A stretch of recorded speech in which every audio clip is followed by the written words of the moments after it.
Greetings, ladies and gents, and welcome to this latest narration of the web series Accidentally Adopted. If you're new to the series, there is a playlist listed down below in the description, and as always, I hope that you enjoy. Part 4, Chapter 1, Mission Start. Dear Diary, I'm just trying not to scream, making sure that the littles don't panic as hard. A lot of them are already distraught. It involved a lot of hugging, and a lot of assurances that the grown-ups will bring Yoif back. I can't help but wonder if they can, but at the same time, I know Daddy and Greg will keep their word. It's strange. Yeg took what Sneaky said to heart, and has been trying to project confidence and distract everyone who hasn't already broken down into tears. He's doing a good job, and a movie marathon was a good call. It gives the upset kids a chance to slip out and find me. It's strange to see all the grown-ups going armed all of the time. Even Mom is wearing a pistol. I don't know. I feel something was lost on that station. Something I can't describe, but it hurts that it's gone. When Daddy, Uncle Yim, and Greg came back, he was so cold, so mechanical. There's this feel around Greg and the other men too, but more so with Greg, a dark feeling. I want my brothers back. Log 6,001.0.12. Personal, Captain Yomdril. I am furious. I'm so furious I can hardly think. Void, take this entire station. Station security has just barely managed to do something useful by allowing us to view the security footage of the kidnapping. The Crin's antennae were drooping with fatigue, and her carapace was dull from a lack of grooming. But whatever they were doing, it wasn't getting my son back. Busy with all kinds of crimes, since the influx of people had caused the criminal element to swell so much, so quickly that the station security was overwhelmed. As to that, the other star sailors were going about under arms. Nearly forgotten treaties and traditions had been evoked for the first time in decades, maybe centuries, and we are restoring order. Trade requires security in our persons and our property. Our way of life depends on trade and safe passage. If the local government is incapable of providing it, we'll do it ourselves. We knew who the perpetrator was, and roughly the level of the station where his last known residence is, but station security says the records on that level are spotty at best. Dereliction of duty. Well, we traveled to roughly the area he and the criminal gang he operates with are reputed to be. It was cramped, crowded, litter strewn and poorly maintained, the kind of place that has an infection left untreated too long, far too long, as the residents were eager to beg succor from anybody with even a passing resemblance to an authority. I come back to the ship to ask Trevdy to see what she could do about sending a team down this far. This was not well for them, to be forced to live with the dagger of crime in their backs, but well for our purpose. It was well because it made finding the criminal scum easier. Gregory took the lead. I was too furious to think straight, and I think that Yamdril was too. Gregory's fury had this cold focus to it. The very first thing we need to do is convince them that the leverage they have is necessary for them to stay alive, he explained with the calm of iced overseas. This will give us time to discover where they're keeping him, and to rescue him by making them too frightened to harm him. I could sense the barely contained violence as he questioned children whether they'd seen the reptile with shimmering blue scales and large eyes, the elderly whether they'd seen the Star Sailor child being taken against his will, the beggars whether they know where the gangsters like to brag about their misdeeds. I was happy to translate their answers for him. Most people didn't know very much, but bit by bit, we closed in on his lair. I had almost expected Greg to fly into an uncontrollable rage upon sight of the kidnappers, and if he could understand what he was saying, perhaps he would have. He was bragging about leaving my sister-in-law welted and bruised, and about dragging that brat away. He was openly flaunting his vileness. I told Gregory the generalities of it. Gregory handed me his rifle before he walked up behind him and said, "You must be such a great fighter, then." His voice was soft like the safeties clicking off mine and my brother's rifles. "He agrees with you. He says he's the best on the station," I translated. "The best on the station," he replied mockingly. "You must be a pretty big deal, a right and proper boss." He agrees again. He suggests you learn a little respect if you know what's good for you. "So teach me." He's confused. "Teach me respect, oh great fighter." The scum began to insult Gregory, and I didn't bother translating. He was already driving his fist into the criminal's midsection. He lifted the waste of biomass with a blow and let him crash to the floor to gasp for breath with his already large eyes bulging. I thought you were the best fighter on the station. Get up and show me. Gregory let him struggle to his feet, then easily stepped aside to avoid being raked by his claws. The kidnapper was sent sprawling to the floor, clutching his thigh where Gregory had driven his knee. Get up! Show me! He repeated, with a voice absolutely dripping with contempt. The gangers, 5 of them, looked like they were going to flee, so Yimdril and I leveled our rifles at them. He says he's going to rip your fingers off. The rest of you sit and watch. This is a lesson. Come and take them, Gregory said, and the worthless excuse of a man spun to go for a tail strike. Gregory caught it and gave it an almighty yank, first in one direction, then in the other. The criminal did not change direction with his tail. It's rare to see a Jakku detach their tail. And it was less impressive than seeing one being beaten about the head with the amputated appendage. After Gregory had beaten the filth down to the floor, he tossed the wiggling appendage aside and planted a knee between the shoulder blades and asked softly, Is a real fight just a little more difficult than beating a woman from behind and kidnapping a toddler? My implant just says that it's a string of profanity. You said something about ripping off. Oh, yes.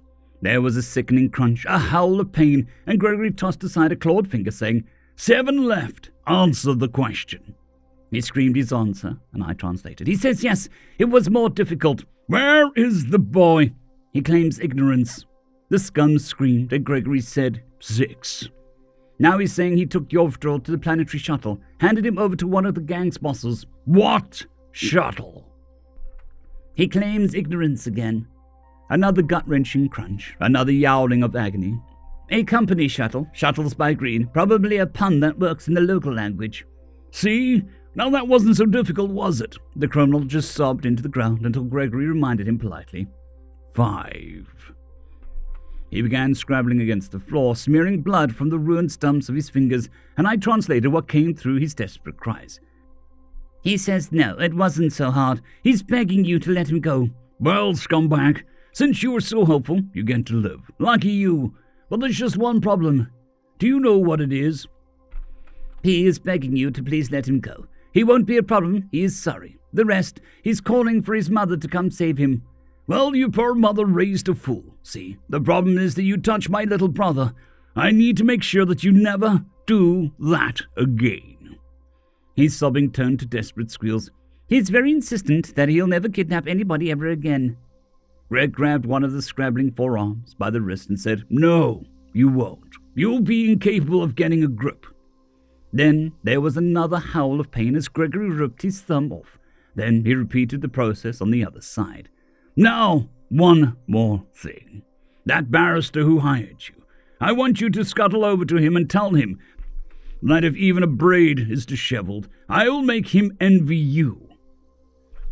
The rest of you tell all your friends what you've learned, Yimdril snarled. Dear Hero Loggery, the bad guys are easy to hide from. They think I'm hiding in one spot. That is how you get caught. There were other kids in a room with a latch on the outside of the door. I let them out, and we went out of the building. There are nice people outside helping us hide from the bad guys. They do not like the bad guys because they steal from them and hurt them lots. I told the other kids that Sneaky is coming because he is a hero. Some of them do not believe me. It is okay, because they are wrong and Sneaky will save them anyway. Mission Log 2, date 161. Name Gregory George. Mission, Station Rescue. Status change, Planetary Rescue. Mission objective, rescue Linus from unknown hostiles connected to Shady Lawyer. Linus located on planet. Shuttle company name determined. Shuttle by Green. Eliminate or neutralize all hostiles. One hostile neutralized non-lethally. Teach the criminal elements a lesson. One example provided. Mission parameters. Minimize collateral casualties. Minimize collateral property damage. Evade detection by station security. Minimize station damage. Protect allies.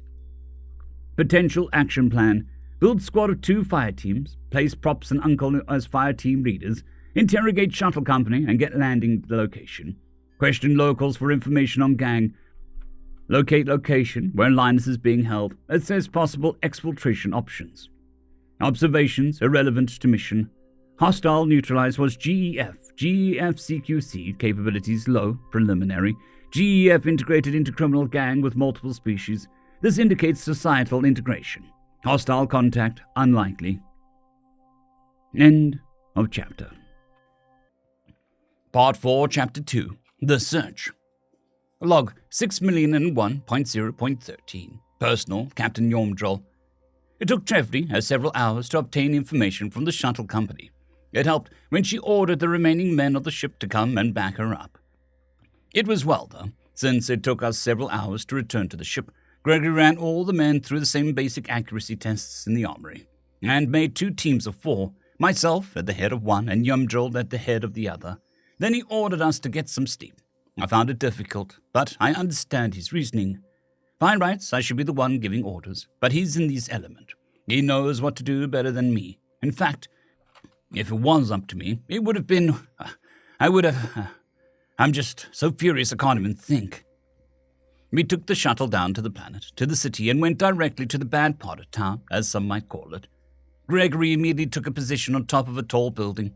He ordered me to take my team, Sordran, Benton, and Provdrol, to a cluster of likely gangers, a block south, and Yemdrol's team Pandrol, Quandrum, and Rondok, to another 3 blocks to the east. We had to rely on our visors to know what he meant, as we're not used to planetary navigation. The equipment is uncomfortable, but it lets Gregory show us things through his scope, or Yemdrol and I do the same through our cameras. The gangers knew little. They heard about how Starsailors were taking charge of the station, and were eager to demonstrate that their criminal activities were limited to caffeine powder dealing and petty theft, and to beg us not to discipline them. The stories that have reached the planet have been blown out of proportion, but this is well for us. Fear shall keep the scum cooperative. I noticed that we were circling the neighborhood, tightening and tightening, and Gregory's scope view often shut off and was completely changed when it returned. He was directing us to groups of gangers clothed alike after a third position change. The hostility was increasing. Their fear returned when one of them drew a weapon and suddenly was missing his head. Gregory's scope view shut down shortly after. The plasma bolt streaked through the group, and when it returned, I saw he had moved to a slightly different position. By the end of the day, we had settled on a derelict apartment building with a high concentration of light-dressed thugs clustered about the entrances. Gregory ordered us to mostly abandon buildings across the street that offered a good view of several of its entrances from multiple locations. We had a short conference. There is a high degree of likeliness that Linus is being held in that structure. The unaffiliated locals are afraid of this gang, Quindrum offered. A frontal assault is likely to incur collateral casualties, Gregory agreed. I would prefer to avoid hurting civilians, but my nephew is the priority. Agreed. His safety is the only thing restraining us, though, and the counterpoint to that is that they know they can threaten him to a point to gain time, I mused. He's safe for the moment. Any criminal seeing what I did to Googly Eyes would be apprehensive about what I'd do without restraint. There are multiple species in this gang. The Googly Eyes, the Clickety-Clacks, the Fuzzy People, others. It looks like the Feather People aren't a part of the gang and are mistreated by them. Recent immigration, Renton offered. Vulnerable to extortion and recruitment. Yet nobody's joined up. It is unknown whether this is useful data. They have a strong culture around hard work and respect for the laws. Joining a gang would destroy a person's family relationships. Saldron explained. I didn't know my pilot was interested in other cultures. Strange, what jumps out at you? They may be willing to share information if they recognize you as authorities by the treaties like the stationers did. The building is large. It may take several hours to clear and search. It takes as long as it takes. Linus is getting rescued, hostiles are getting eliminated or neutralized. Then the teaching happens. Teaching? Rondok asked. They shall learn what happens when someone touches my family. I will teach them. Break up into teams of 2 and surround the building. Get some food, get some sleep in shifts. Keep eyes on all the entrances. I'll be on overwatch from this building. But keep in mind that I can't cover all angles, and I'll be catching some sleep too. Observe and log any activity. Alert if you see Linus or any other kidnapped victims. We obeyed. Dear Diary, Mom has been coordinating with the magistrate and other ships all day. I think the fact that Greg put together a team to go and rescue Yoiv is the only thing stopping 30 ships and their crews descending on the planet. That, and some of the more level-headed people pointing out that landing on a planet is not like taking a ship. When Greg came back to get his team together, it was scary. He felt, please be okay. It was up to Yeg and me to keep the littles distracted, and we did it by running through the drills for the dart battle again. It felt like Yeg was being overly harsh with his criticisms, so I took him aside. Are you taking out your frustrations on the littles? Not on purpose, but I'm trying to stay under control, Tran. I'm trying. Do you want to talk? No, but I should. I can listen. I know it's a game, but it feels like I should be able to use this stuff. Do you know how Sneaky learned to fight? No. Mom won't let me ask your dad. The consumptives took his homeworld. Stars! He was 10 when it happened. And the military men in charge of his hobby put real rifles in their hands and told them to kill. They saw what happens to people who didn't. So the children's hobby group killed to live. I didn't know, I think. He doesn't want you to go through something like he had to. I'm not a little kid, but not a man grown either. I know. I just feel he's family. I want to help. You are. The grown-ups all need to focus on restoring order in the station, so it's up to us to make sure the littles, and really some of the older kids too, don't panic. Still do their lessons, still get their exercises, still eat properly, still go to sleep.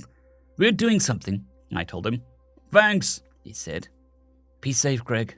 Be safe, Yoiv. Be safe, Daddy. Be safe, Uncle Yame. Be safe, crew. Dear Luggery, the bad guys started yelling inside. They were looking in all the wrong places because we were not in that building. Some kids did not want to listen at first. I told them I got away, so I'm in charge. I made my voice strong like Daddy. They listened. Mission Log 3, date 162. Name Gregory George. Mission Planetary Rescue. Mission objectives: rescue Linus from unknown hostiles connected to shady lawyer. Linus located on planet. Shuttle company name determined. Shuttle by green. Gang identified. Gang headquarters identified. Likely information vector identified. Eliminate or neutralize all hostiles. One hostile neutralized non-lethally. One hostile eliminated. Teach the criminal elements a lesson. One example provided. Mission parameters: minimize collateral casualties. Minimize collateral property damage. Evade detection by station security. Minimize station damage. Protect allies. Potential action plan: observe headquarters over planetary night. Inquire local crime victims on recent gang activity. Identify defensive weak points. Identify gang leadership. Observations are relevant to mission. Gang has high concentration of GEF. Might be local to planet. Planet has many googly-eyed lizard people unaffiliated with gang. Even in bad neighborhood. Non-hostile contact likely. End of chapter. Part 4, Chapter 3, Intel. Dear Diary, the station is starting to go back to normal. I mean, like, as normal as a station where the grown-ups are go armed whenever they leave the ship gets. I get the feeling that this kidnapping isn't just about the trial of a stupid vet who forgot how to be ethical. Maybe the criminals knew that the Wee Sing is a prosperous trader. It would make sense. Most people would pay anything to get family back. But we don't do that. We pay back kind with kind, words with words, goods with goods. It's hard to believe that someone would test that. But then again, it's been a while since the Star Sailors invoked our rights around here. I told Mom about my suspicions, and she said that she's been feeling similarly. But without any evidence to go on, we can't do anything about suspecting. She did say that the criminals haven't sent a ransom demand, which is concerning since obviously trying to extort testimony in a trial postponed until the kidnapped victim is returned won't work. I don't want to think about what that could mean, except maybe Yoiv escaped? If they gave him a chance to slip away, he'd have taken it. I'm going with escaped. That means Greg can punish the scum. I decided to go through Daddy's personal logs to see if he wrote anything that we can use up here, but he's not synced up with the ship. That makes sense. It's probably something Sneaky thought of.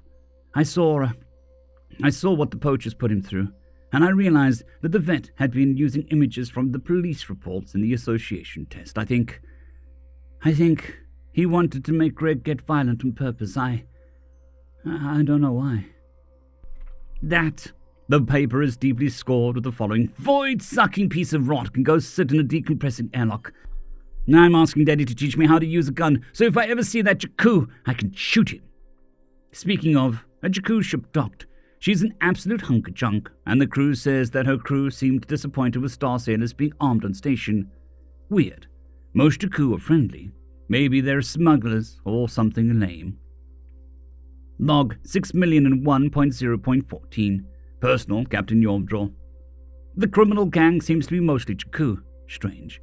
They have very few criminal organizations, let alone in their own nation, as the hegemony is not very tolerant of law-breaking. One of the reasons I chose to sail these stars. It is irrelevant. The night passed without incident, and we took Gregory's advice and slept in shifts. This was well, because when dawn broke, we were tired but not exhausted. We gathered once more to hear the observations of the other duos and Gregory himself.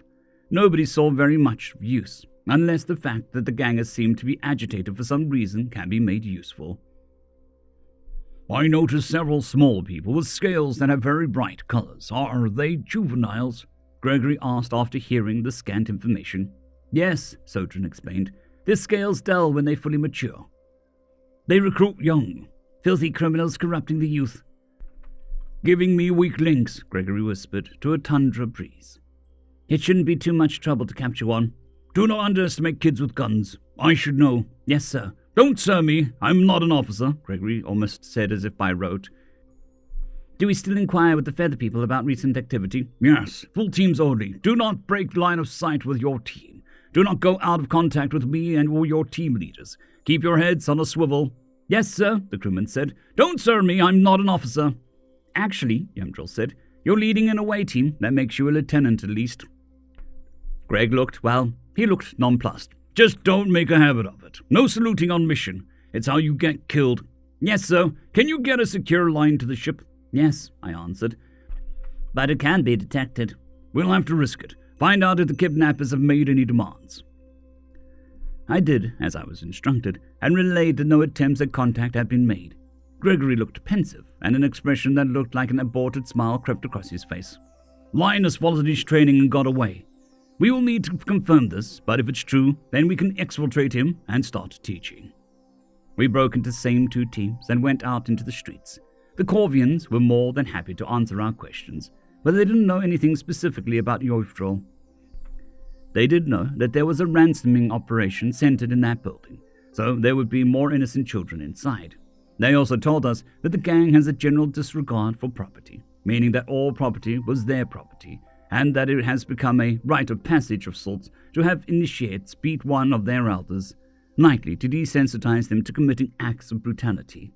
Most interestingly, a large number of low-level gangers have suddenly fallen ill, or had urgent family business to attend to on the other side of the continent. I suspect that they have a case of liking their fingers attached. Go into that alley, Gregory suddenly said. Laugh loudly, say something about an easy arrest. I did so, and my teammates caught on. There was the sound of a group of people trying to flee stealthily, and only succeeding at one of those things. Unfortunately for them, they fled directly into Gregory's field of fire. 6 plasma bolts later, and suddenly the underaged ganger was all alone, surrounded by 6 corpses with smoldering stumps where their heads used to be, and 8 angry Star Sailors. He did not surrender easily, or rather he attempted to stab Aquindrum when he reached out to restrain the boy. Yamdrol disarmed him without too much trouble. You're alive for a reason, I repeated to him, and he quietened down as terror came over him. This as well, because he did not struggle further, and we got him to our base camp without further incident. Do you have an implant? Gregory asked with his arms casually draped across his rifle. The boy licked his eyes nervously and asked if Greg was going to eat his fingers. I translated for him. Answer the question. He says he does. Good. What were you doing with those dead gangers? He says he was learning how to get ahead. Do they seem like they got ahead to you? The boy just shook his head, and Gregory continued, I guess they wouldn't. Do you know why we're here? He says that we're here for the sailor kid. Very good. Where is he? He says that Yoftrol is missing. Explain. He says that he disappeared and all the bosses are panicked since nothing is stopping you from coming to eat them. Eat? I don't imagine scum would taste very good. Do you want to stay alive, kid? He's begging you to believe him. Here's how you stay alive. You run away from the gang. You go home to your mommy and stay there for a few days. The boy stopped his distressed cries and calmed himself just enough to scuttle away, before breaking out into a sprint in a decidedly non-ganger direction. Dear Hero Loggery, there was a bad guys dying today. Somebody shot their heads off. It is sneaky. I told the other kids. They are all too scared to go outside. I do not want to leave them alone. The nice people said that somebody saw Star Sailors. Daddy and Sneaky came to save us. Mission Log 4. Date 163. Named Gregory George. Mission Planetary Rescue. Mission Objective Rescue Linus from unknown hostiles connected to shady lawyer. Linus located. Shuttle company name determined. Shuttle by green. Gang identified. Gang headquarters identified. Likely information vector identified. Information vector obtained. A large number of gangers in hiding. Linus has escaped. Eliminate or neutralize all hostiles. 1 hostile neutralized non-lethally. 1 hostile eliminated. 6 hostiles eliminated. 1 potential hostile neutralized. Teach the criminal elements a lesson. 1 example provided.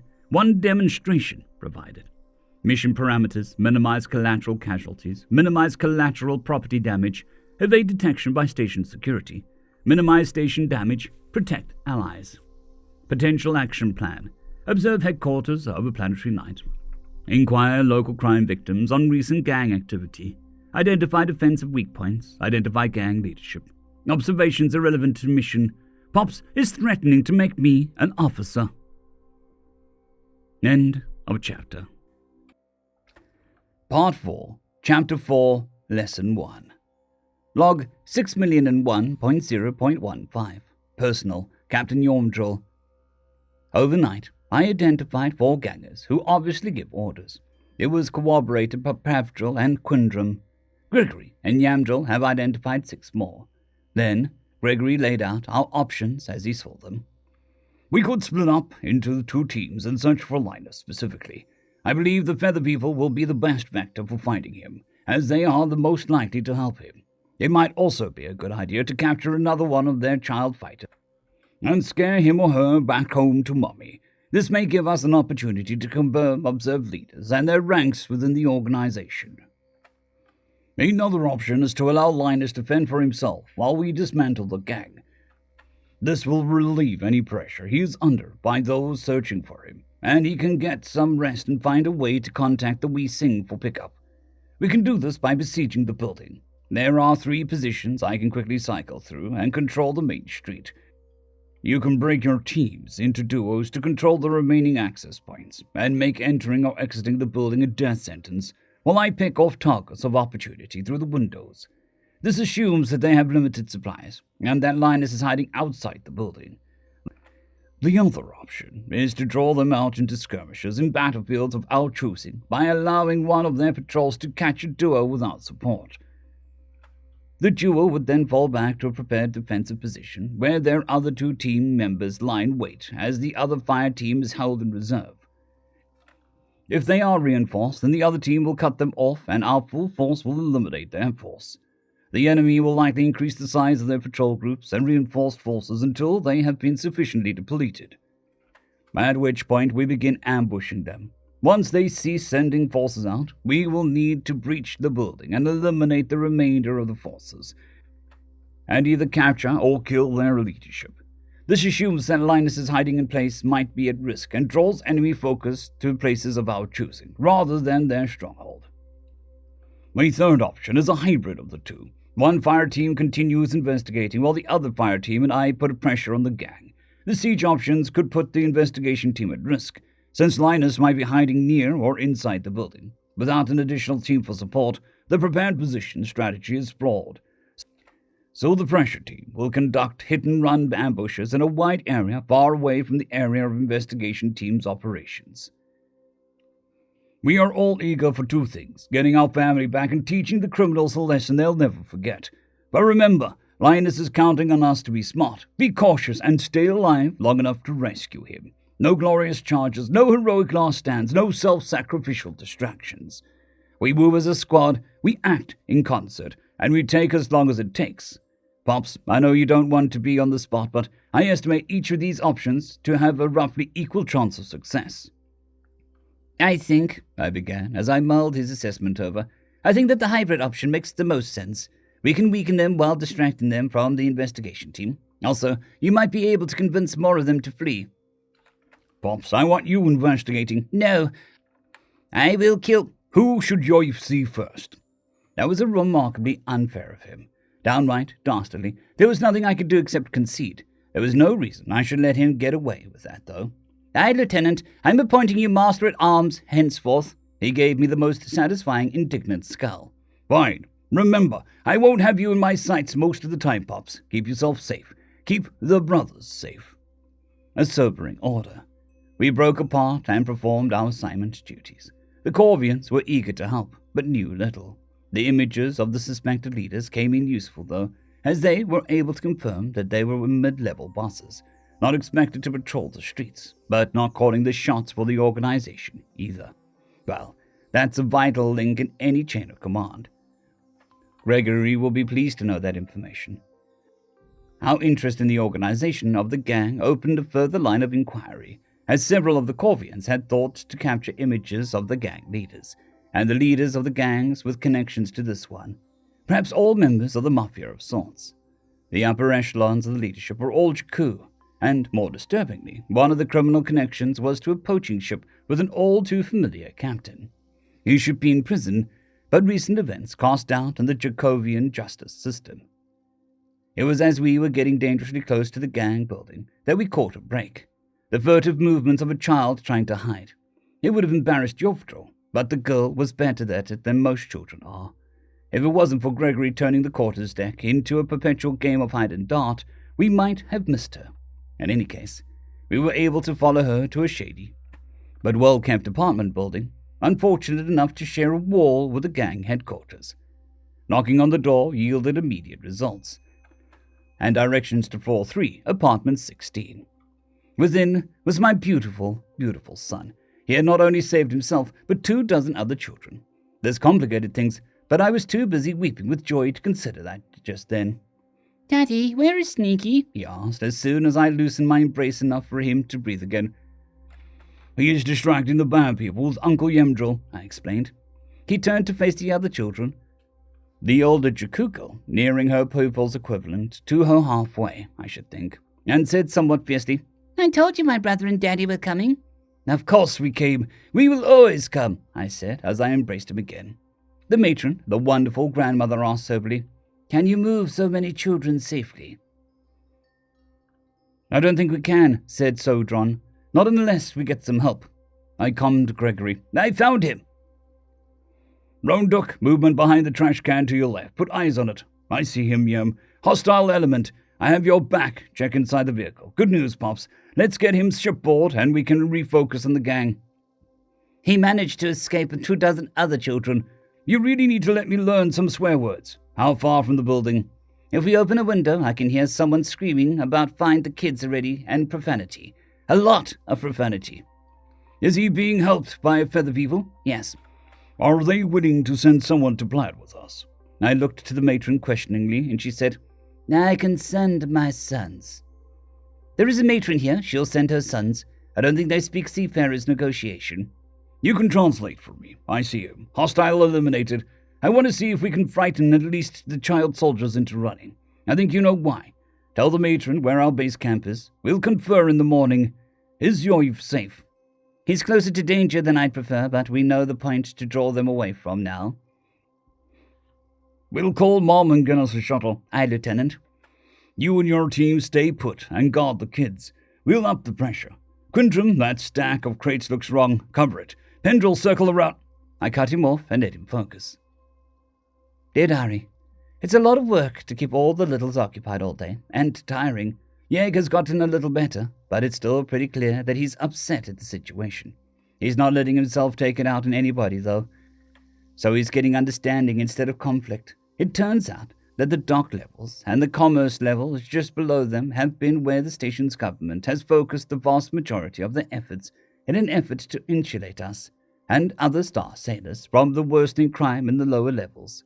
Gross.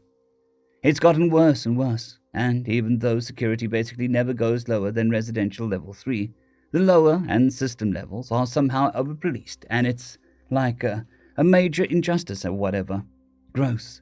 Mom has threatened to throttle the station mayor at least 4 times today. I kinda wanted to do it.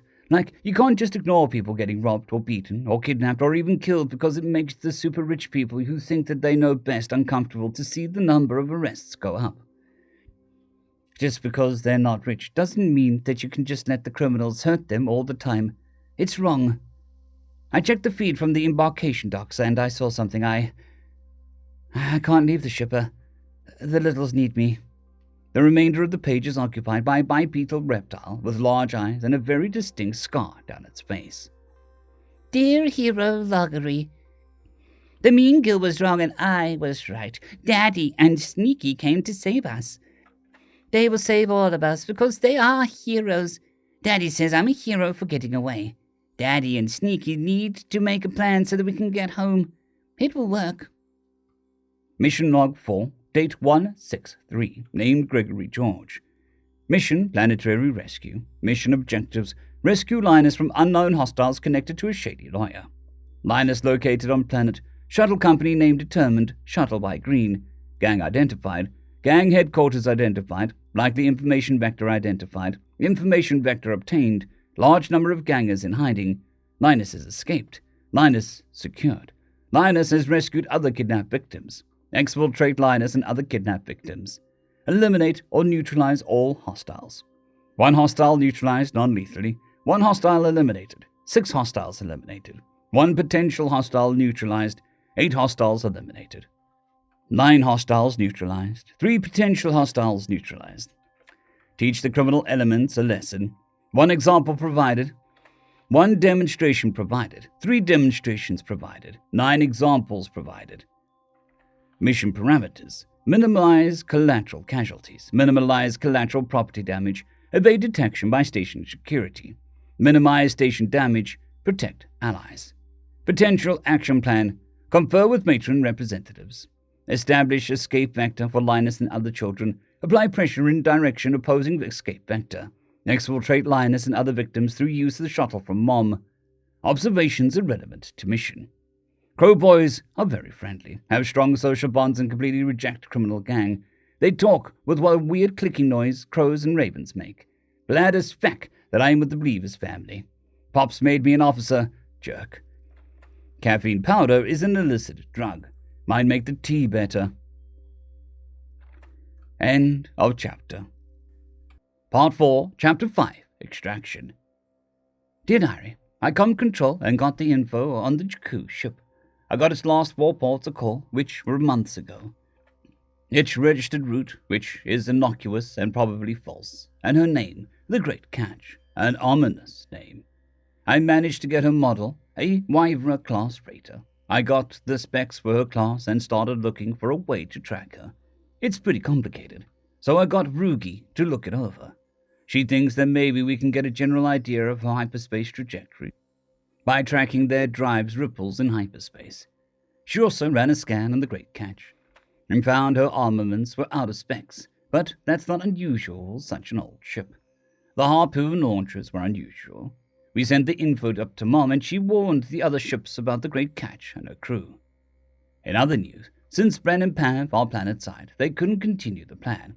But Bren and I decided that we probably don't want to make the next steps on the station. Station Zinzin might be annoyingly bureaucratic, but at least it doesn't have a giant ganger underbelly. Probably. I asked Bren to poke around their forums to see if she can figure out if the crime population is as bad there, but we'll probably have to wait for the hands to get back to help with the equipment shopping. I still think that having our own manufacturing capacity will improve sales by keeping the product consistent, and getting materials is far simpler than setting up a logistical chain to keep ourselves in stock. The littles are getting calmed down, especially since we spread the news that Yoiv managed to get away from the gangers on his own. The idea that we can help ourselves out of danger has made this whole thing a lot less scary to them. Well, to me too. I'll admit that much. I really need Daddy to teach me how to shoot. I'm old enough. Maybe I'll have Sneaky teach me about Overwatch too.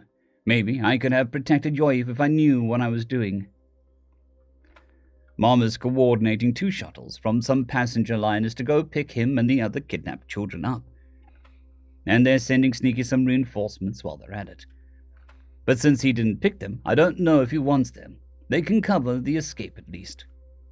Log 6,001.0.15. Personal, Captain Yondrel. When I returned to our base camp, Gregory was staring intently in the middle distance through his visor. I guessed that he was studying the representation of the building and the surrounding area. "What's our timescale on the shuttle?" he asked without looking up. "They'll be landing in 2 hours, maybe 3. 3 ship shuttles from the passenger liner," I explained as the others slipped in behind me. "Any sign of our feathered friends?" "I saw 2 men trying to be nonchalant about walking this way. It's probably them." "Link up with my display." "Yes, sir." When I linked up with his visor, I saw what he saw, and I saw that I had guessed correctly, at least in part. He was studying a map on the building exterior, the surrounding area, and the images of several identified leaders. "These 3 gangers," he said, and highlighted 3 images of Jakku with dyed scales that were supposed to make them look more intimidating. Maybe the patterns did, if you had the cultural context. Anyway, he continued without mentioning the markings. "Are the heads of these little gang, the shot callers, as the kids called them. These 20 are sort of lieutenants. They report directly to the shot callers and have distinct spheres of operation. According to the Feather People, these 5 run in the kidnapping operation. If possible, I'd like to take one alive. If you can isolate one without incurring risk, take the initiative and come in. Otherwise, these are priority targets for elimination. The shot callers are unlikely to show themselves during this operation, but losing some lieutenants will disrupt their chain of command." "Oh good, you're here." "You started without us," one of the middle-aged Corvian men rasped at him. "He's upset at being left out." "This information is irrelevant to your mission. Can you link into my visor display?" Again, Gregory did not look up from his work, and simply continued speaking once he saw the 2 add-ons. "You need to know that the rendezvous point for the extraction team is here, 6 blocks to the west. The most dangerous part will be the immediate breakaway from the hiding place. But these alleys should provide sufficient concealment if you break the kids into groups of 5 to 8, with 3 or 4 guards for each group. Do you and yours have any experience with weapons?" "Little, but enough to not shoot what we don't want to." "It'll have to be enough. With any luck, you'll just need to look intimidating. We have some captured pistols, shockers, and 1 or 2 chemical propellant rifles. Take what you need. We're good with our equipment. Do you understand your part of the mission?" "Yes." The younger of the 2 clicked out, clearly disconcerted by something so adorable laying out a tactical situation like a military man. I translated for Gregory, which is either agitated or confused them. Gregory had noticed the shift, so he said, "No implant, not allowed by my old job. Haven't decided whether to get one for this job yet. While you are getting these hostages, one of which is my brother, to safety, we'll be getting the gangers' attention."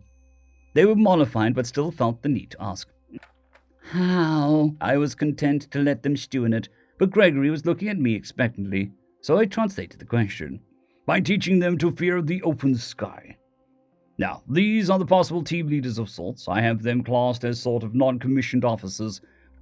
Well, that's probably not the best analogy. I'm not super experienced with gangs, so I'm going off anti-pirate tactics. The elimination or neutralization of one of these guys will most likely cause the street-level gangers to break and run. This is preferable. Whenever possible, target or designate a team leader and allow the team to retreat if broken. We will find another patrol to ambush. This will grow the threat we pose in the mind of the gangers, especially if you can keep from being spotted too often.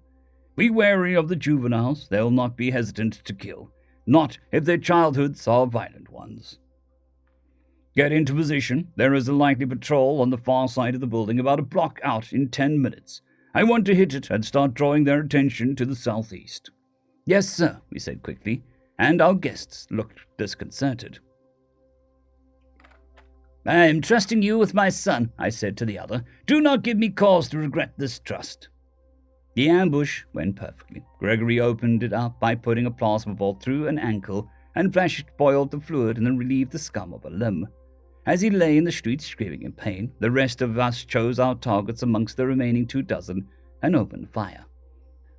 In less than half a minute, Gregory had decapitated the group both figuratively and literally, at least in the case of the team leader and 3 others. Every ganger we shot was another criminal who wouldn't threaten my son's escape. I knew I was taking lives to protect the hostages. I knew that men met their ends because of my choices. The 4 that ran away got to live. The 3 I shot should have run too. I see another large patrol group 2 blocks south, moving westward, Gregory said. Let's get into position ahead of them. We'll open up with 1 salvo, and the rest of you will reposition further east. Hopefully they will report that we retreated and encourage reinforcements in that direction. We obeyed. The second ambush went as well as the first. I ended a further 2 lives in that ambush, where, as Gregory left 4 alive on the ground, missing arms and legs, while the remainder of the reinforcements fled. We repositioned further to the south and waited for another group to return for the wounded. It took them several long minutes to manage it, and longer for a small group of them to wander into Gregory's line of fire, which he used to dismember another ganger and reveal his position, which just so happened to lead the rest of the group into our fields of fire. I killed or maimed at least a dozen men. I am not looking forward to when I can let my heart open to the fact. Gregory is still focused, still cold. He speaks and moves under a tremendous strain of combat with such a comfortable ease. I feel just a little heartache creeping through as I recall how he said he gets to know nightmares when he's on Overwatch. We are in his hands, and he has every confidence that he can keep us safe. But Yojvdrul has been entrusted to others, outside his sight. It all went to void when the shuttle team came to warn us that another shuttle was standing something like 3 blocks to the north of them. The video shared of their visors showed that the very same criminal that had tormented my adoptive son was riding a ground vehicle towards the gang headquarters. If we move now, we might be able to get that void sucker, Yemdril darkly suggested. Negative. Keeping enemy forces occupied takes priority. Hostile eliminated. Have movement behind to your left. Hostile eliminated. He might have had a lead on getting you back in contact with your people, I reminded him. Hostile neutralized, he said, and I could hear him struggling to control his breathing. Then, in a voice like a polar breeze, he said, Negative.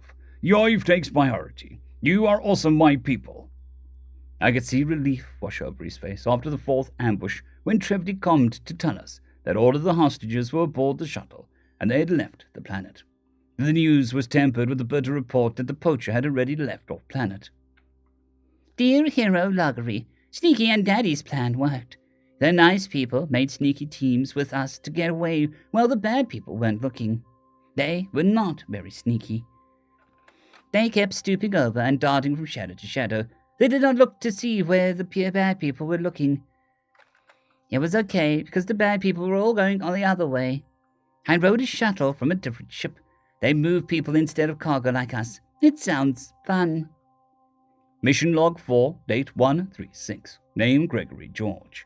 Mission, Planetary Rescue. Mission Objective, rescue Linus from unknown hostiles connected to Shady Lawyer. Linus located on planet. Shuttle company name determined, shuttle by green.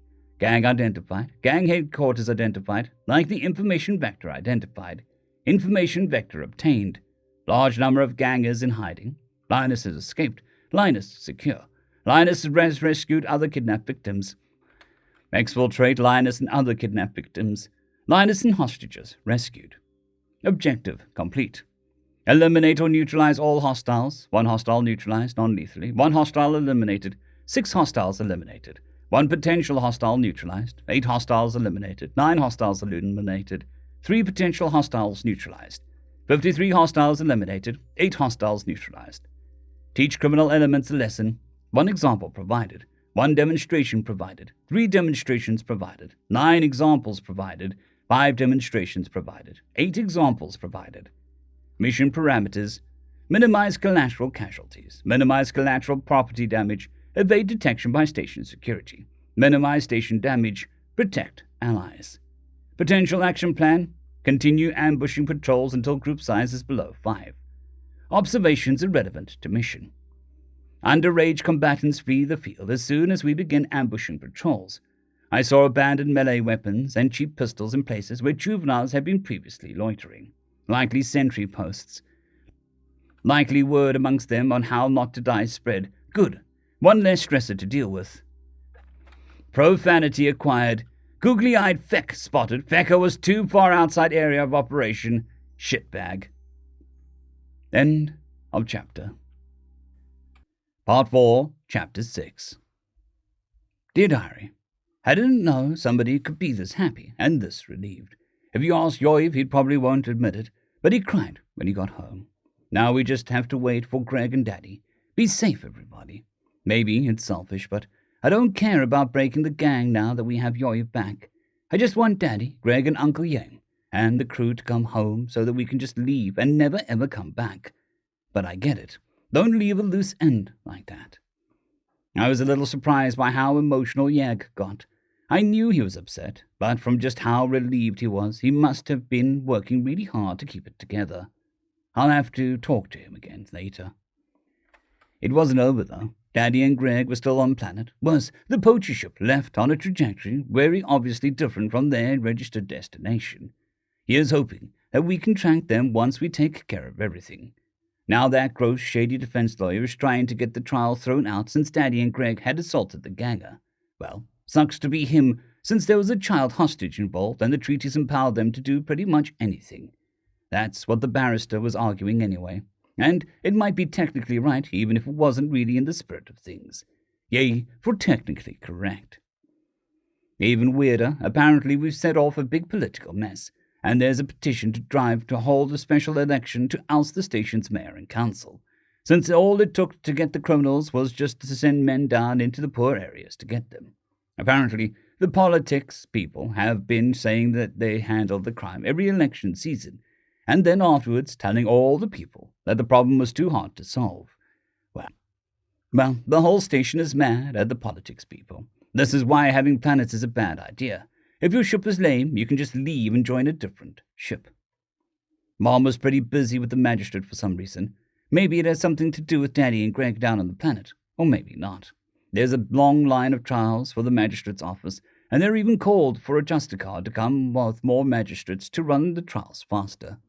Maybe the Greg's barrister wants the vet's trial moved to the magistrate's office rather than the station's judge. I don't know. Stars, this is stressful. Log 6,001.0.16. Personal, Captain Yomdro. Gregory did not sleep enough last night. Instead, he spent it making the gangers fear the open sky. It is not well that he pushes himself so. Since the rescue operation went so well, the purpose of our mission had changed. While it might be satisfying to kill every last one of these gangers, I fear that we haven't the time. I confronted Gregory over the subject when he conferred this morning. You did not take your whole sleep shift tonight, I said. Couldn't sleep. I felt like I had to. We were keeping the watch as you ordered. I know. I just couldn't sleep. I'm not really sure why. I made myself useful until I felt tired enough to get some rest. I am not going to risk you for vengeance, I asserted. He flinched and mumbled, I know. Sorry. I actually wanted to talk that over. By now I think your rage is cool. I could park myself on these rooftops and hunt the gang down one by one until every last one is dead. But I don't think that's acceptable to you. He looked around and saw the answers on our faces. I thought so. Therefore the goal should be the elimination of the gang as a force, rather than the elimination of its members. Agreed, the rest of us murmured, as he paused for breath. Right, so that's something that we can do, and possibly quick. Are other ships willing to send reinforcements? It would take Yevdril a few hours to coordinate that. Ask her to see what you can do. In the meantime, we should ease off the pressure a bit. Maybe ambush at most 3 of these large patrols. Hopefully this will embolden them into thinking that we're winning, and that they'll commit further forces to the streets. I want at least 8 more 4-man teams to form 2 squads. You guys have been doing well enough, but you're not really equipped for this. Do you think the squads could support each other to be as effective as our team? Everyone trains at least a little. Pirates can get you anywhere, even in places that have strong navies, Sodron explained. If you ask for people with border or anti-pirate fleet experience, you'd get the best results. I was surprised that you'd choose us without reading our records, Pavdrel murmured. We all have had stressful duties in the past. My parents were on a frigate before I embarked. I would have stayed if I didn't happen to me. That's not important right now. If you're from a combat ship, then you know about morale. Go on, Gregory said softly. He sighed and answered wistfully. I joined the Wee Sing to go courting Braldor. She was the most beautiful person I ever met. and we just happened to cross paths while I was shopping planetside. I was devastated when I learned that she was on a merchant ship and had no intention of changing ships. She's apprenticed to the ship's cook, who we singles depend on. The other single men of our group made appreciative noises at that. Not every family ship has a cook. Anyway, I knew I couldn't let that chance of love drift away, and went directly to her captain to beg a delay. I remembered the day. The boy had been trembling and stammering under my gaze. I hadn't tried to be intimidating, but I suppose from his point of view I could crush his heart with a harsh reality without even wanting to. Obviously he agreed, and I embarked to join as a hand. Not that I intend on staying as such. I've been learning some engineering, and Praldua just gets more and more beautiful, he finished with a big shining grin across his face. Engineering. You've been plotting to sell plush toys of me. I'd better get a cut, Gregory said, with the barest hint of his usual humor. Pavdrel and Brenton both looked absolutely shocked at the revelation that this secret plot wasn't as secret as they believed, which was so funny that 6 of us burst out laughing at their expense. Having a plush toy business will definitely make you attractive to your lady love, Gregory said soberly, and it was difficult to tell if he was joking or not. So about getting you home to her. Today's objective is to deliver a message to the gangers. A literal message. Not, the figurative one that we've been sending. We need to let the lower level people know that if they turn over their leaders to us, that's how they don't die or get maimed in the streets. We also let them know that leaders who surrender are guaranteed hot meals, a bed, and a trial. A criminal gang that presses local kids into joining does not create loyalty, especially in a place like this. The older people probably remember better days before the gang moved in and ruined things. Hearing his plan and the fact that it carries the possibility to actually spare a large portion of the gangers relieved me, despite the fact that they'd likely return to crime without their leadership, their ability to effectively organize beyond dealing caffeine powder or petty theft. The locals would be in a much better position to deal with that level of crime than this massive organization kidnapping people for ransom and smuggling prescribed goods. As to that, we could try to take a couple gangers alive by the end of the day, I suggested. Yeah, that's what I was thinking. I don't want to broadcast anything without a major assault force backing up a position. Right now, our main advantage is that they can't pin us down. Let's not give that away. Yes, sir. Once again, he scowled at the honorific, which I admit was satisfying. I'll come the ship, I said. We should set up some observation positions while we wait to hear back from the reinforcements. Good idea, he said. Link into my visor and I'll assign you posts. He assigned us to occupy positions in duos that could support each other, yet had a wide field of view amongst them. I suspect that he was using his heavy wielder advantages to quickly move between 4 or 5 high positions to cover our blind spots or track people of interest. During this time, I left the observation to Brenton in the main while I kept myself aware of any potential threats and calmed Trevdy. Hart, are you coming home soon? No, my heart. We have work to do. I know. It's selfish, but I wish you could leave it to the others. Gregory is not able to leave this in the hands of strangers. I feared as much. However, I have some ill news. We already saw the poacher. There is more. I resisted the urge to groan as she continued. Your daughter has read your logs without permission. I noticed that she is my daughter now. Of course, she is my daughter when all is well. She knows about the poacher, and she identified his ship. They came and left. Rungi thinks that she can track their wake, but I suspect it'll dissipate before we can get a chance. There may be a connection with the kidnapping ring, so all hope is not lost. However, we wish to ask for reinforcements. It is no longer too risky to bring a larger force to crush the scum. They know that the hostage they had over us has been rescued already. We know he is safe at home. Gregory wants at minimum 32 men organized into 2 squadrons of 4-man teams each. I do not know whether an officer should oversee the squadron or not. More might be acceptable so long as the organization is maintained. This will take some time. There are stipulations. Gregory wants only those that have previous experience in combat. Anything further? No, my heart. Please let us know how soon the reinforcements can be assembled.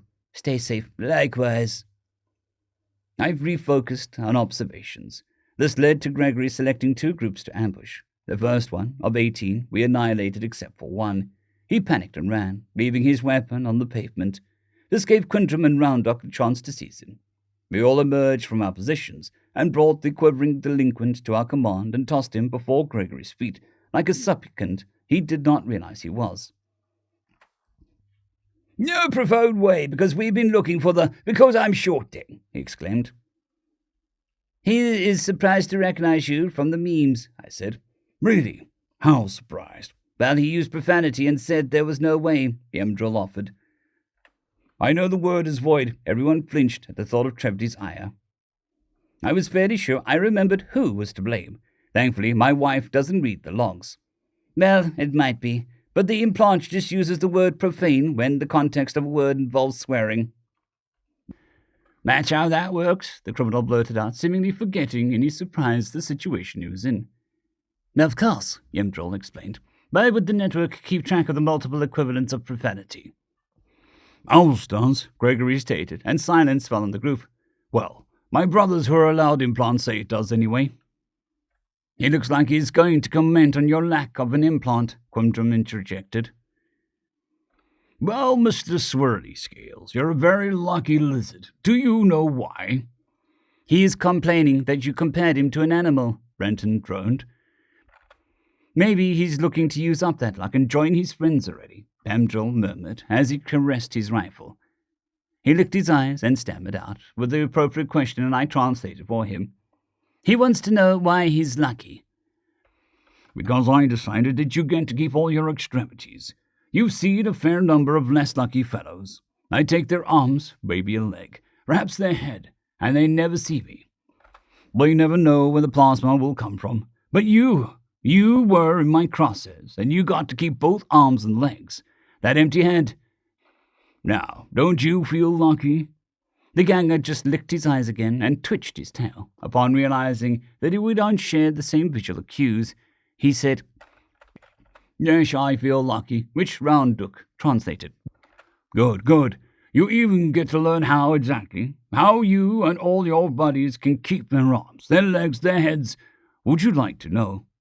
"He would very much like to know," said Quindril, in reply to the retrobate's desperate pleading. "Simple. Your organization has 3 shot callers, then the 20 lieutenants and your team leaders, then you grunts. Any team who turns in their lieutenant lays down their weapons and goes home until we leave gets to live.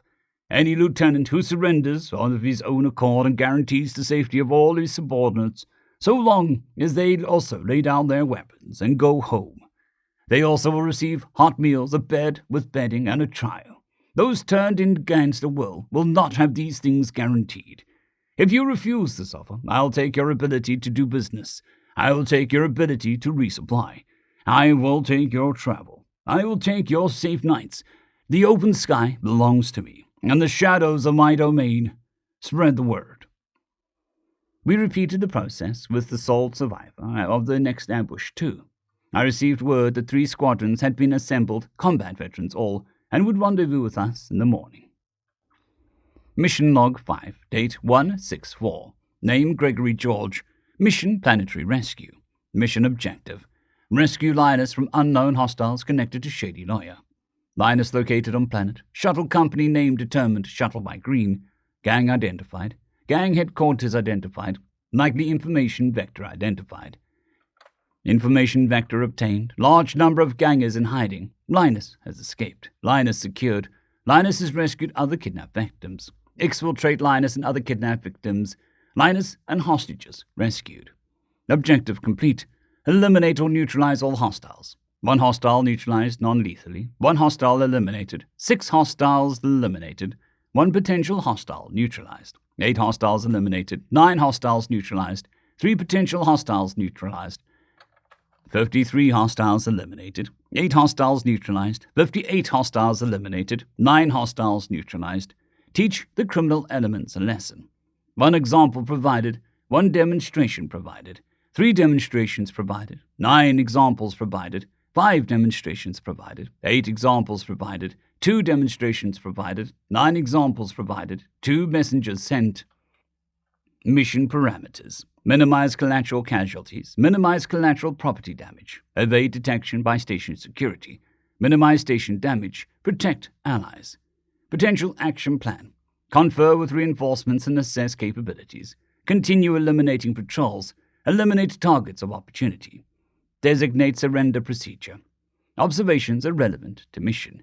Gangers cannot shoot with effect. Holy crap, I thought the cop show was bad, but if this is the general quality of the criminal, no wonder their cop shows have crappy gunplay. My squad is maintaining discipline. Local translation network doesn't translate profanity. What the feck? How are people with different languages supposed to cuss at each other? Fecking stupid. End of chapter.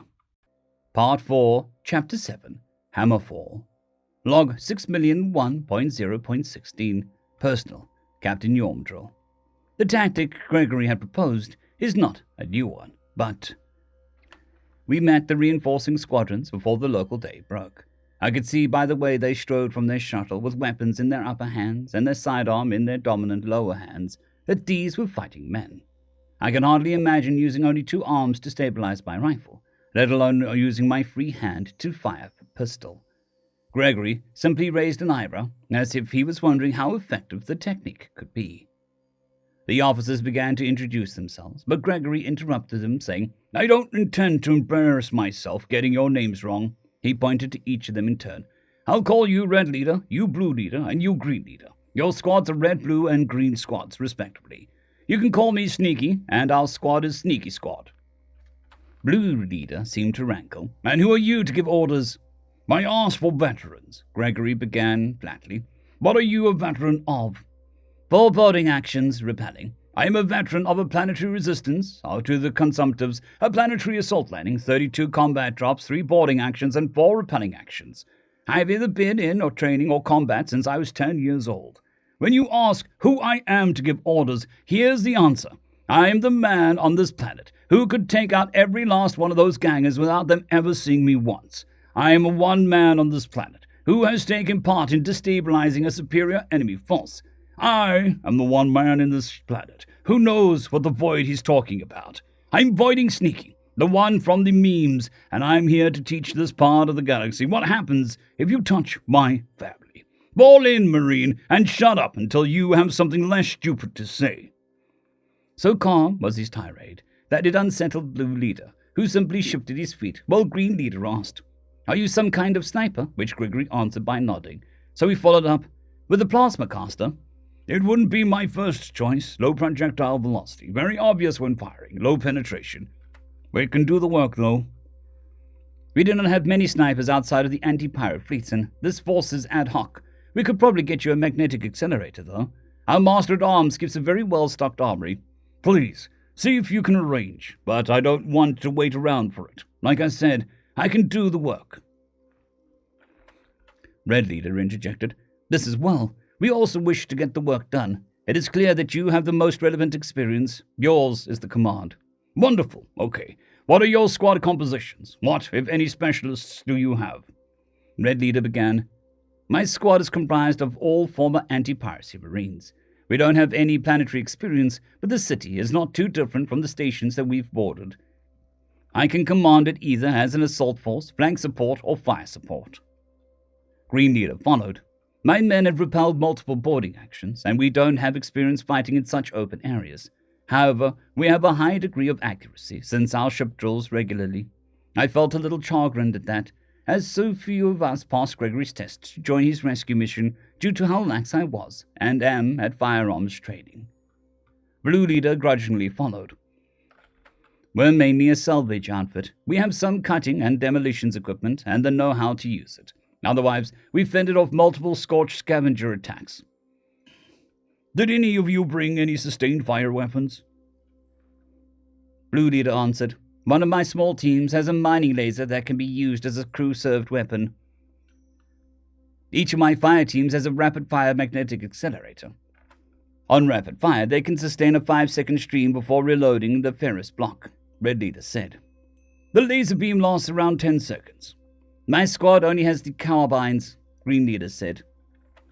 "Link to my visor with our assets. I believe that we can convince most of the hostiles to surrender or flee before assaulting the building. Let's get one thing clear now. We do not shoot if they surrender. We do not back the criminals into a corner." I was crouched beneath a windowsill on the third floor of a building, overlooking a narrow street. Gregory was right. Our limited activities had encouraged bolder patrols. This one was 40 men and a ground vehicle with what looked like a heavily modified industrial cutting laser mounted in the back. They would not have stood a chance against Sneaky's squad. I rose up slowly and lined up my opening shot on the gunner in the vehicle. Gregory signaled the start by taking the head off the Turunti, who was very obviously shouting orders. Her abdomen walked her headless torso along for a few more paces before it collapsed into a chitinous heap. I put the gunner out of our misery and idly wondered if the ganger leader was related to a certain defense barrister. I had not been the only one to choose a target, and the lucky few gangers who had tossed down their weapons were allowed to live, allowed to see more of us, and carry the same message of how to survive back to their fellows, along with the reminder that they can't count on being so lucky twice. The next time, they might be the opening target. I find myself disturbed by just how much carnage the gangers are willing to absorb. We want their leaders, not them. Perhaps they fear their leaders more than us. I feel this will not remain the case.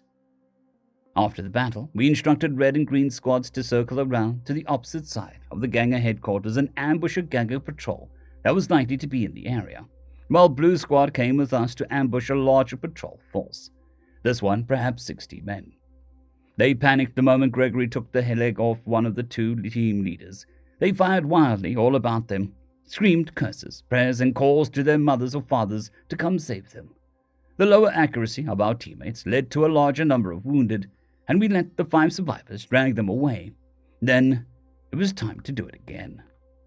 By the 5th ambush, they began to surrender before half of them were either dead or wounded. They were relieved of their weapons and sent away with the same message, and a reminder that some always die before the surrender. We were preparing our 10th ambush of a very large force. It looked to be over 100, but we saw they had one of their number in bonds and were carrying their weapons by the barrels, with either the stocks or grips towards the sky. I recognized one of the lieutenants. "Lay down your arms," Gregory announced, with the help of some speakers placed for the purpose. They did so. "Now march forward until I say stop. Stop.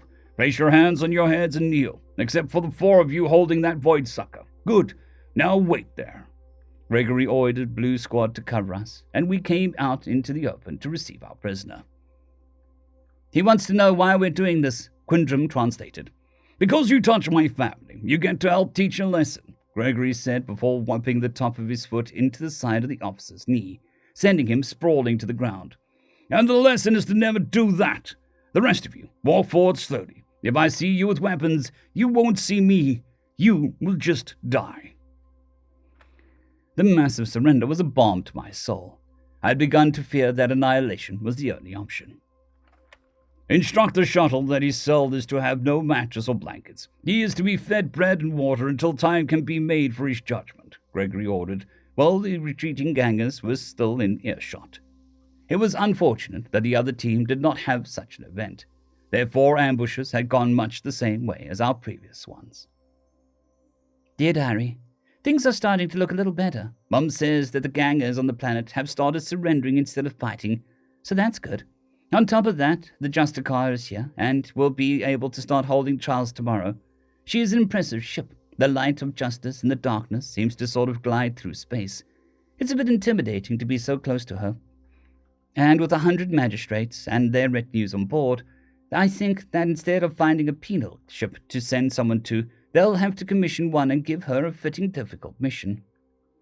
Yoiv has been going around telling everyone that he knew that Sneaky would rescue him from the very start, so he wasn't afraid at all. I caught him crying in Greg's berth, though. If he wasn't afraid before, he is now. The ship's other littles are all convinced that it's all better now, but Yoiv has his own fears, his own worry. My job isn't over. Mission Log 6, date 165, name Gregory George. Mission, Planetary Rescue. Mission objectives, rescue Linus from unknown hostiles connected to a shady lawyer. Linus located on planet.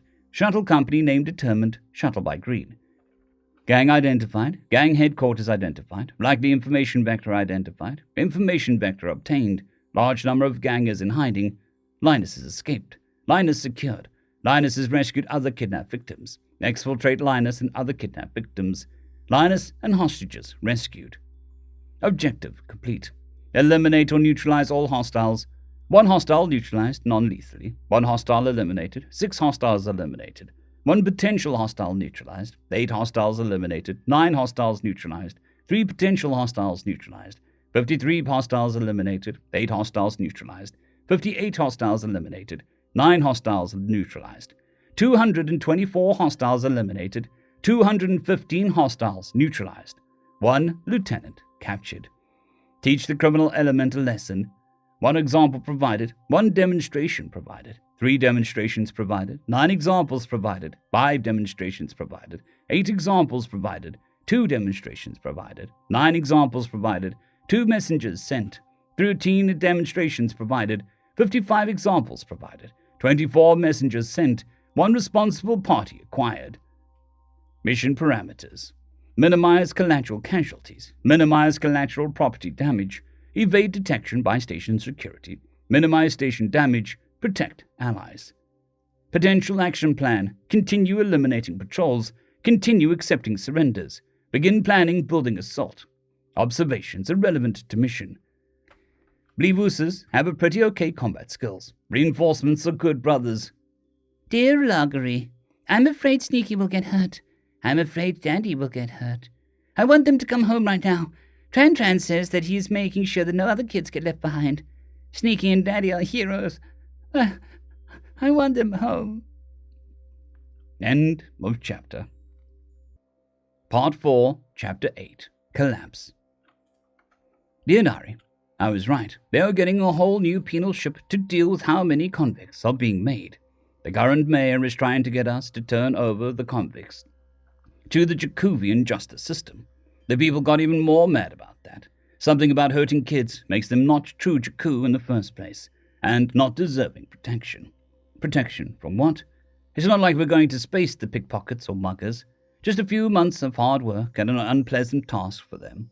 Only murderers and kidnappers have to worry about their lives, and not even the mayor isn't talking about those conflicts. The penal ship will be here in a week, and hopefully we'll be gone by then. Did this gang really think that we'd just do what they wanted after they attacked us like that? Don't they read history? Like, come on, how dumb can you get? Interestingly, now that Dr. Doofus has a proper barrister, he's begging to enter a guilty plea. He's practically begging to talk to somebody with authority to go after the poachers.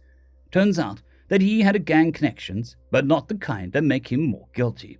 One of the kids rescued was apparently the heir to his clan, and there are a lot of them on station, happy to have the freedom to talk up to the authorities now. I can't imagine what it must have been like for him to live with that kind of threat over him all the time, and no power to deal with it. So that makes our lives a whole lot simpler. It's gross that they'd let it get this bad. They couldn't even join a better ship, so long as the gangers had their clan heir. Daddy come back this morning, and you've talked to him. He was upset that Greg was out scouting, so he wasn't there to talk, but Daddy says that he's doing just fine with the stress. It makes sense from his story, but I'm still worried. It was good for Yoiv to see Daddy, and Uncle Yim were okay, though. He said the guys the other ship sent were good fighters, better than him. Well, Daddy's a good captain. That's not the same as being a good fighter. But he still rescued all of those kids before the other ships put together their away teams. The Wee Sing might get a star mark for that. I hope Daddy doesn't refuse.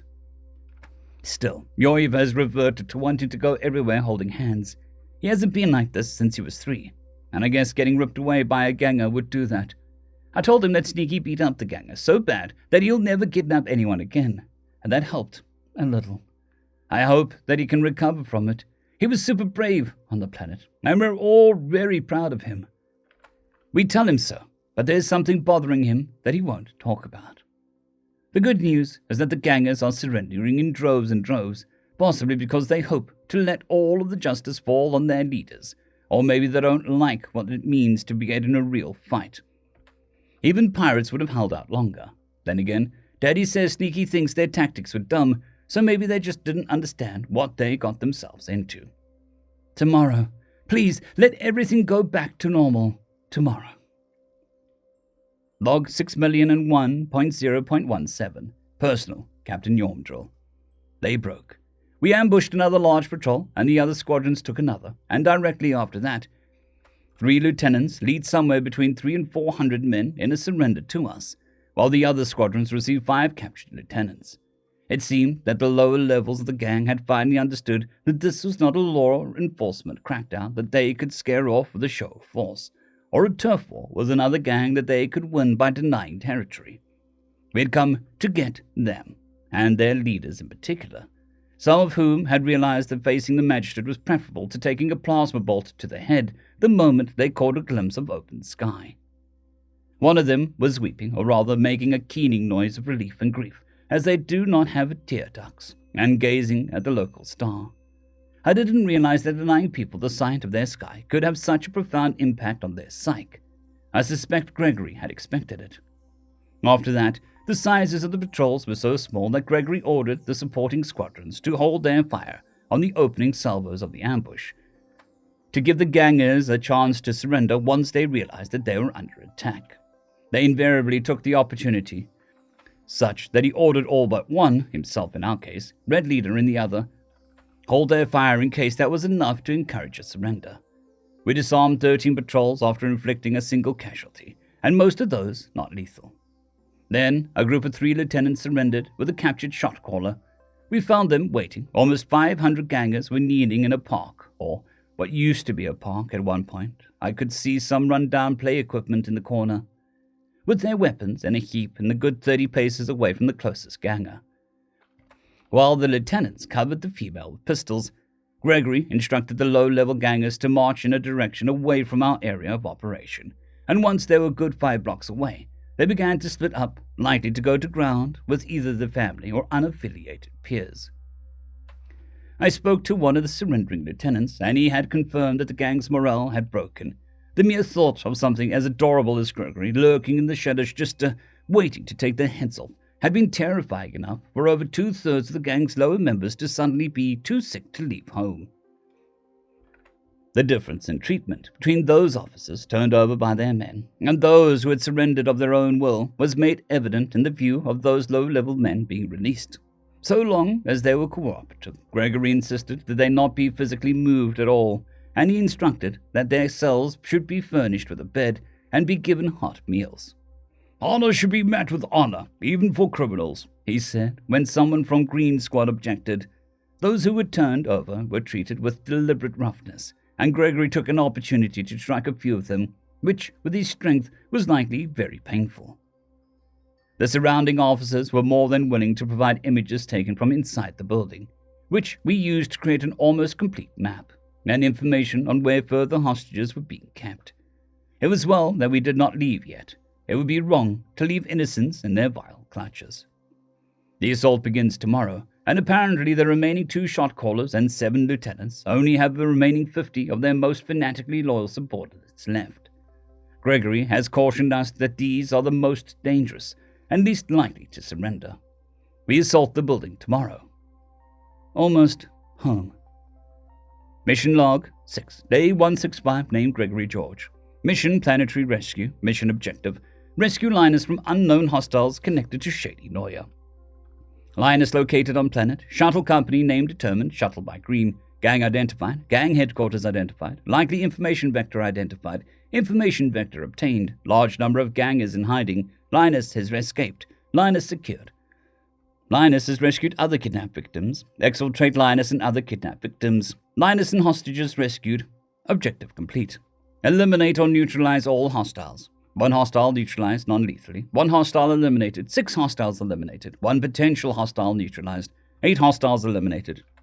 9 hostiles neutralized. 3 potential hostiles neutralized. 53 hostiles eliminated. 8 hostiles neutralized. 58 hostiles eliminated. 9 hostiles neutralized. 224 hostiles eliminated. 215 hostiles neutralized. 1 lieutenant captured. 43 hostiles eliminated. Lost count of neutralized hostiles. 12 lieutenants captured. 1 shot caller captured. Teach the criminal elements a lesson. 1 example provided. 1 demonstration provided. 3 demonstrations provided. 9 examples provided. 5 demonstrations provided. 8 examples provided. 2 demonstrations provided. 9 examples provided. 2 messengers sent.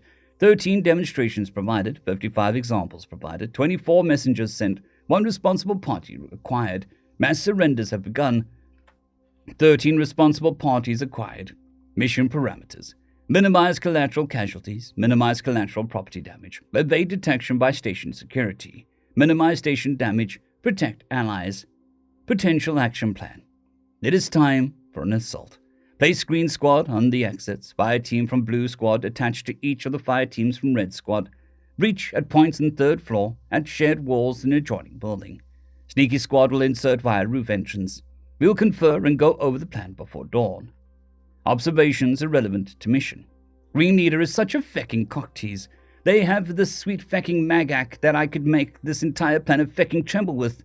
Crap is, their machinist isn't as good as Uncle. Feck.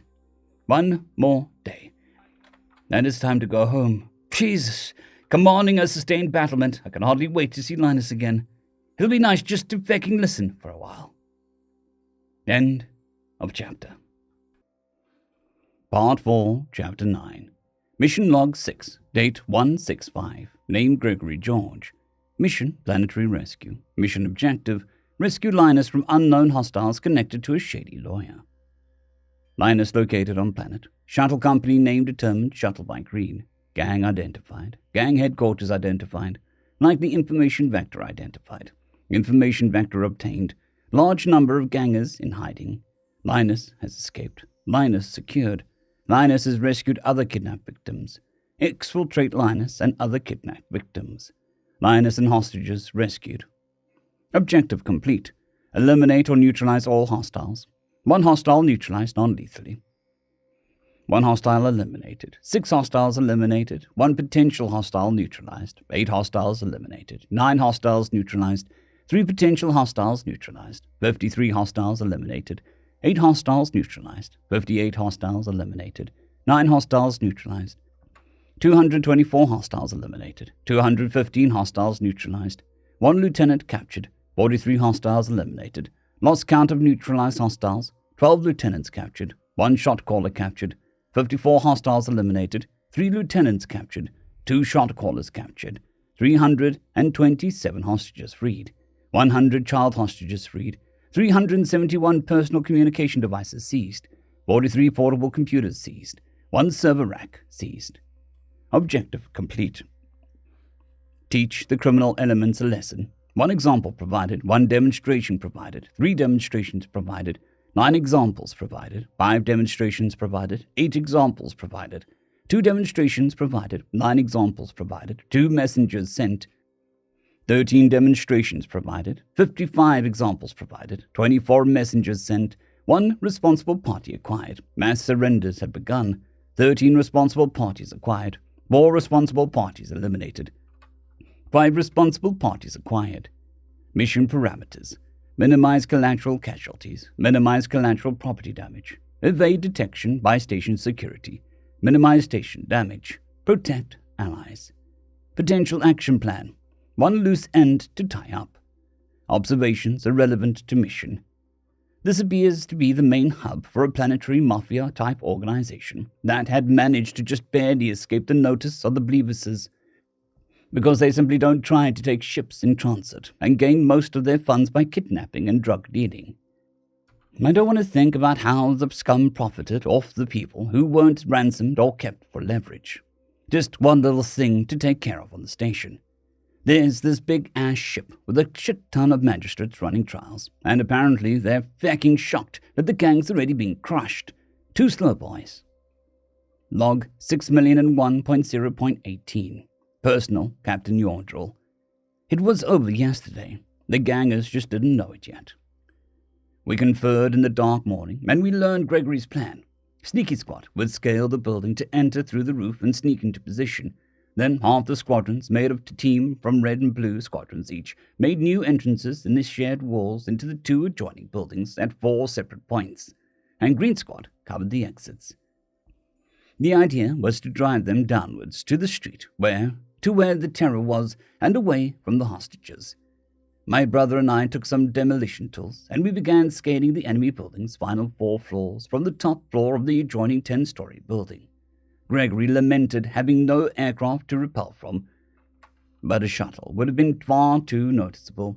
He slapped his own forehead and said, "The tools available are the tools available. We took away their sky, now let's take away their home." The lock on the roof access door was a pitiful thing. But then again, almost all locks are pitiful things to a portable plasma cutter. "Are you well to do this? Wouldn't you rather take a position to watch over us?" Quindram asked as the door swung open. Gregory signed, "From now on, sign only. We want to be undetected as long as possible. This is within my training and experience, and I cannot effectively cover you while you're inside the building." He nodded, and we filed into the door and flowed down the stairs like smoke. Room by room, we checked the empty 2 floors.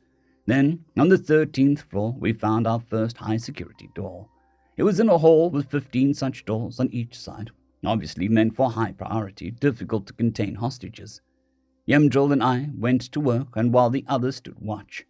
It had been a while since I had cause to thank my father for more than my raising, but for the skill I learned under him. This was a different kind of rescue than our tug did, but no less crucial. We instructed the hostages to make their way to the top floor and hide, as the buildings would soon become violent. Unsurprisingly, they were more cooperative than the doors had portended. The next floor down was a den of depravity. It had been remodeled to be split into 3 living quarters of disgusting opulence when compared to the surrounding decaying urban landscape. High-value textiles draped the walls. The floors were carpeted with rare animal fibers. What were probably valuable cultural artifacts or artwork on prominent display.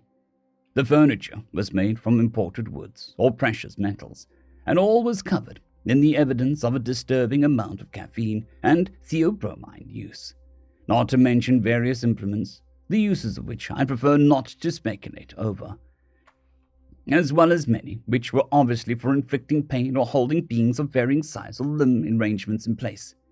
The first 2 such quarters were empty. The first 2.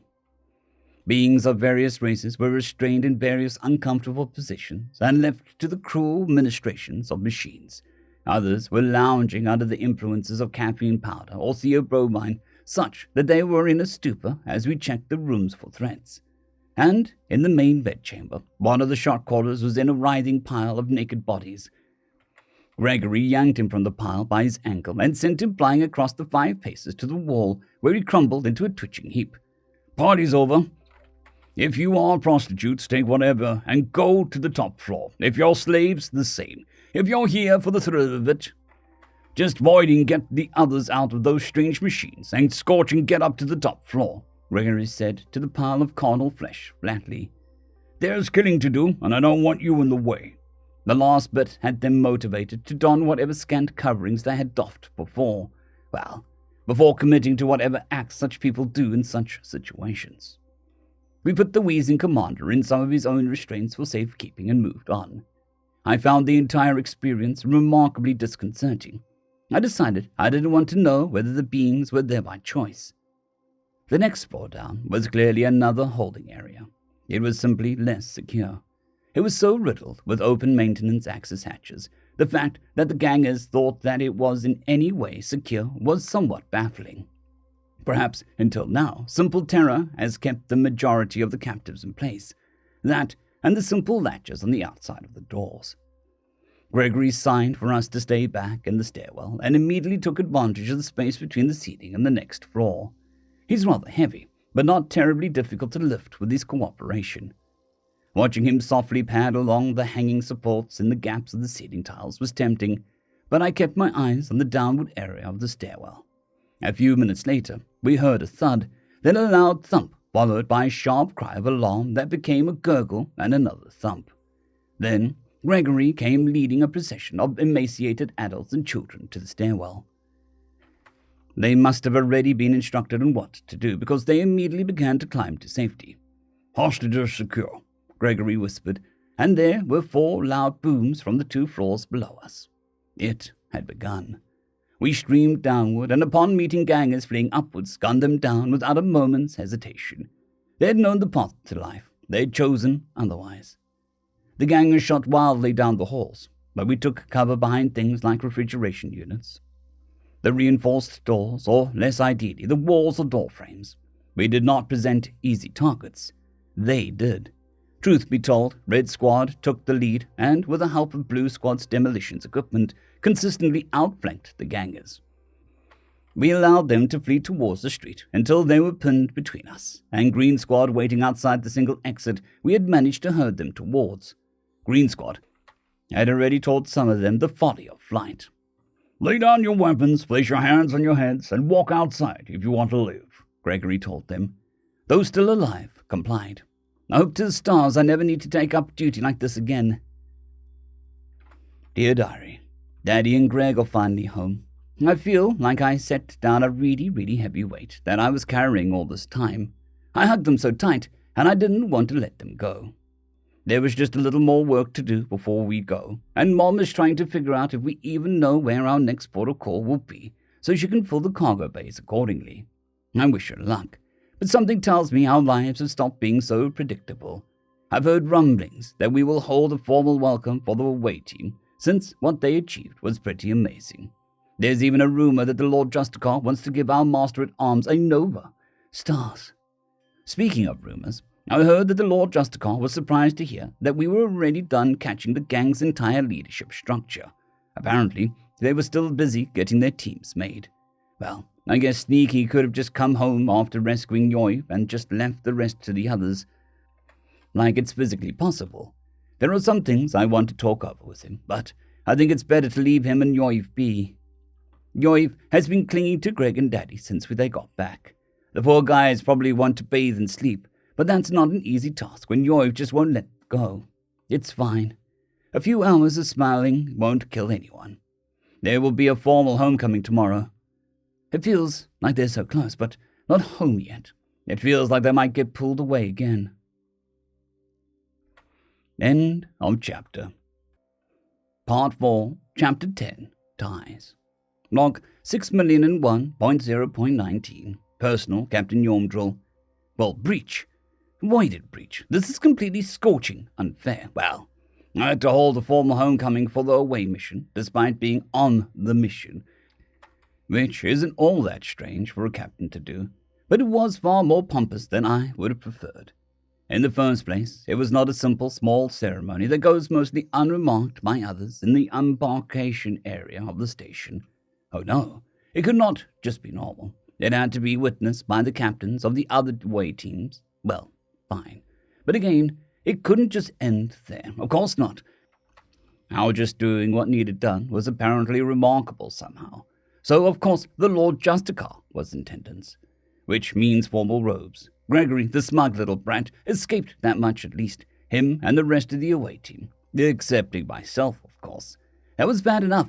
However, there were honors to distribute. Everything was going normally. Gregory had somehow, let's be honest, he just smiled and asked, his cuteness is dangerous, gotten Ringy to sew him a set of clothes from scratch.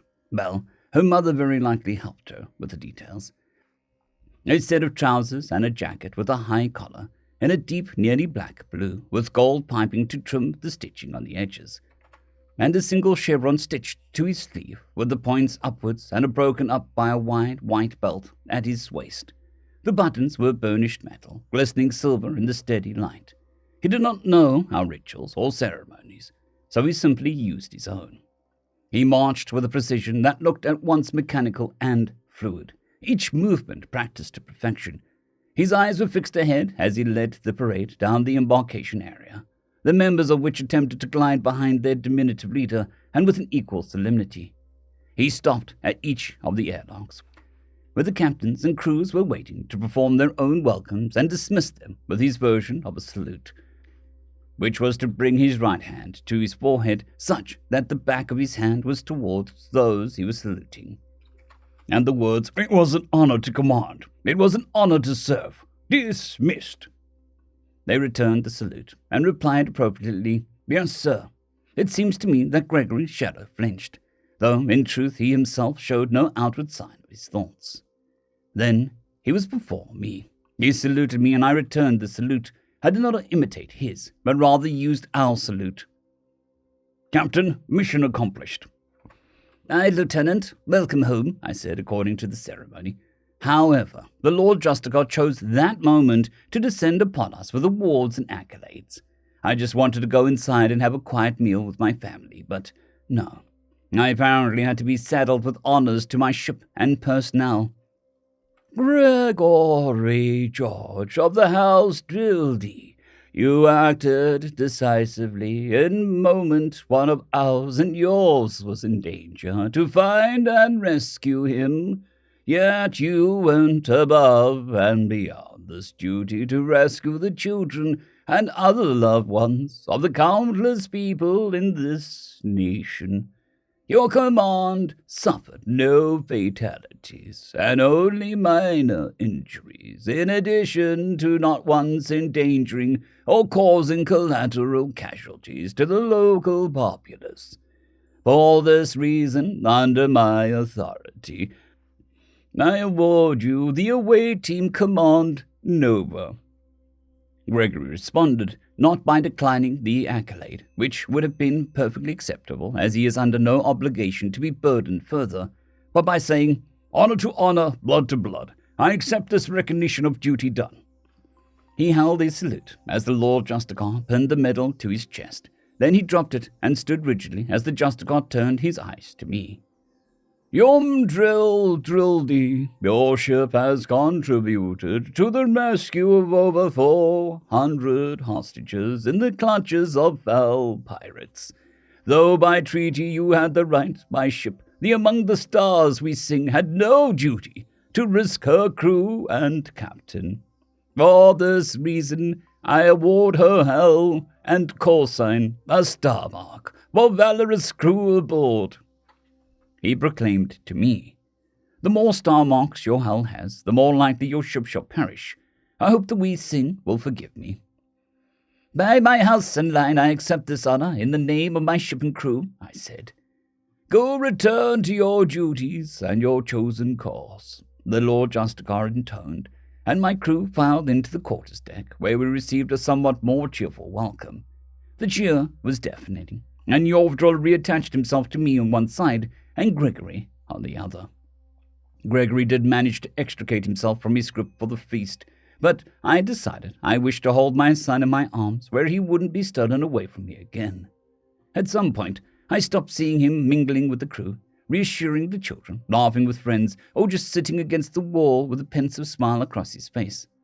He didn't reappear for several hours, and nobody seemed to know where he'd been, likely seeking privacy. He said that we had some things to discuss, but later, and in the meantime he just wanted to enjoy being on the ship and listening. I think I can understand his desire. Did Harry? Well, things didn't exactly go back to normal. Well, I had my brothers and my daddy back, so that's good. Greg's quiet again. Not like silent, but quiet. He prefers to sign, but will speak if there are other person is confused. I'm worried about him. Hope it's not his broken inside again. If it is, I want to help. We had a talk, kind of. He said he'll be okay, that he's just trying to listen to the ship. He said that he likes how it sounds. Is it okay that he's so cute in the fancy clothes he asked for, even when he's so somber? Mission Log 7, date 167, name Gregory George. Mission, Planetary Rescue. Mission Objectives, rescue Linus from unknown hostiles connected to Shady Lawyer. Linus located on planet. Shuttle company name determined, shuttle by green. Gang identified. Gang headquarters identified. Likely information vector identified. Information vector obtained. Large number of gangers in hiding. Linus has escaped. Linus secured. Linus has rescued other kidnapped victims. Exfiltrate Linus and other kidnapped victims. Linus and hostages rescued. Objective complete. Eliminate or neutralize all hostiles. 1 hostile neutralized, non-lethally. 1 hostile eliminated, 6 hostiles eliminated. 1 potential hostile neutralized, 8 hostiles eliminated. 9 hostiles neutralized, 3 potential hostiles neutralized. 53 hostiles eliminated. 8 hostiles neutralized, 58 hostiles eliminated. 9 hostiles neutralized. 224 hostiles eliminated. 215 hostiles neutralized. 1 lieutenant captured. 43 hostiles eliminated. Lost count of neutralized hostiles. 12 lieutenants captured. 1 shot caller captured. 54 hostiles eliminated. 3 lieutenants captured. 2 shot callers captured. 327 hostages freed.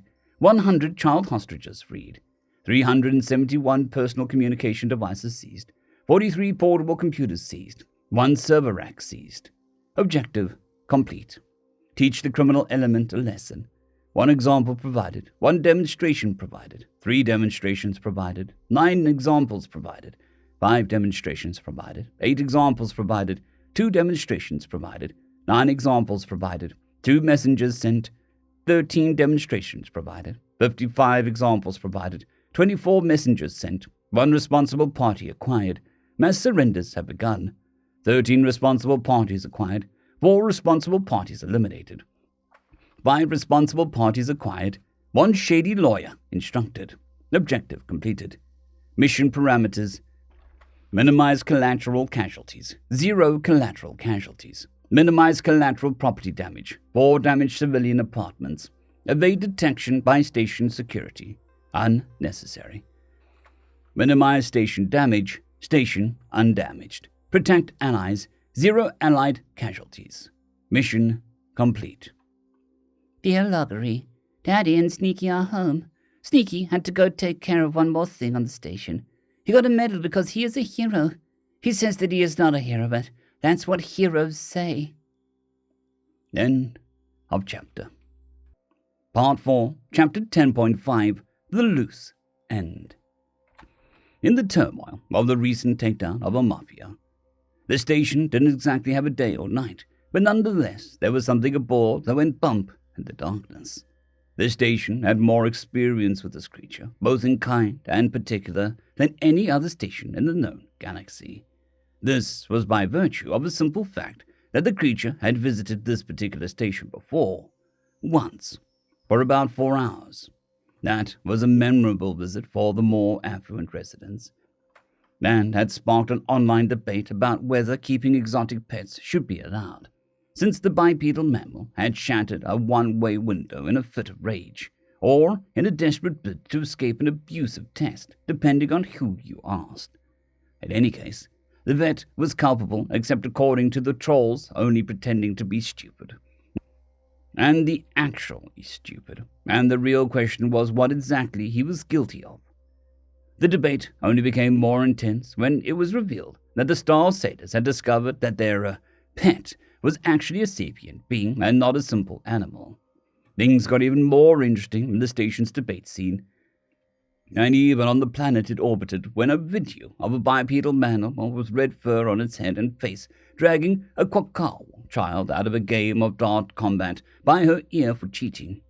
The being stood a head shorter than the 8-year-old child, yet the conversation with her father went equally viral.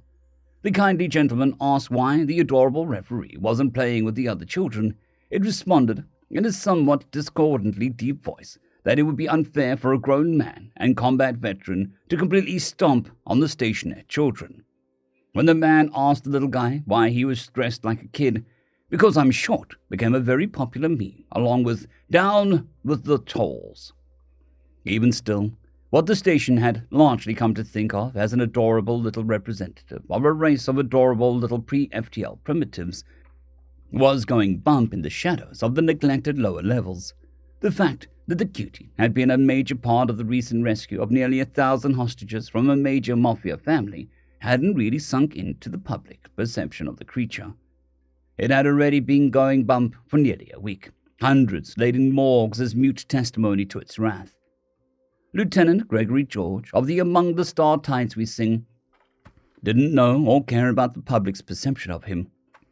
Not as he picked his way through the stationers who largely had been left to a gentle mercies of the Mafia Station branch. Those who noticed him at all had to resist the urge to pat his head, which was at a convenient height for most of them to do so, and even still they made no attempt to hide their delight at the sight of him. If they knew his dark purpose, perhaps his fluid grace would be unsettling rather than the cutest damn thing ever. Or perhaps not. After all, many humans find seals cute despite what they do to penguins.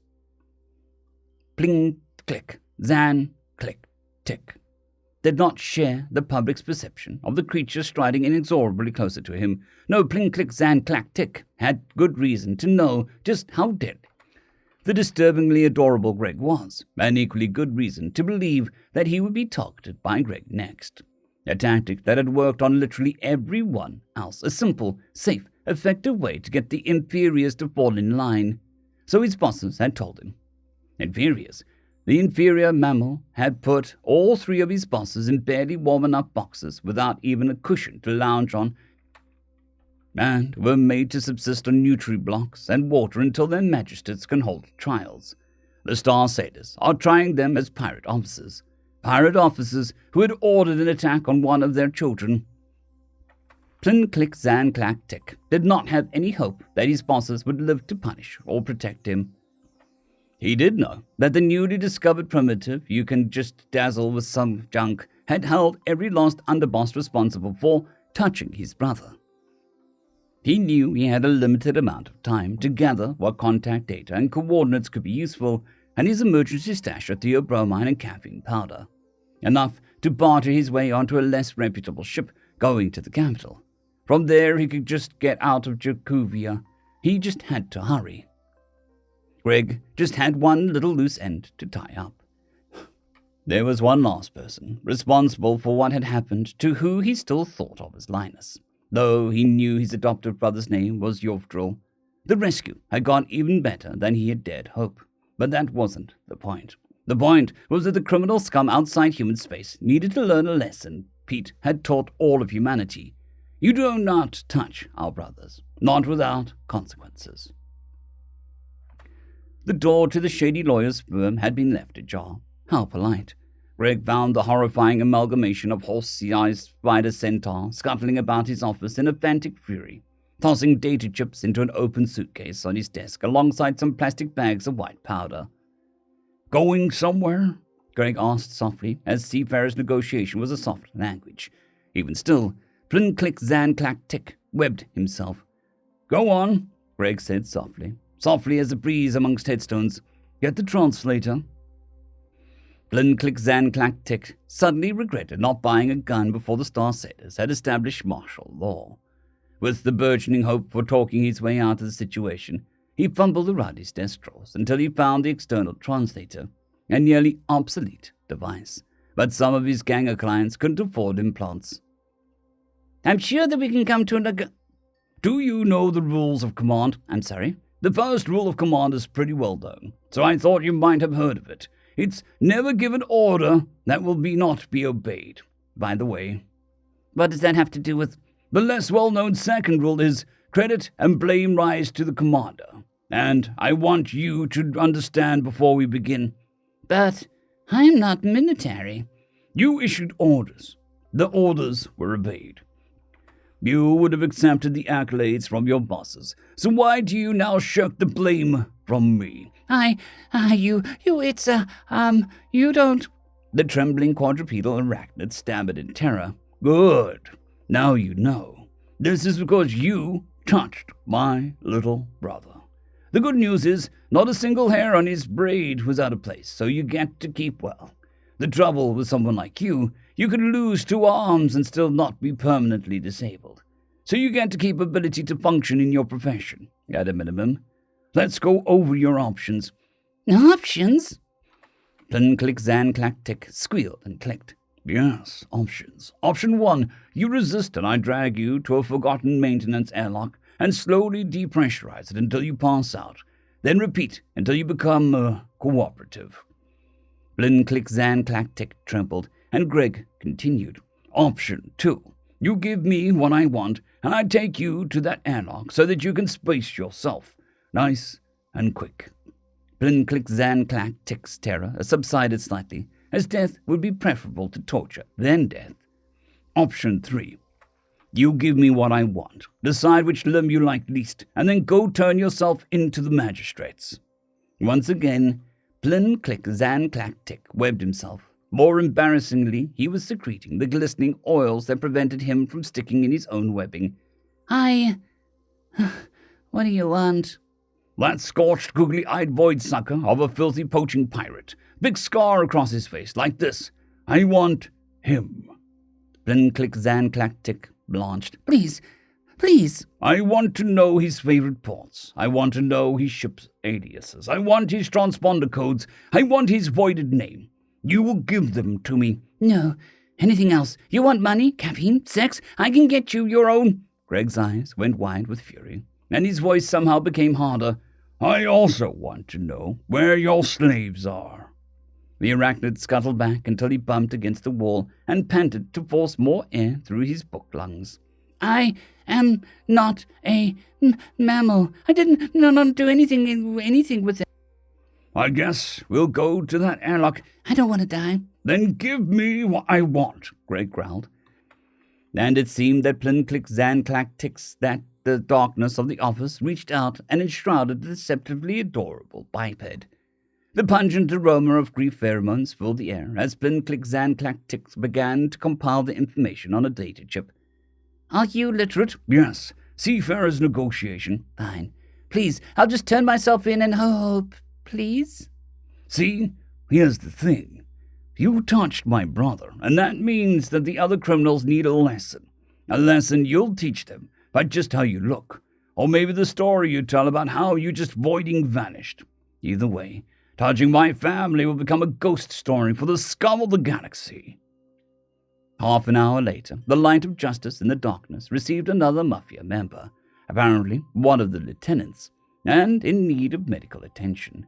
The criminal had somehow suffered a crushing amputation and refused to speak on how of it. The magistrates and their retinue surmised that it must have been his subordinates turning on him. End of chapter. Part 4, Chapter 11. To listen. Journal entry 33, date 171. Name Greg George. So apparently I'm in charge of combat readiness of the personnel on the ship. Well, not like ship to ship, but in case of repelling boarding actions or an away mission.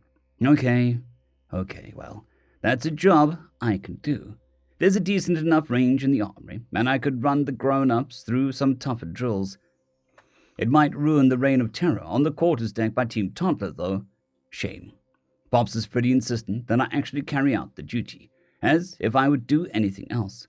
But he's kicking himself for being lax in that area. Well, that is understandable. I just still want to be DI for the kids. It's fun. Anyway, Master at Arms at office, I don't know how I feel about this. I worked very, very hard to keep from being promoted out of my MOS. But here I am, just happy to have a useful job at all. Then again, I don't like giving orders. Training is different. Crap. I need to think this over more. It was a good mission. No casualties. No collateral casualties. Got all of the officers, and I doubt anybody will try hurt my family again. Not after that. Faking hard to hold back, but the dead don't learn lessons very well. Plus, I didn't have the time to really do it properly. Plus, no drop pods, so scouting ahead wasn't really an option. Still, I'm post-mission down, starting to go over all of our actions, all of my orders to see if I could have run it any better.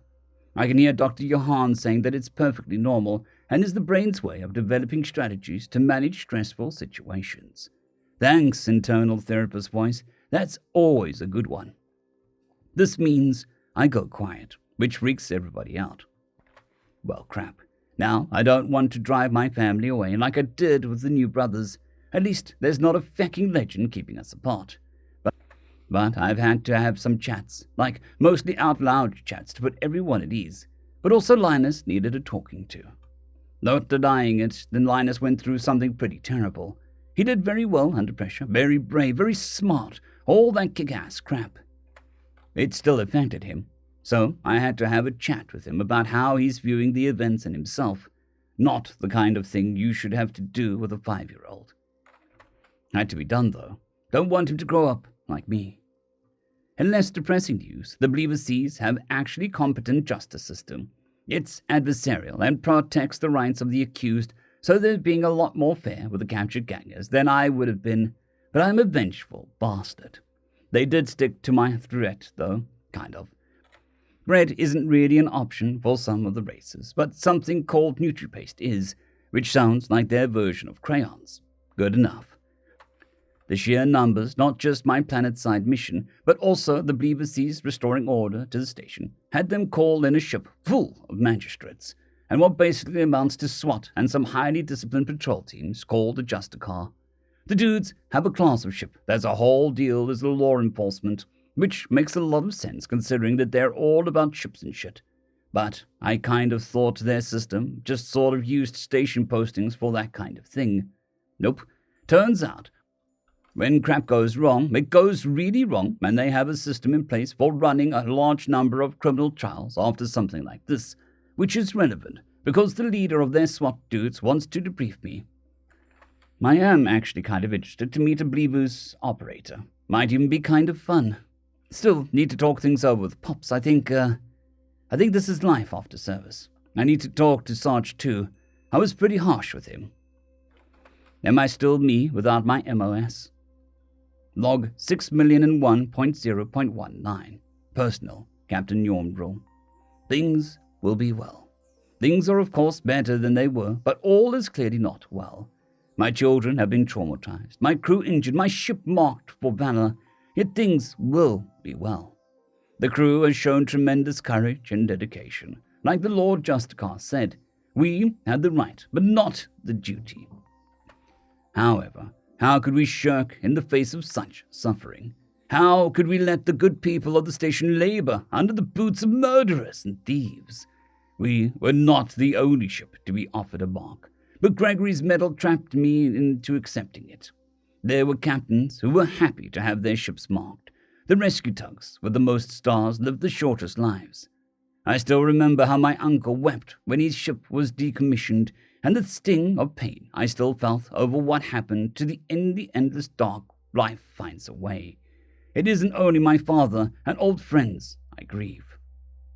Once again, Gregory is an immense help to the ship. His mere presence has buoyed our spirits of all the children and many of the adults. Furthermore, he spoke with Yovdril about his experiences in a way that I will have struggled with. I shall, of course, have to speak with him too. But Gregory opened the door, which I am grateful for. There were some surprising things in how he went about it. Imagine waking up like that. Stars. What an awful thing to contemplate. I suspect a more detailed telling is forthcoming, but we haven't had an opportunity to sit down for another quiet chat. The Major of the Landers wants to debrief Gregory and me, which I have no opposition to. I'm hoping that we can get some information on the poacher, as clearly he had some connection to the local gang. Though gang is perhaps not the right word. Crime family, crime syndicate, crime something. There's more work to do about them, but they had the bright idea of keeping literally all of their high-value hostages in one location, the same location of their leadership, which means that the planet-wide cooperation of the syndicate is now in shambles, and local authorities are no longer under threat of important people losing loved ones. I expect the electronics seized will also have some information the public will find very edifying. My anger has cooled somewhat, but the sight of the corrupt barrister who started this entire mess missing in one of his arms was immensely satisfying. Stars knows how that happened, but he deserves it. Trevdy and I have a lot of stress to relieve. With all of the stress management, we might end up expecting another child soon. Dear Diary, just because everyone is safe doesn't mean everything is okay. Greg let me listen in to his conversation with Yoiv, and it was, I think I'll just write out what I remember. Hey Linus, can I come in? He asked. And Yoiv must have sighed yes, because he went into Yoiv's room and started. You know you should talk to work things out, but you don't want to talk about it. You feel a certain way, and you're hoping if you don't say it out loud, it'll go away. How did you know that? Well, I felt a lot like that when Ray died. I felt a lot like that. I felt like it was my fault. I felt it all the way down into my bones for years and years. When I was a child, and the thing that attacked us had the strength of an adult. If I'd fought, we would have both died. I know that in my head, with my mind, but I felt like it was my fault for running for so long that it still hurts. Oh. So you're thinking about how you got kidnapped. You're thinking that it's your fault that we had to go and fight. Yeah?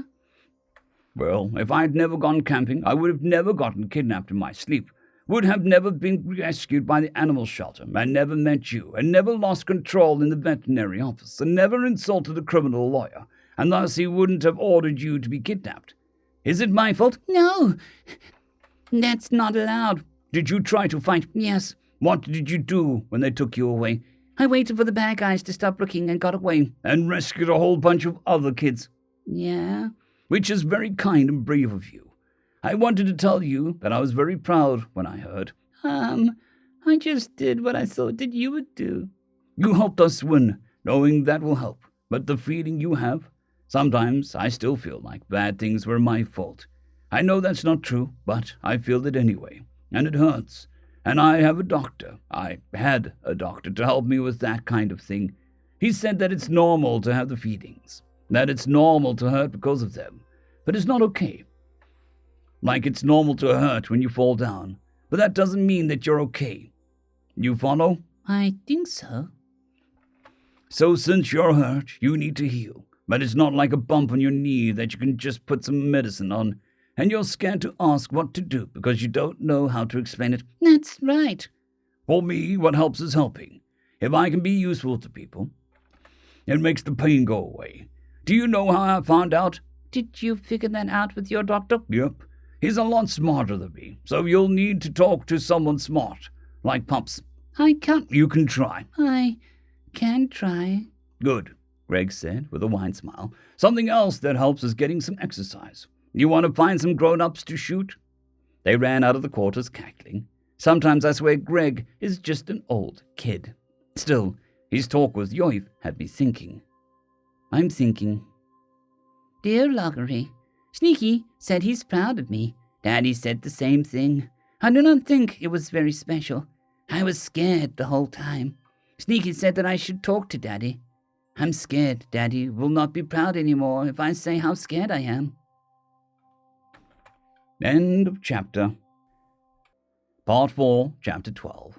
An Office. Log 6,001.0.20. Personal, Captain Yormdrill. I had decided that the debriefing could wait. Tomorrow is soon enough. It is clear to me that Gregory is quite deeply affected by the stress of command, and perhaps the sheer amount of killing. His accuracy could just as easily cut him. It was, well, because Jovdrol came to speak with me in the morning. I'd been lounging, contemplating our choices and actions, letting the gratitude of my family's safety wash over me when he clambered onto the sofa and onto my chest. I would have been content to hold him in silence, but he was apparently ready to talk. Daddy? Yes, son. He seemed to be at a loss for words for a moment, and I was not impatient to know what he wished to say. Waiting was sufficient. I was not very brave. What do you mean? His lower arms tightened over my chest as he fidgeted with his upper hands, a sign that he needed some solidity to order his thoughts. Ever since the bad man took me away, he began hesitantly, I was afraid. I wanted to cry, so I was so afraid the whole time. Son, what is bravery? Jovdrol's distressed panting slowly became more normal breathing, and the pressure of his embrace lessened somewhat as he replied, Not being afraid? No, that's not true at all. The bravest man I ever knew, your grandpa, told me that he was so afraid he wanted to scream on every rescue. But he was always doing brave things anyway. He told me this. Being brave doesn't mean that you aren't afraid. It means that you do what's right, even if you're afraid. No, getting taken away by a bad man would scare me. But you're a grown-up. Oh, yes. But that just means that I would be able to hit the bad man hard enough to make him stop. Nah, I guess so. What was the right thing for you to do? To watch the bad men and get away when they weren't looking, he replied quickly. Exactly. And you did that and helped lots of other kids get away. It must have been very scary, so you have to be very brave to do it. He responded by burying his face in my chest as he wept. I embraced him and said, I'm so proud of you for being so brave and clever. I'm more happy than I can say that you're home safe and sound, my little star. I shall have to look into resources for traumatized children. Later, I spoke with Gregory. I was having a refreshing glass of juice in the galley, watching other ships go through their docking procedures when he approached me. Hey, Pops, he signed. I've been wanting to talk with you. Do you fear to make sound once again? I signed back. No, he replied with a soft smile. I enjoy listening when I return from a mission. I see, I answered skeptically. What did you wish to discuss? I do not have my head doctor. he began with the uncertainty of someone trying to find the words. Is it allowed to talk about these things with you? I do not want to bother. I cut him off by putting my hand over his and said aloud, "You are family and crew. Speak or sign as you would." I released him, and it looked as though emotion had tightened his throat. A moment, I nodded, and it appeared that he was thinking. A large part of what makes me myself is my job. My job that protected my brothers, like it did on the away mission. I spent a lot of time and effort making sure that I wouldn't be given a different job by being promoted too high for a rank to do it.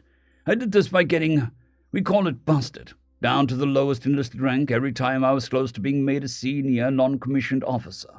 Now I have an office on the ship and an officer's rank. I'm happy to have useful jobs on the ship and grateful to belong, but I feel uneasy. It is well that you can speak so completely about this. What is your unease? Am I still me? I do not act as I once did. I am not an Overwatch. I do not scout ahead. I am an officer and a teacher instead. Am I the same man?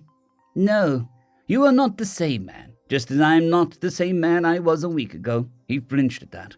I have always been prepared to protect my family, but doing it has changed me. Perhaps I understand you a little better now. His cheeks flushed and he frantically sighed. Pops, you already got me. Don't worry about that. I'm different. I'm thinking about things I've never considered before, like retiring from the Navy, life of a service.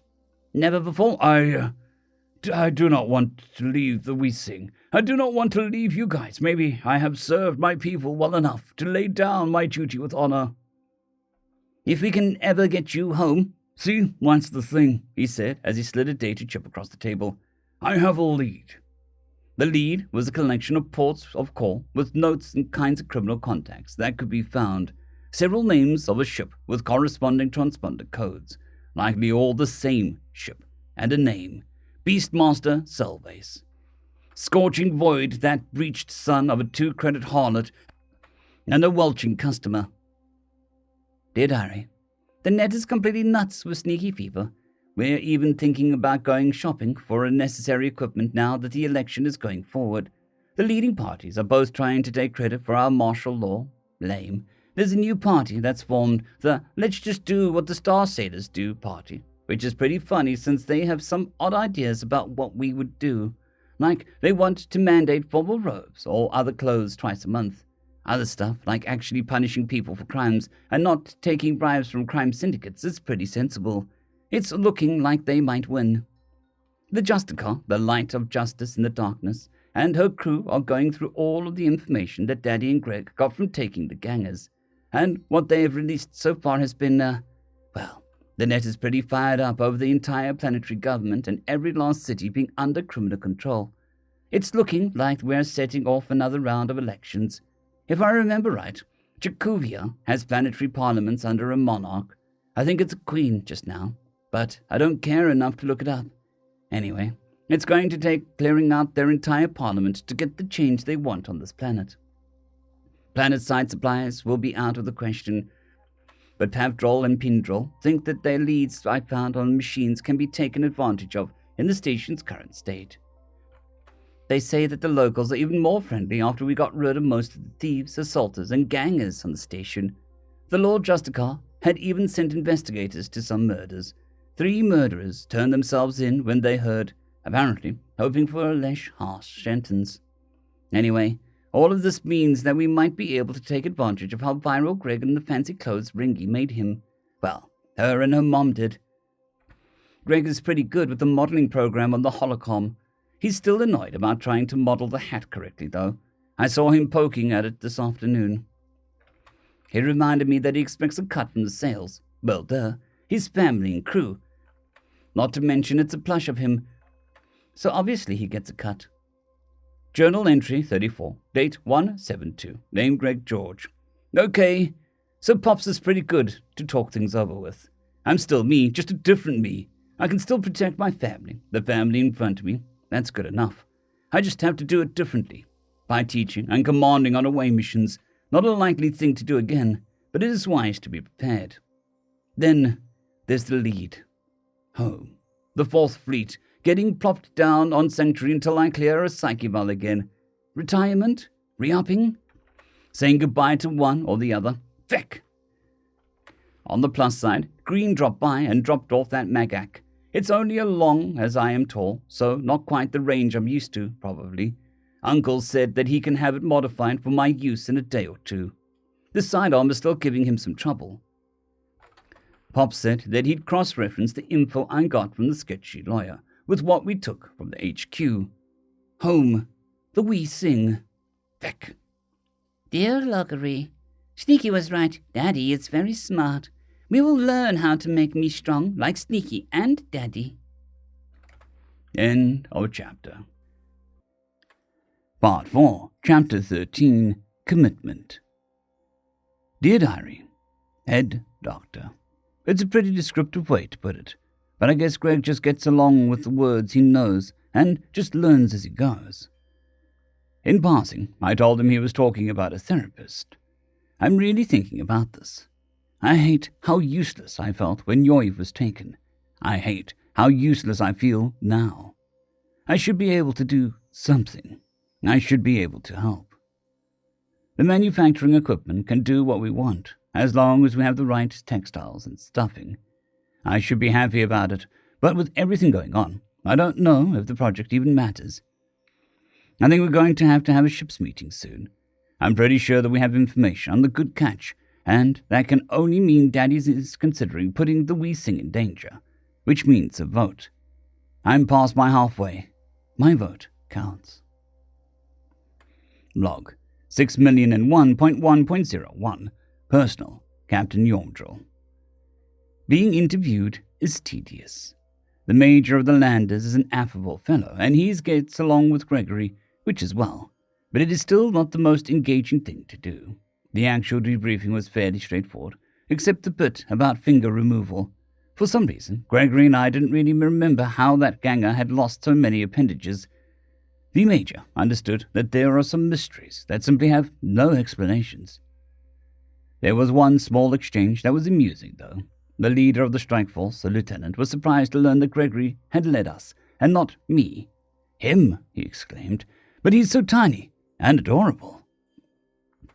He's standing right here, Gregory muttered irritably. The lieutenant flushed and said, Apologies, Gregor. Please, Gregor Sneaky. You folks have been butchering my name. He flushed deeper and said, Sneaky, then, how did you get that name? The kids gave it to me when they thought I was their pet. And you don't find it insulting? I find it hilarious, Gregory retorted with laughter in his voice. Plus, I have a soft spot for kids. A soft spot? I automatically have affection for children in most cases, he explained. Well, isn't that normal? I guess so, but some people find kids annoying, Gregory said with a shrug, or at least not very interesting. For me, though, there's less likely to be afraid or overawed. Afraid? Back home, I have something of a reputation as a sniper. A military man? Yes. So that's your military tradition and formal uniform? Well, I couldn't model some of the details correctly, and we couldn't get brass buttons cast with the right color. And it's missing the devices in my ribbon block, but it's close enough. No way in the void am I going to wear those stupid tactically limiting robes again. The lieutenant burst out laughing and said, I've yet to meet a man who enjoys wearing formal robes. I think the only reason they yet exist is that the women liked how we look in them. The things we do for love, Gregory said without missing a beat. True. But if you dislike the robes for how cumbersome they are, why do you desire a ribbon block? What is a block of ribbon anyway? Oh, the ribbons are very simple, and arranged in a block to display my awards and qualification at a glance in non-combat situations. Much like the various star marks for a ship, let you know where to look for a good crew for a job, to which I tried not to flinch. If you're too good with digging, they give you a bigger shovel, Gregory said. I surmised it was a proverb from his culture, probably the culture of his profession specifically, but it wasn't difficult to pick up on the meaning. That's why I was promoted to command the strike team that was prepping to land when you sent up all those prisoners. You should have used drop pods, Gregory almost sang with a smirk. I still don't know whether I believe him about dropping soldiers in pods from orbit. Drop pods? Orbital insertion drop pods, way faster than riding a shuttle. You have to be joking, the lieutenant said with an unamused flat tone. Of course not. I have only ridden a shuttle down to combat twice. All other insertions have either been by stealth drop pods or boarding torpedoes. Boarding what? Torpedoes. Basically, they're escape pods with a ramming prow. The lieutenant's eyes bulged, and he clearly couldn't fathom my idea. What if they miss? They get recovered after the engagement. Usually. In one case, an infantryman with some engineering training hot-wired some controls to turn the torpedo around and hit the target anyway. Theodore Robertson, that guy was an extraordinaire. That guy who always does the riskiest possible move, but somehow doesn't die. I know several of that guy. Every operator does. This from someone who claims that drop pods are normal? They are, Gregory said blandly. It's standard naval ground assault insertion. We clear the way for the army to come down with the heavy equipment. That is, if we're fighting an actual war. For things like a pirate base, usually the naval infantry are good enough. Is your entire race insane? How should one of us know? For my part, I found the entire exchange delightful to watch. It would be very much like Greg to trick the lieutenant for a joke, but on the other hand, he didn't use his past as a way to make jokes at our expense before. Still though, such a thing strains credulity. Less amusingly, we gained access to the collated data from the captured devices, and ran a cross-reference program with the data Gregory mysteriously obtained. There are 8 stations and 6 planetary spaceports that were confirmed to be connected to criminality across 5 nations. None of them are very safe. Sailing those stars will put the Weesing in significant danger. I shall have to put it to a vote. It would not be right to risk my crew's home without their consent. Journal entry 35, date 173, name Greg George. Get wrecked, fecking slowpokes. Fecking blown away that these guys don't even use boarding torpedoes. Can't get counterboarded if you don't hook your ship up to the enemy ship. Modern problems. Anyways, I have some leads on where home is. More importantly, I have some leads on where the GF, who has classified information, is. So long as the fecker is out there, my brother's rest is not secured. Fecker. Journal entry 36, date 174. Name Greg George. Holy fuck, just feck. Holy fecking feck. Holy fecking goddamn fecking feck. Jesus almighty himself aiming my fecking drop pod. Holy feck. I'm blown the feck away. I can't even process how fecking amazing the Weesing is. Just feck me sideways, twice on Sundays. Feck. Dear Diary, well, we're pirate hunters now. Or maybe poacher hunters, whatever. I'm kind of worried about Greg, though, but not the usual reason. He's been staring into nothing for the past 3 hours and grunting when someone wants to talk to him. Mom is going to try cooking some meat for him. Log 6,001.1.02. Personal. Captain Yormdrill. Well, I called the meeting. It was the only really important thing that happened today, since we're still docked. Stars, it feels downright uncomfortable to be stationary this long. Everyone had gathered in the galley, even the children. I had never contemplated a course of action that I would seek consent of the crew to commit before. We have held some votes, but mainly when Trevdy and I could not decide between 2 options. I laid out the facts for the crew as I saw them. A short time ago, Trandy had her halfway, and her gift was to be the adoption of a pet from a rescue shelter. This decision changed the lives of everyone aboard, as the pet we adopted turned out to be our beloved Gregory. Crew and friend to some of you, family to others, some of you have been made privy to what parts of his history he shared, and know that he carries a great weight, though he is strong enough to bear it. I've heard from some of you that you are glad to have such a man to help us keep the children fit, as it clearly benefits the ship as much as it does him. I've heard that he is a delight to the children and the parents alike, and the ongoing dodgeballs in the quarters deck is an unending source of fun. Team Sneaky will know defeat eventually. Some crowd politely chuckled for me. Eventually. I do not think I need to reiterate how he led us in the away team. I lay this out because I want it to be known that even though Gregory's adoption by the Among the Star Tides We Sing was accidental, he is one of hers, one of ours. I had to pause for an appreciative murmur of assent. What's more, we are his. During our mission, we obtained information on the activities of the criminal scum who had kidnapped and abused one of ours, our Gregory. Though without that scum, we would have never had him. That does not absolve them, in my view.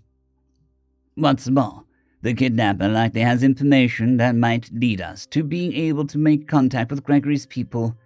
They likely wish to know he is safe amongst us. It is, however, among perilous stars that we must sail if we are to pursue this criminal. It is into danger we must send our heading, and our very we sing in that danger. I refuse to order you to follow this course, therefore I call for a vote. Gregory had listened with everyone else, his eyes growing wider all the while. But before I could begin the vote, he stepped forward and said, "Before you decide, I want to say that I want to stay here. I want to retire from my old job and have a life after service, because I don't want to leave. Well, here's the problem. That criminal knows where Sanctuary is, and that puts my brother's rest at risk. So long as he's out there, they can't be safe in the place that we set aside for their safety. If you decide against the we sing going after him, I promise I will find my way back. I will come home." The vote was unanimous. We sail into the shadows. End of story. This is part 4, Interlude. An indeterminate time in the future. What was meant to be a semi-private affair, a simple meeting between diplomats, was rapidly developing into a collision of several different factions at a point that is anything but typical. Everything except proper. On a late-night comedy show, a lumpy human man with a nose too small for his flabby face stared into the camera and split his jowls in a mockery of a smile. He was the host, the state-approved comic from Montreal 4 planet, an independent planet. There was a studio and a set and even a space for a studio audience. But the studio audience was just a collection of VIs programmed to respond to the jokes and commentary in the ways the Montreal 4 government approved between the recording equipment and the almost live broadcast equipment. The 60-second delay even gave the comedy minister a chance to oversee the reactions in case the VI started to get a little too intelligent. The camera pulled out to reveal the guest, a petite human woman with a very bad red wig on, and a comically large rifle prop across her shoulders. She sat with her legs splayed apart in a mockery of a masculine repose, and contorted her badly made up with fake scar's face in a parody of a skull. "And here is our very special guest," the lumpy state-approved comedian burbled, "the fearsome and enigmatic, The Report." The audience at home heard a mixture of shock gasps and polite chortling. The Report grunted. "Thank you for coming in, oh mighty The Report," the actress spat to the side. "Good to see you again, too. What have you been up to lately? Killing?" The actress said in a faux masculine baritone of a woman mocking a man's voice, and even in the single word of commercial English, the stage accent was obvious. The audience giggled. I see. That is your favorite thing?" "Oh, yep." The audience started laughing harder. "Did you assassinate Chu, then?" "Chu is our guy, so of course we ain't killing him. Busy killing Xenos." The audience roared with laughter as the actress made a show of chewing tobacco and spitting on the floor. "That's right, I forgot Chu is a filthy Republican stooge." More laughter. "Killing Xenos, you say? Why?" "Republic wants war with the Xenos. Got to try and unite humanity by getting them to attack CIP folk." The Minister of Comedy adjusted the laughter to shock gasps and smiled to herself. The sheep would think what she told them to think. The people of the planet largely ignored the broadcast, and the people of other planets either mocked or criticized it for what it was: blatant propaganda. Aboard an unassuming personal yacht, Amelia Doucette felt the butterflies in her belly, that unpleasant churning of unease that goes right through to your bones. Then again, It's not like she's ever felt an unease that's pleasant. In any case, her network of sources and contacts had been bombarding her with messages for the past few hours. That not only was the report found, but several big players were hurtling themselves towards the official event to welcome him home and open up diplomatic relations with these star sailors. She knew the story was going to be interesting, and that was the problem. A military journalist hates interesting stories, since they so often come with so many dead. On High Admiral Zokron's stately vessel, the High Admiral was attending to a duty that wasn't altogether unpleasant, but still ever so slightly tedious. Zokron was obliged to speak with Representative Nessus, or at least he thought the reptile's name was Nessus's. Jakku names have a lot of hissing noises in them. He was almost certain he wasn't mispronouncing her name. Still, though, he avoided it just in case. And they have said nothing about reparations. No, Representative. They have only sent some cultural data and translation protocols along with the first contact records.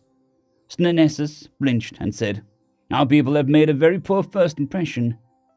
"All shall be well, my friend. It seems that these humans place a high value on the individual choices rather than the collection of races' choices. I do not expect that you go to meet enemies. I can't help from feeling shame at what their sneaky suffered through, and we are in debt to him for his actions, and in debt to your people for their part in the events. Let the past pass. Those who require judgment have gotten it. Those who needed help are getting it."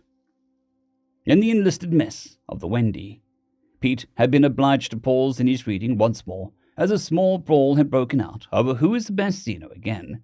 Team Lucy had made a resurgence over how dutiful she had been in crisis, and Captain Dad Coalition were adamant that Captain Dad is not only the best Xeno, but also the best dad. However, the Linus Master Race was having none of it, and had turned to smacking their opponents with mesh trays for daring to insinuate that anything could rival how adorable and courageous Linus had been. Mom fans quietly stood in the background. Additionally, Eric had won the pool for Greg's hostile elimination count, since his guess was 400 hostiles eliminated being the closest. There was a minor controversy whether the accounting is accurate, since it was obviously a daily total for the entire mission. But credit and blame rise to the commander. He laughed at the low ballers and reminded them that Greg was always an Overwatch operator. That means teammates. The Linus Master Race beat him up for winning. Eric thought it was funny. On the bridge of the Wendy. "They're fighting again, Captain. Any injuries?" No. They're just burning off steam. Don't worry about it, Lieutenant." "Yes, ma'am, I'll try."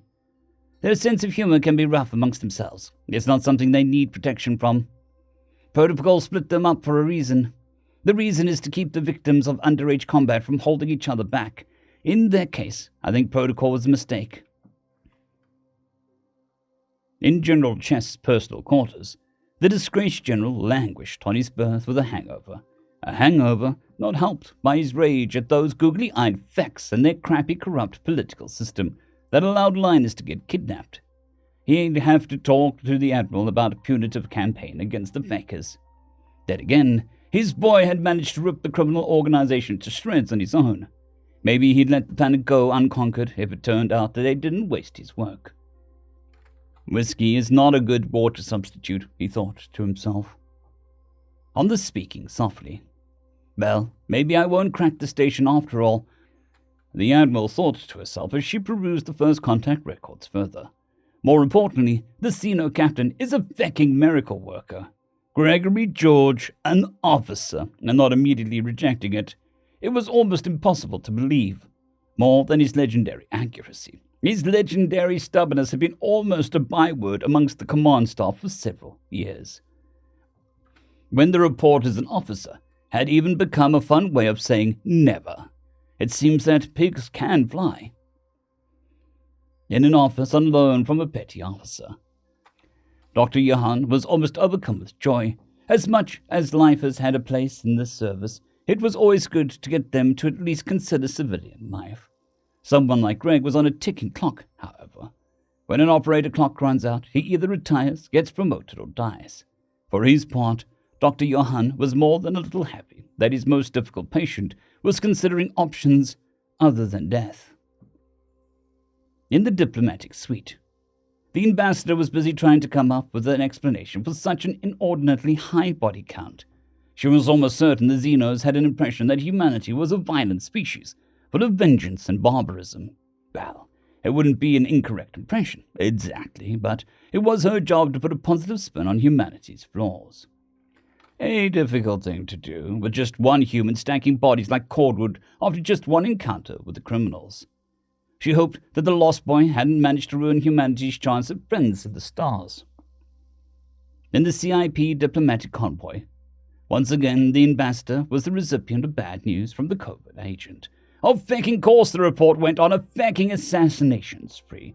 Can't have a government capable of challenging the Republic out there. These poor Xenos don't know who's fecking with them. But they will learn. Hopefully by listening to someone wise. The someone wise the Starsailors should listen to was, of course, himself. Who else? Aboard the Mercury, the oracles had spoken. The rightful emperor had reappeared. The auguries portended that the time was right to bend the knee to him, to beseech him, to take up the throne that had conquered by the might of his hand and the thunderbolt of Jupiter. The poet Plutarch himself was on the bridge with the Praetorian Guard, who were under the impression that sufficient oaths and honors could entice the emperor onto his throne. End of story. Part 5, Chapter 1. Journal entry 37. Date 175. Name Greg George. Okay, so the space bacon has increased. I think Mom is trying to cheer me up. I mean, it's not working. I won't say no to delicious space bacon. What I want is some goddamn whiskey. Feck's sakes. These blue boys get fecking drunk on tea, like a bunch of fecking teetopians, or Britbongers. Or some chocolate. I wish I knew more about chemistry. The only fecking reason I even knew the caffeine is in the tea is because I recognized its effect on me. If I knew how to draw the molecules of hooch, maybe I could help my family figure this crap out. Pretty sure the lack of Xenos cocoa beans leaves me SOL on the chocolate front. Feck! I want chocolate. In other news, the Hands and Lucy are moving ahead with my merch. There's a 5% cut fair. I mean, it's my likeness and crap, but it's not like I'm doing any work. Then again, it would be funny if they caught on, so I'll definitely help promote that crap. As Master of Arms, the state of the armory is my responsibility, and I have to say, it's pretty pathetic. These plasma casters wouldn't penetrate a standard boarding power armor's battle screens, let alone dent its heat dispersal systems. Speaking of armor, we have feck all. The vac suits are even fecking soft-sided, leaving alone the fact that you want to tank your Atmo during a fight to avoid the possibility of explosive venting. So fighting in vac suits is fecking standard. What if you have to go to spacewalking to repair something and get hit by debris? You're fecked in the soft-sided crap. Automatic naval shotguns aren't really an option, and there isn't really anything available that I would call equivalent. I can get some Magak flechettes to add a little kinetic to our arsenal, but they are semi-auto and vulnerable to EMP strikes.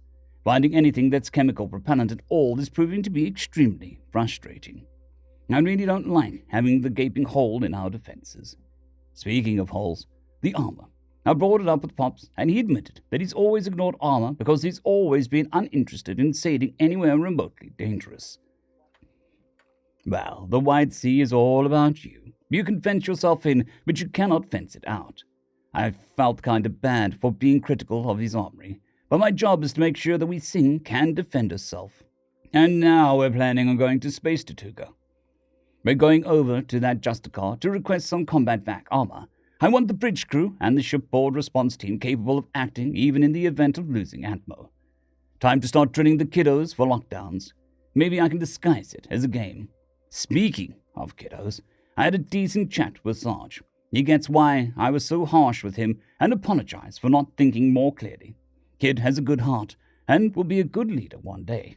One day, but not today, Sarge. Enjoy being a teenager for now, and don't worry about grown-ups just yet. Then I told the crew how I wound up in that animal shelter. Not a pleasant story to tell, but not so harrowing as the grubs. Feck the grubs. Dear Diary, we're getting ready to set sail. With a bit more complicated since all 12 of the stops we plan on making are completely different markets than Mom's used to. She's been sinking her teeth into the social medias of the destinations, though, and is slowly filling our hold with a few local products that'll be in demand there. Well, I have a product that's going to be in demand everywhere. I will soon anyway, and Daddy said that we could use one of the cargo bays for the manufacturing base. And we'll still have enough money in our pool to get some textiles and stuffing material. I hope that we don't waste too much of it getting the settings right. I think that Greg is actually pleased with the idea of a cuddly toy of himself. He's got a soft spot for making kids happy, after all. He told us the last important part about his past. I guess that means that he has lots of little stories he could tell, but this was the answer to the question we politely held back from asking, since he showed that he's a person, such as how he wound up in that kennel, and what happened to him in the fighting pit. I mean, we had the police reports, but that's just some of the cops thought about what they saw and some recordings of the fights taken from the poachers' databanks. But how he tells it, well, we have 20 days. There are some things I want to talk about with him, if he doesn't mind. Log 6,001.1.02. Personal, Captain Yormdrill. Gregory had some criticisms of the armory. I knew he would, but it is still discordant to listen to him talk about combat effectiveness of various weapons. It's a dissonance between how lethal and how cute he is. Apparently, his people believe in redundancies in weapon systems, such that they still use chemical propellant weapons. This means they either have electromagnetic pulse weapons or are extraordinarily paranoid. In any case, he spent most of the day putting together a requisition for some more weapons and wants to see about getting some armor from the Justicar. Well, that might be an interesting encounter to watch, so I've reached out to her to see if anybody is willing to meet us over the issue. The Lord Justicar himself wants to have tea. Oh, this is going to be funny. He said that he owed us some more answers and asked Trevty to gather who she thinks can hear the story and settled into a chair to tell the story. Well, this bit is, it is what it is. You've heard me mention Sanctuary before, and all of you have very politely avoided questioning me over it. But I'll explain anyway. Sanctuary is one of 2 rest and recreation planets. The army one is called Respite. Anyway, Sanctuary is set aside. It has a low tank level, very little dangerous fauna, a nice temperate to tropical climate, and low population. Importantly, it has no spaceport or station, and the only way onto the planet is supposed to be to ride a shuttle down from the Navy ship. This is to keep the planet low stress, but activity tends to help us relax and recharge for redeployment. In my case, I was ordered there for mental health treatment. I did not take the breakup of the Lost Boys very well. As I've said before, there were good people in the Navy who wanted to help me do what I wanted, though, like Dr. Johann. Even still, I was not very good at relaxing, so I got ordered back to Sanctuary after a few missions to work on that. It wasn't great that I get stuck on a planet for weeks at a time, stuck on a planet and not even working, but I didn't want to accept a medical discharge. That's when they declare you medically unfit for duty. Anyways, one of the things that I was working on was incorporating my skills into peaceful activities, some recreational survival skills. Kind of full circle on that one. But I always like going into the wilderness, exploring, seeing beauty. So in order to help me get out of work mode and into more, normal mode, was to go on hikes, to just go camping. The trick was to not be, sneaky about it. I'll never not move quietly, but I did finally start camping in a nice open area without carefully concealing my presence and equipment if I had any. It was a beautiful night, warm, clear, no sign of bad weather. I decided to forego the tent. Oh, that's a portable shelter. I just spread out my bedroll and was gazing at the stars, thinking about whether I'd be sent to protect some brothers soon. I woke up in a pit. It was big enough for me to stride twice along each wall, and the room was out of my reach. I could sort of try to shimmy up a corner, except for the shock collar. The scorching shock collar. It shocked me if I was too fast, if I was too slow, if I made a noise, if I refused to eat, if the googly-eyed void sucker felt like I needed a shock. When it was time for me to beat some poor creature to death, they'd just turn it on full blast until I was convulsing on the floor, shoved me into a cage, and then came the needle. I don't know what they injected me with, but whatever it was, it wiped all thought from my mind and made it feel like there was fire under my skin. I was completely out of control. I think that it must be how the grub victim feels. I was screaming. Once I beat some innocent animal to death, then it was a tranquilizer. Then they strapped me to a machine, I don't know the word, but I think it was a blood filter. Whatever it was, it hurt. My memory is a bit spotty, but eventually it was the people who go clickety-clack. Then you brought me home. So, that's how I got here. Thanks for taking me in. End of chapter. Part 5, Chapter 2. Dear Diary, we're getting ready to sell, but for the first time, like ever, we're sailing without full holds. The important thing for me is to figure out the plushies, keep up my studies, and figure out how to help with the mission. I've been working on the modeling for the 2 versions and putting up some concepts on social media, and people are going nuts wanting one. There are going to be knockoffs, and some people have already done little art projects of him. I like the knitted one, and Greg was a little exasperated when I showed him the reactions. He just muttered about being famous when nobody even knows his name. I reminded him it's his fault for being adorable. He said he can't help that, everyone else has bad taste, and to wait until I meet a good boy. Whatever that is. Someone got a good picture of Lord Justicar pinning the medal on, and now that's become the sneaky salute meme. I'm seeing it used a lot reacting to heart-warming stories, like about an orphaned litter being taken care of by a different animal, or a pet waiting for an owner who passed away, and mostly for kids doing kind things. Then there are the funny uses, mostly by teenagers, on posts of other teenagers hurting themselves doing sports. Of course, there are text edits, but a lot of them make no sense unless you're from the culture of the meme. Or maybe not even then. Why is the metal labeled HFY? Greg, me when I get good grades, and Lord Justicar, rude matron.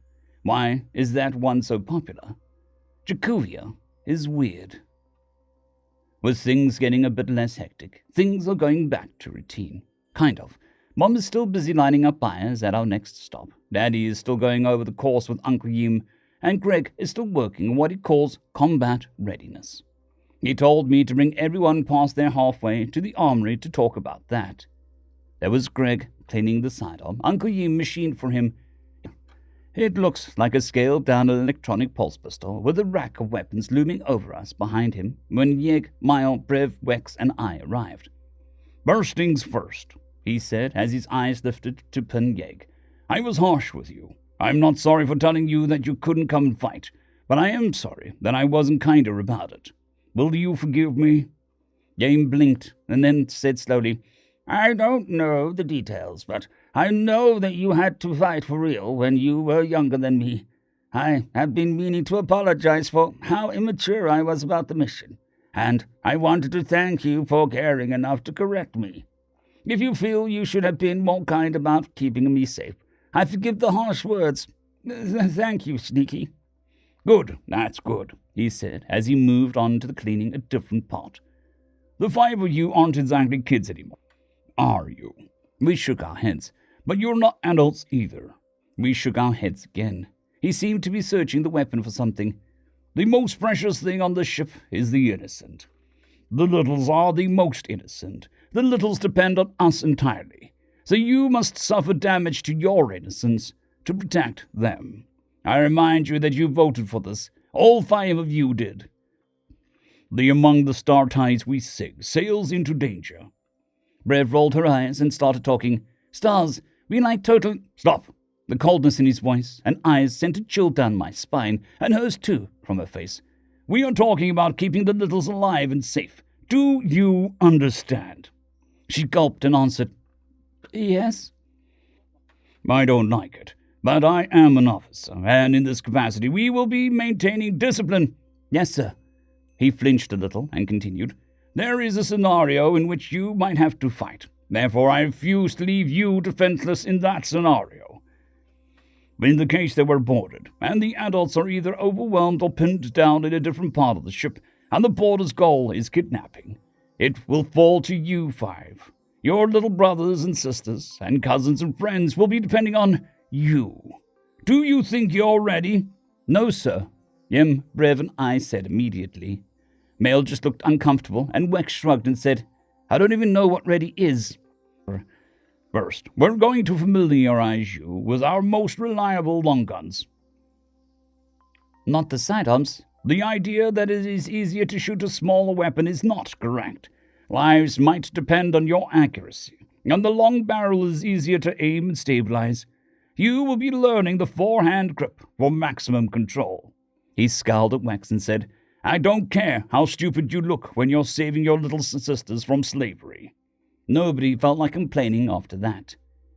He told us that we'd be rotating in for training on real weapons after the grown-ups and dismissed us. He's weighty when he's serious. Journal entry 38, date 176, name Greg George.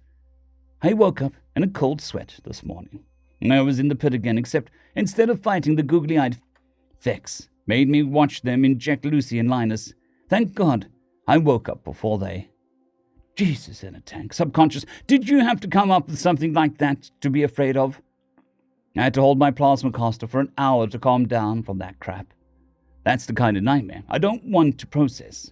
I just want to fecking forget. Feck me sideways. That crap was terrifying. But this is a sanity journal, so no holding crap back. It's the rule. Anyways, I'm in more memes, and apparently the idea of me being a plush toy has the net fecking on fire, which is good for sales, which I apparently get an even split with our other 4 people in the project and the ship. Kind of threw me for a loop that Lucy wanted to do it that way, but she wouldn't be talked out of it. Some weirdo knitted me, like a little yarn doll of me. Fecking Xenos have no goddamn taste, I fecking swear. If they think I'm cute, wait until they meet a doggo.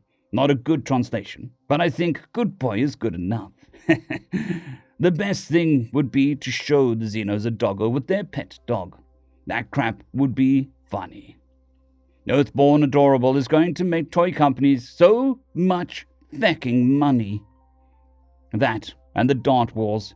We're already setting up more structured match at the next station, and since we're going into hyperspace, we'll be off the network except for what's basically email or hypercom. I'll have someone help me set up an email for that Dart Wars later. I don't want the address to be accidentally hilarious. If I do something funny, I want it to be on purpose. Anyway, I briefed the big kids on the extra training today. I think I got it through to their heads that it's not a game. Feck, I hate being an officer. Fecking gets sirred. Fecking sucks. Anyway, the meeting with the Lord Justicar got his name, but feck the spelling that crap. I'm just calling him Fancy Pants. The meeting with Fancy Pants went pretty well, despite him being a big fancy lord or whatever. He was pretty cool. Not as cool as Pops, but at least he wasn't stuffy. Turns out being the captain of a Justicar is what makes him the lord, and it's meant to avoid confusion when coordinating several civvy ships in an emergency anti-crime action. I continued to amaze the feck out of everyone being sober from drinking tea, and I blew their fecking minds by telling them it's mild stimulant for me. And I'd brew it stronger if it tasted better, except Pops, he already knows. This led on to what might intoxicate me, and I had a genius fecking idea. I described how we make hooch, from the fermentation of the mash to distillation to cask aging. Apparently, they have hooched unaged crap, but still glorious alcohol. Just in tiny amounts, since 1/4 of a tablespoon, at a rough guess, is enough to make them puke, which is what it is for, emergency stomach evacuation. When I told them that my preferred method of consumption is to drink what I approximate to be 2 ounces with tea over an hour or so, the servant lady fecking fainted. When asked whether I have a high tolerance to the word I'm guessing is alcohol, I told them no. They don't believe me. It's whatever. The bad news is that our armory is stocked with about as good as it gets for weapons. The good news is that armor is available. What the feckers want in exchange is, I'll get you back for this, fancy pants. I'll get you back.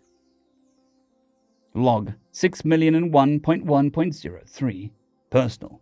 Captain Yomdrol. It is daunting, but we are committed. It's been difficult to chart the course with the lowest likelihood of pirate trap. But it's not like they're consistent about where they rip innocent ships out of hyperspace. Our weapon systems haven't been used since Yamdril and I bought her, but I've kept them maintained. Hopefully, we won't have calls to use them. Hopefully, there'll be enough to drive any pirates away, and Gregory won't have calls to use his skills. Hopefully. Tea with the Lord Justicar was interesting. Thankfully, we were not required to dress formally, so I just selected some nice clothes rather than wearing a work jumpsuit, perhaps appropriate for going to a restaurant. Well, Gregory did similarly. Unfortunately, to his view, his nice clothes are somewhat brightly colored, which only served to make him look more adorable. We were admitted to his private quarters, which were rather lavish, as he had a tea room. My apologies, my wife will not be joining us, he said as the maid poured the tea. She is busy passing judgment on some criminals. My wife also sends her regards, as she is cargo master upon the star tides we sing. She is preoccupied in filling our holds. Our most recent course has been a significant loss. I don't have a wife, Gregory said, when the Lord Justicar looked to him. Then he amazed the Lord Justicar and Major, or the landers, by nonchalantly sipping enough tea for a normal person to quickly feel its effects. Like I said last time, my name seems hard on you, so just go with either Greg or Sneaky. Shouldn't you sit down? The Major asked. You're worried I'll get inebriated? This stuff is a mild stimulant for me. You just surely, the Lord Justicar said as he stirred some sweetener into his tea. Drop an ice cube in the scorching stuff and I'll gulp it down right now, he said before blowing across the room to cool it. It is true, he brews it far stronger for himself at home. I'm limited by the taste more than anything at this point. Any stronger, and it goes from pleasantly bitter to disgustingly bitter. Our hosts looked shocked in the most satisfying way, and the Lord Justicar forgot himself well enough to ask, Do your people get intoxicated by anything in the void? Oh, lots of stuff. We have stimulants that can be dangerous, painkillers that can be abused, mushrooms and chemicals that cause hallucinations. Lots of things, some more or less dangerous to take. Do you ever intoxicate yourself? Well, my drug of choice is, we make it by making a grade mash, introducing microbes that eat the sugars, then distilling the intoxicant by boiling it and putting the steam through a condenser tube. Then it's put into wooden casks to pick up flavor for a few years. You drink alcohol? If alcohol is made the way I described. Mind you, it's not always made the same way back home. There are kinds that are only strained rather than distilled for more flavor and lower concentration of, alcohol. The maid fainted, and there was a bit of commotion as some of her co-workers checked to make sure that she did not hit her head. Then, as they helped her stumble out to lie down somewhere a bit more comfortable than the floor, I explained the proper use of alcohol to him. One of the stirring spoons proved a useful visual aid. Sorry for all that, Gregory gestured towards the door and continued, but I still don't have any names. The Lord Justicar looked startled and said, Apologies, how rude of me. I am Xandrid. This is my major of the landers, Vaxvalve.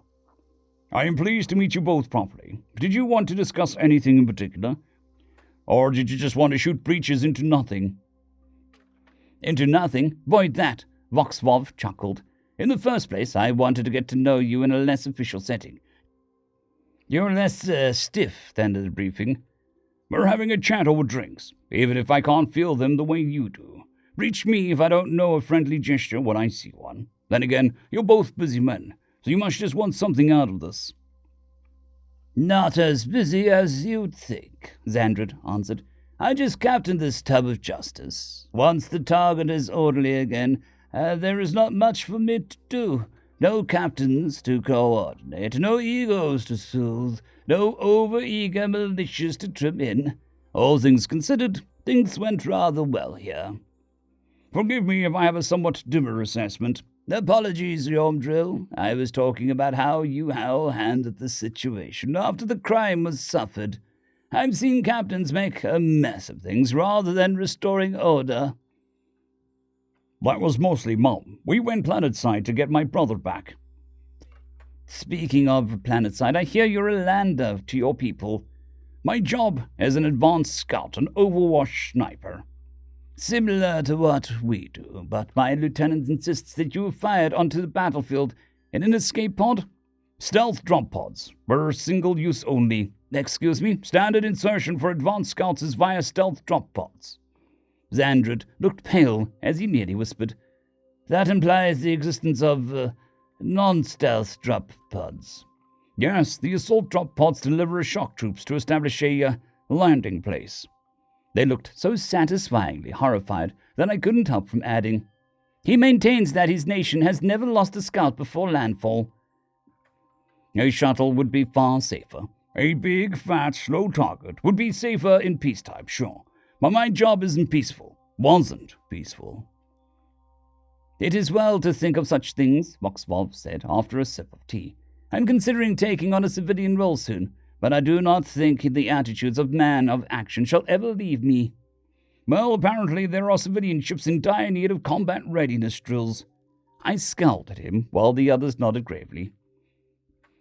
If more captains in this region took it seriously, you might have had more than 60 men to complete the work, Voxvolv opined. That's plenty for a lieutenant. Not a full, but I don't know the translation. Anyway, it's close to the commission for a lieutenant. Is that in the case of your military? Well, it might be more or less depending on the formation, especially when it comes to vehicles. I see. The biggest issue was that we were under-equipped. You did rather well. Yes, but for instance, I had to reposition after every shot. I have a magnetic accelerator now, but that plasma caster isn't very subtle when it fires.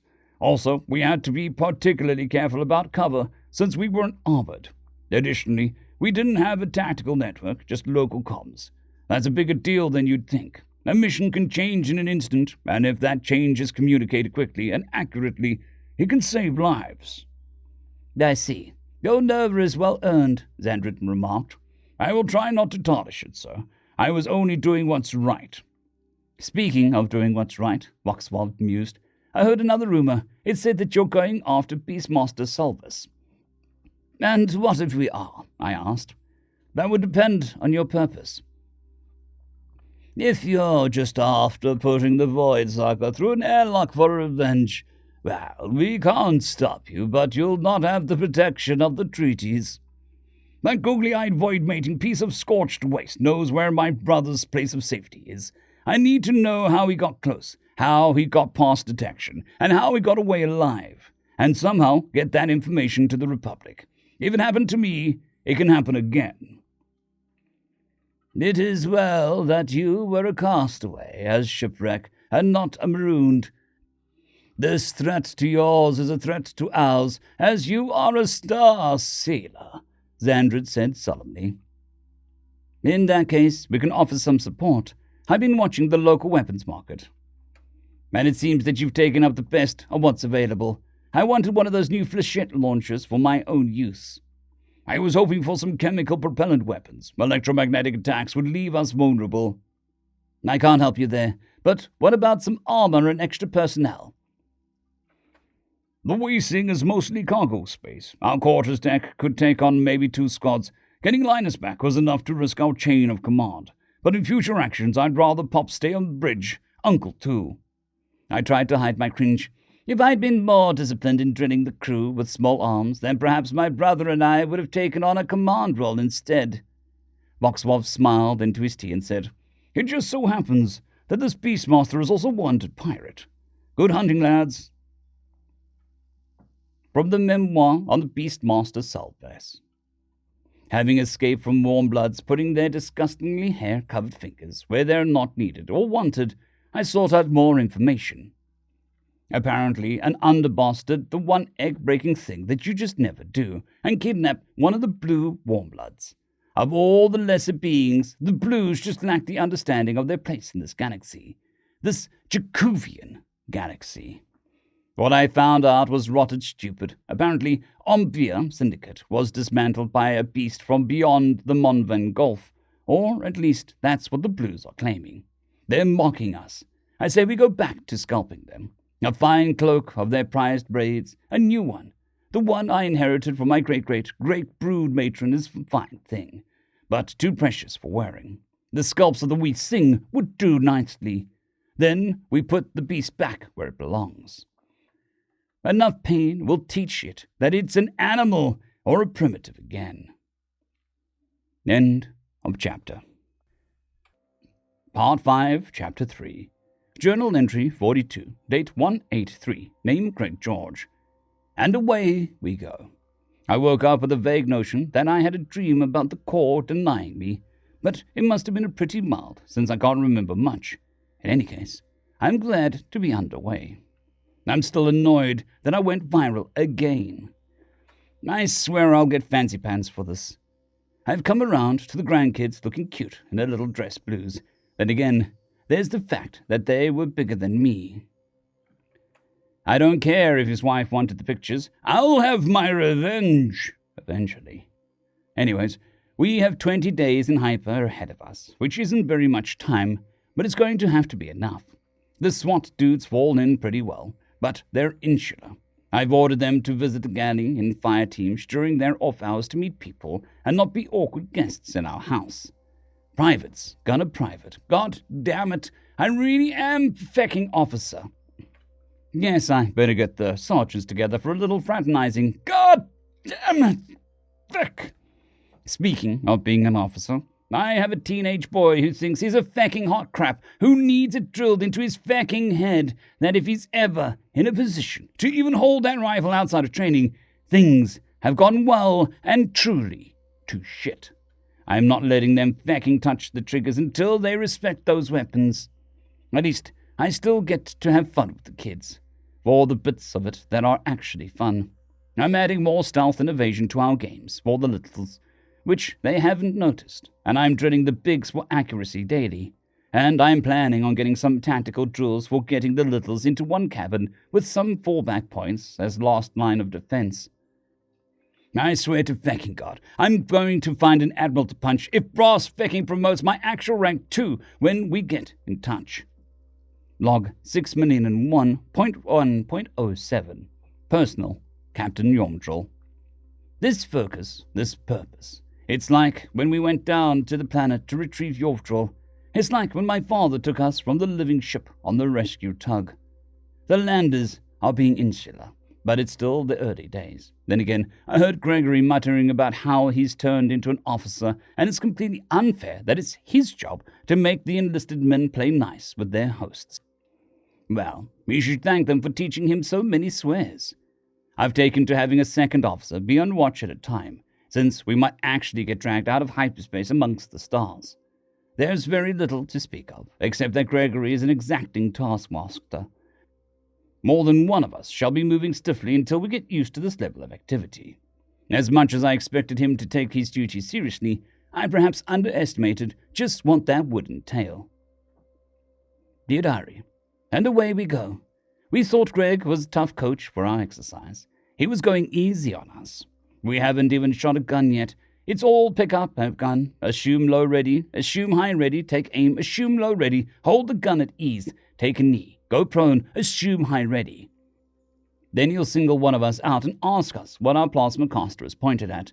If we're even a little bit off, it's drop to the deck and give me 20. My arms. I think I could toggle the safety in my sleep at this point, and it's only been 2 days. The fact that he hasn't let us shoot them yet actually kind of scares me. Like, I don't know, he's trying to make the thought that their deadly weapons really stick with us. Wax let his finger curl around the trigger once, and that got him 50 push-ups. 1. My finger stays off the trigger until I'm ready to fire. 2. I'm only ready to fire after I acquire a target. 3. The target will be destroyed when I fire. For I am responsible for all the destruction from firing my rifle. Then repeat. Then Wex messed up the words. Greg made him start over. He tried to complain until Greg asked him, are you going to accidentally kill a little because you're too weak to do your push-ups correctly? I wanted to cry. It's strange. When he steps out of the armory, the serious look falls away and he's almost himself again. I think maybe there's just no room for anything but taking that duty seriously for him. Dear Loggery, the new men aren't very fun. They look like they would be better at Dark Wars than the regular grown-ups. Sneaky told them that they have to make friends. They should make friends without being told, but maybe they are shy. I'll give them a soft friend if he's lonely. End of chapter. Part 5, Chapter 4, Shipwrecks. Dear Diary, oh stars, such an awful thing to happen. It's one thing to know there are pirates, but seeing... Oh stars, I'm gonna cry. Sneaky is making the rounds to all of the kids after that, but I had the target today. That was before we even detected the squawker. After that, I don't want to only hit the target once out of like a bazillion shots. I'm going to the armory to check out an inert rifle and practice the aiming positions. After that, I'm going to drop by the infirmary and to see if they, to see... Log 6,001.1.11 Personal, Captain Yormdraw. Training with Gregory was getting easier, or at least I didn't feel quite so stiff running through these drills. He is keen to remind me that if I ever do end up being in a position to actually fight, we are all well and truly breached. It's a sobering experience. He carries this experience with him, and it pulls one along. I've seen it with every crewman. He runs them through the drills that most of our children are too young for with a quiet insistence. And we want to meet his standard, especially since so many of us failed it, that my brother and I had to accompany him on the way team. I was on bridge duty when it happened. We caught a squawker on the comms. All hands to stations. All hands to stations. Distress signal in range. All hands to station. I called out the second I saw a ping on my display. Negran was already on his station at communications and already getting a fix on our location, and the rest of my bridge crew filed in to take up stations. It was one of ours. A home ship had died. A ship had been murdered. We could hear only one of her squawks. The Among the Star Tides we sing converted the distress beacon into the death keens of one of her sisters. The plea for any and all to come succor her orphans. We knew they would be weeping soon. We hoped to the stars that the orphans were alive. We managed to track the beam the lone escape pod into an empty cargo bay, but it was necessary for the stations to be manned, so I handed off the command to Yemdril and made my way down below. We hoped not in vain, but only just. There was a mercy that the babes were uninjured. The two oldest, a boy and a girl of 18 and 15 respectively, were bleeding out in the pod, while the other 4 children, between the ages of 3 and 12, were covered in bruises, and the 2 older boys had very obviously broken arms. Everyone has at least a little first aid knowledge, so triage was obvious. But our 2 medtechs were suddenly required to put their skills to the test. They were valiant and disciplined, and they quickly stabilized the boys enough to get them onto stretchers. Then I took up one end of one of the stretchers, and we made haste to the infirmary. 2 scans later, and 2 medtechs and 2 teenagers were battling to keep them from slipping below the waves untimely. The rest of us applied painkillers and bandages and splints as needed, and these poor children haltingly bawled out a tale that I hadn't heard since my rescue days. Pirates. Pirates murdered that let us sail from joy to joy and stole her families. These places between borders have murdered more ships than I'd like to think on. Greg had carried one end of the stretcher. He must have held it over his head. It is easy to forget how strong he is unless he does something particularly active like that. Additionally, while he didn't know our medicine, he could help with bandages and splints, which he did with practiced hand and a soft voice for the distressed children, who was unsurprisingly buoyed by him. I shall have to order him to sleep if he keeps up his rounds and reassuring the children. Journal entry 46, date 187. Name Greg George. What exactly do I want Jesus on duty for to swear by for this? An admiral with a fleet of angels? I'm going to have to make a name chart. It's not proper to call a lady Hooters, even if she doesn't know what it means. I can't even remember if I had a nightmare last night. This day has been so fecked. At least the meeting with the sergeants went well-ish. I had invited them to have a drink of their choice in the galley, but I was having hooch. Hooch from these little plastic packets, which does somewhat tedious to accomplish. I tried to drink it neat, but it was flavorless and hurt my soul, so I put it in some juice like a basic bitch. My guests slouched in for some tea. The first one, who I'd been thinking of as Bob, said in the talking civvy's voice, "What did you want to discuss?" "I'll need to audit your squad soon, but our range isn't very expansive, and we'll have to use the gym and weight room for some movement drills, so I expect some half-squad scenarios on my desk by tomorrow evening." "What?" asked the chick sergeant. "I'm sorry. I thought I had a competent non-commissioned officers. Do I need to go slower?" No, she said quickly, with a scowl at me. "She's just surprised that you know what you're talking about." "I am not a child. My people are just comparatively short." "And adorable," snipped one. "Speaking of competence, you've let your men insulate from their hosts. That's a great way to create bad blood where it really shouldn't be." They sat there looking guilty. Order them to drop by the galley and tell stories. Order them to work out when crewmen are in the weight room. Order them to make some small talk while they swab the bulkheads. Just scorching, order them to make an effort to be sociable. The Wee Sing is a very welcoming ship. I would know. I was met with a chorus of "Aye, sir." "Good. Now, any complaints?"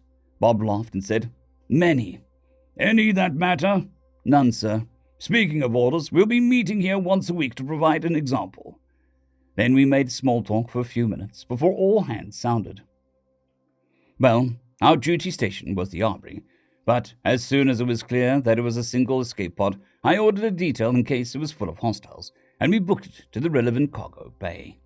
Fecking mangled kids inside. I'm going to ask Pops if we can go make a slight detour to address a local pirate problem. The kids are too rattled to give me any good intel on what to expect, and I'm going to make the rounds to make sure that all the littles know that we're on alert. Sneaky is watching. You got nothing to worry for. "Dear Loggery, we found an escape pod. Inside there were kids, hurt real bad. Mommy says that they will be okay because the Wee Sing will take care of them. Their ship got murdered." There are several large smears across the page, as if it got wet and someone tried to wipe the liquid away. End of chapter. Supplemental. Report to Lord Justicar on new species. First of all, no, I do not want to join a different Justicar to get the promotion I deserve. The kids would be devastated to leave the light of justice in the darkness, and I, for one, think it's funny that my wife gangs up on you with Aunt Viv. Besides, I don't mind being a non-commissioned officer longer than I strictly should be. I find the work rewarding, even if it puts me in more danger than you're comfortable with. In regards to the pint-sized bipedal known as Sneaky, he is very obviously a fresh officer, but not fresh military man. It's discordant to hear such cutting orders from someone in the height of a toddler, but there it is. Moreover, it turns out that he was not lying about drinking stomach-purging doses of intoxicant. He had dumped at least a dozen of doses into a glass of juice and what was muttering something about flavorous swill, though the juice looked quite vibrant to me. In any case, I tried to make some subtle inquiries about his people in general, and it was difficult to get a fix in his answers. A lot of "it depends" or "some guys like," so I imagine they vary like we do. He has an easy sort of quiet confidence that sort of draws you in, and every grisly detail of a raid gone very, very wrong don't make him flinch in the slightest. The honorific for his rank does make him flinch, though. Now this I understand. Well, again, no, I do not want to transfer to become a lieutenant. He did say that he is considered unusually quiet amongst his people, and that's partly due to his profession as a scout. I suppose being required to be silent for long periods of time would make someone into a quiet soul, or attract those types in the first place. Just because he's new to being an officer didn't mean that he didn't know what he was doing. He gave all three of us proper officers scolding. He didn't even swear at us. Just that we should have already done what he's currently ordering of our own accord. Frankly, he was right.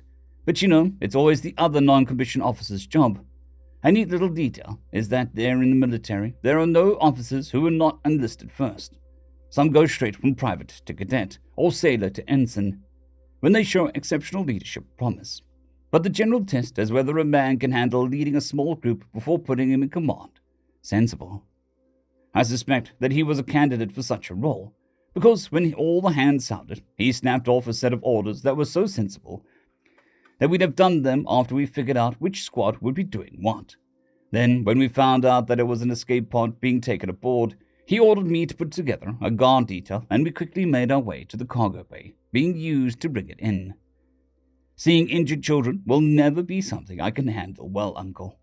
I could see that he was disturbed as well, but despite not being familiar with our medicine, he helped in triage as he could. His tiny frame is ridiculously strong. He helped move one of the most severely injured children to the infirmary, and it required him to hold his half of the stretcher above his head for the 5-minute run to make the journey. Furthermore, he is keenly aware of how he appears to us, and uses it to his advantage. In this case, an adorable friendly face telling injured and traumatized children that they were safe now, and got them calmed down in record time. Uncle, if we can manage to actually make contact with more of his people, I suggest an alliance. Every Justicar could do with a squad of them aboard for situations involving distressed children. Also, if what he did to those criminals is anything to go by, their fighting skill could help save more children. Regards, Jawman. End of chapter. Part 5, Chapter 5, At Anchor. Log 6,001.1.12. Personal, Captain Yomdril. I put the ship on alert rotation, and having the landers aboard has actually helped with this. Normally, this would just mean the bridge crew is on a short enough rotation, such that at any given time there are enough of us present to pilot the ship and fire the weapons, such as they are. But if there is a ship murderer lurking in these stars, in any case, the landers have been patrolling in 4-man details in areas where boarding might be affected.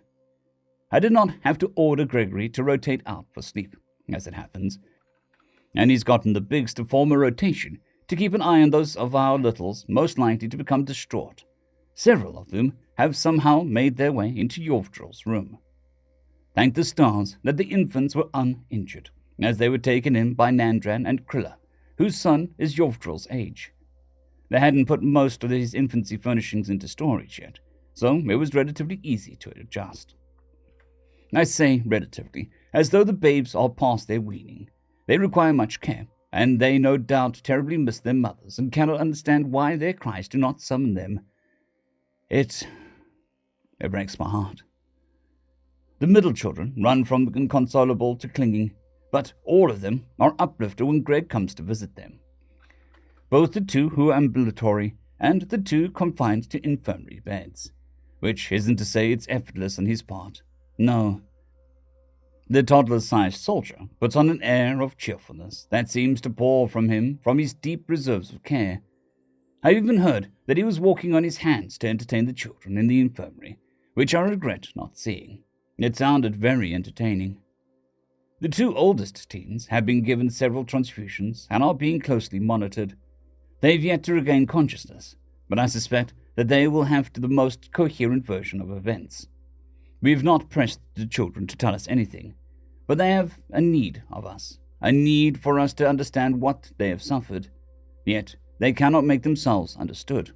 They cannot get past the pirates boarding that let us sail from joy to joy without breaking down in sobbing or wailing. Without any further information, I've ordered that we'll lay at anchor for another day so we can get some long-distance scans before trying to chart a course. There is the idea in my mind of using the landers to do the little anti-piracy action, though it's not strictly their mission.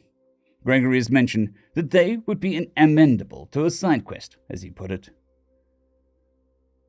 Dear Diary, it's easy to see how someone can focus themselves to do something and think, what happened to my brother?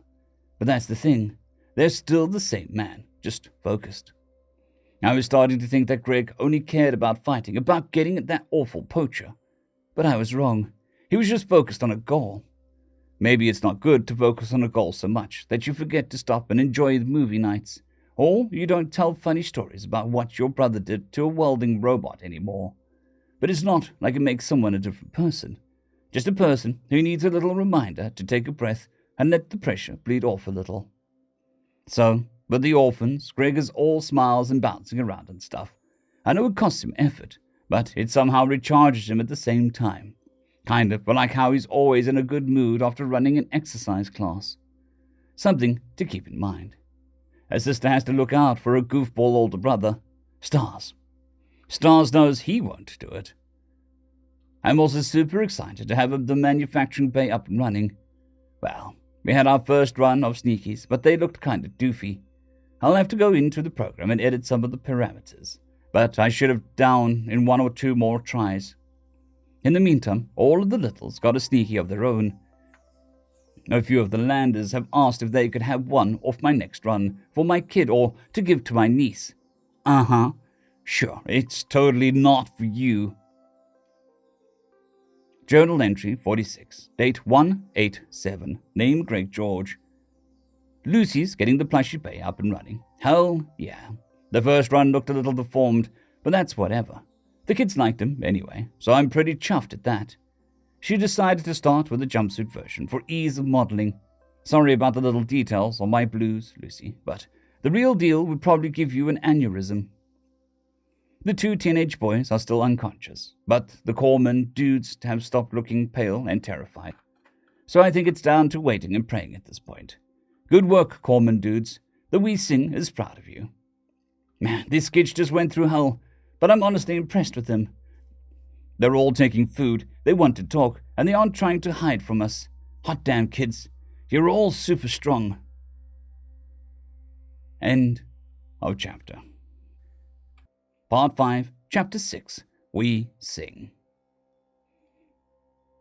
Journal entry 46, date 1/9/1, name Greg George. The We Sing was wrong on the inside. She was more like a Wendy, just Reaver-sized. I inspected my platoon of troopers, but the platoon was just the bigs and I'd been training repeated over and over, plus Linus. In the dream, it felt normal.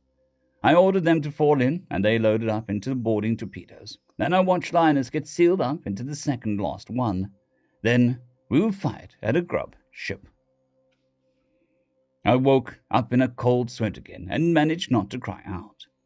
The thought that it should be right and proper to put Linus into a boarding torpedo had me trembling in terror. Listen, subconscious, he's 5. I know that we had to grow up early, but you really don't have to prepare me to command him in combat. We have time for him to grow up like normal. Although, I do wonder about birthdays. It seems to me that the ship could do with a party, and if none of the crew or their kids are having a birthday, I don't see why the 51 extra dudes couldn't have one, at least close. If they don't, I'll just order them to pick out a birthday boy anyway. If I'm feeling rattled, then the rest of the ship is probably feeling it too.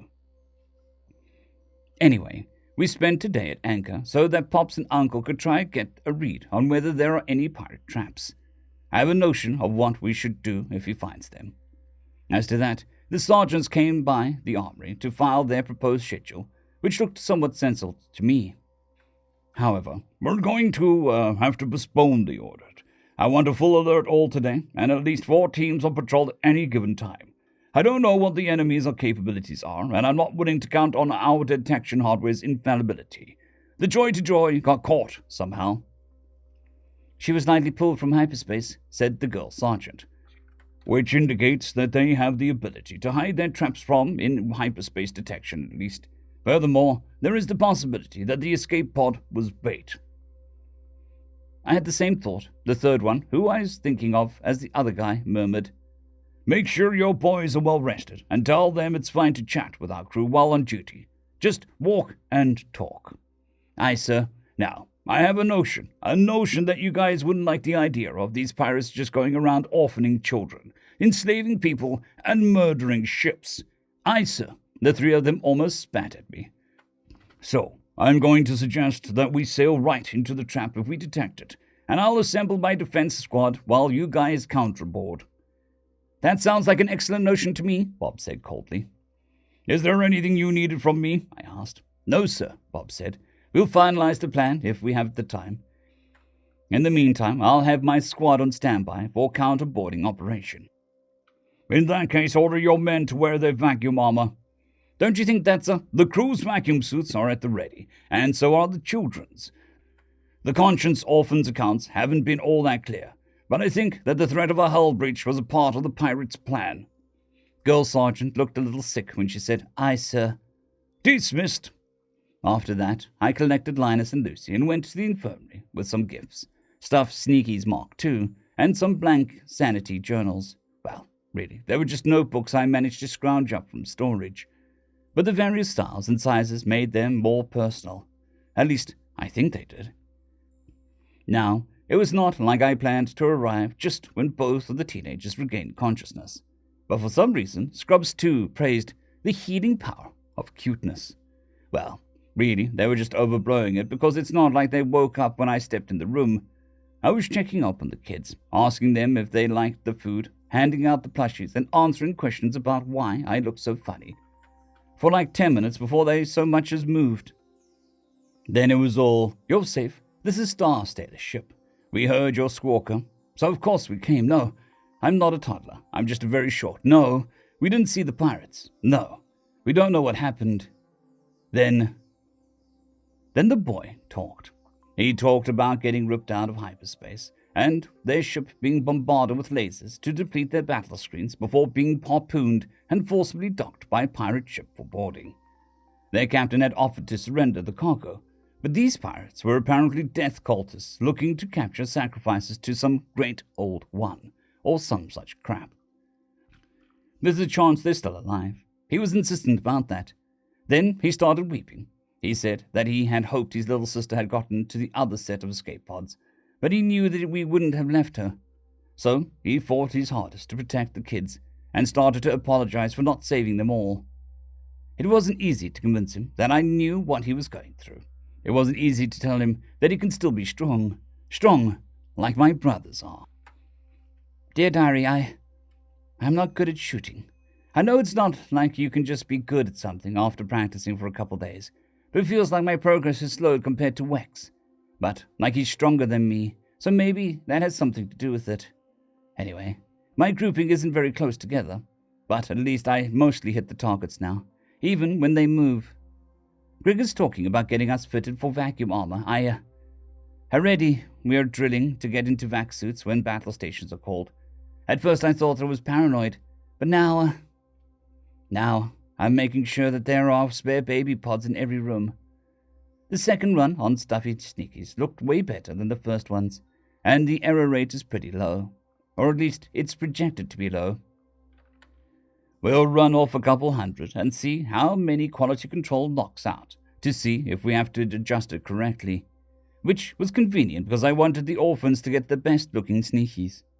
I finally learned why Greg has his diary. It's, well, it makes sense. I still want to cry when I think about it, but I tell myself that it's good that he's working to heal and cope. It was when we were in the infirmary, and the two bigs woke up.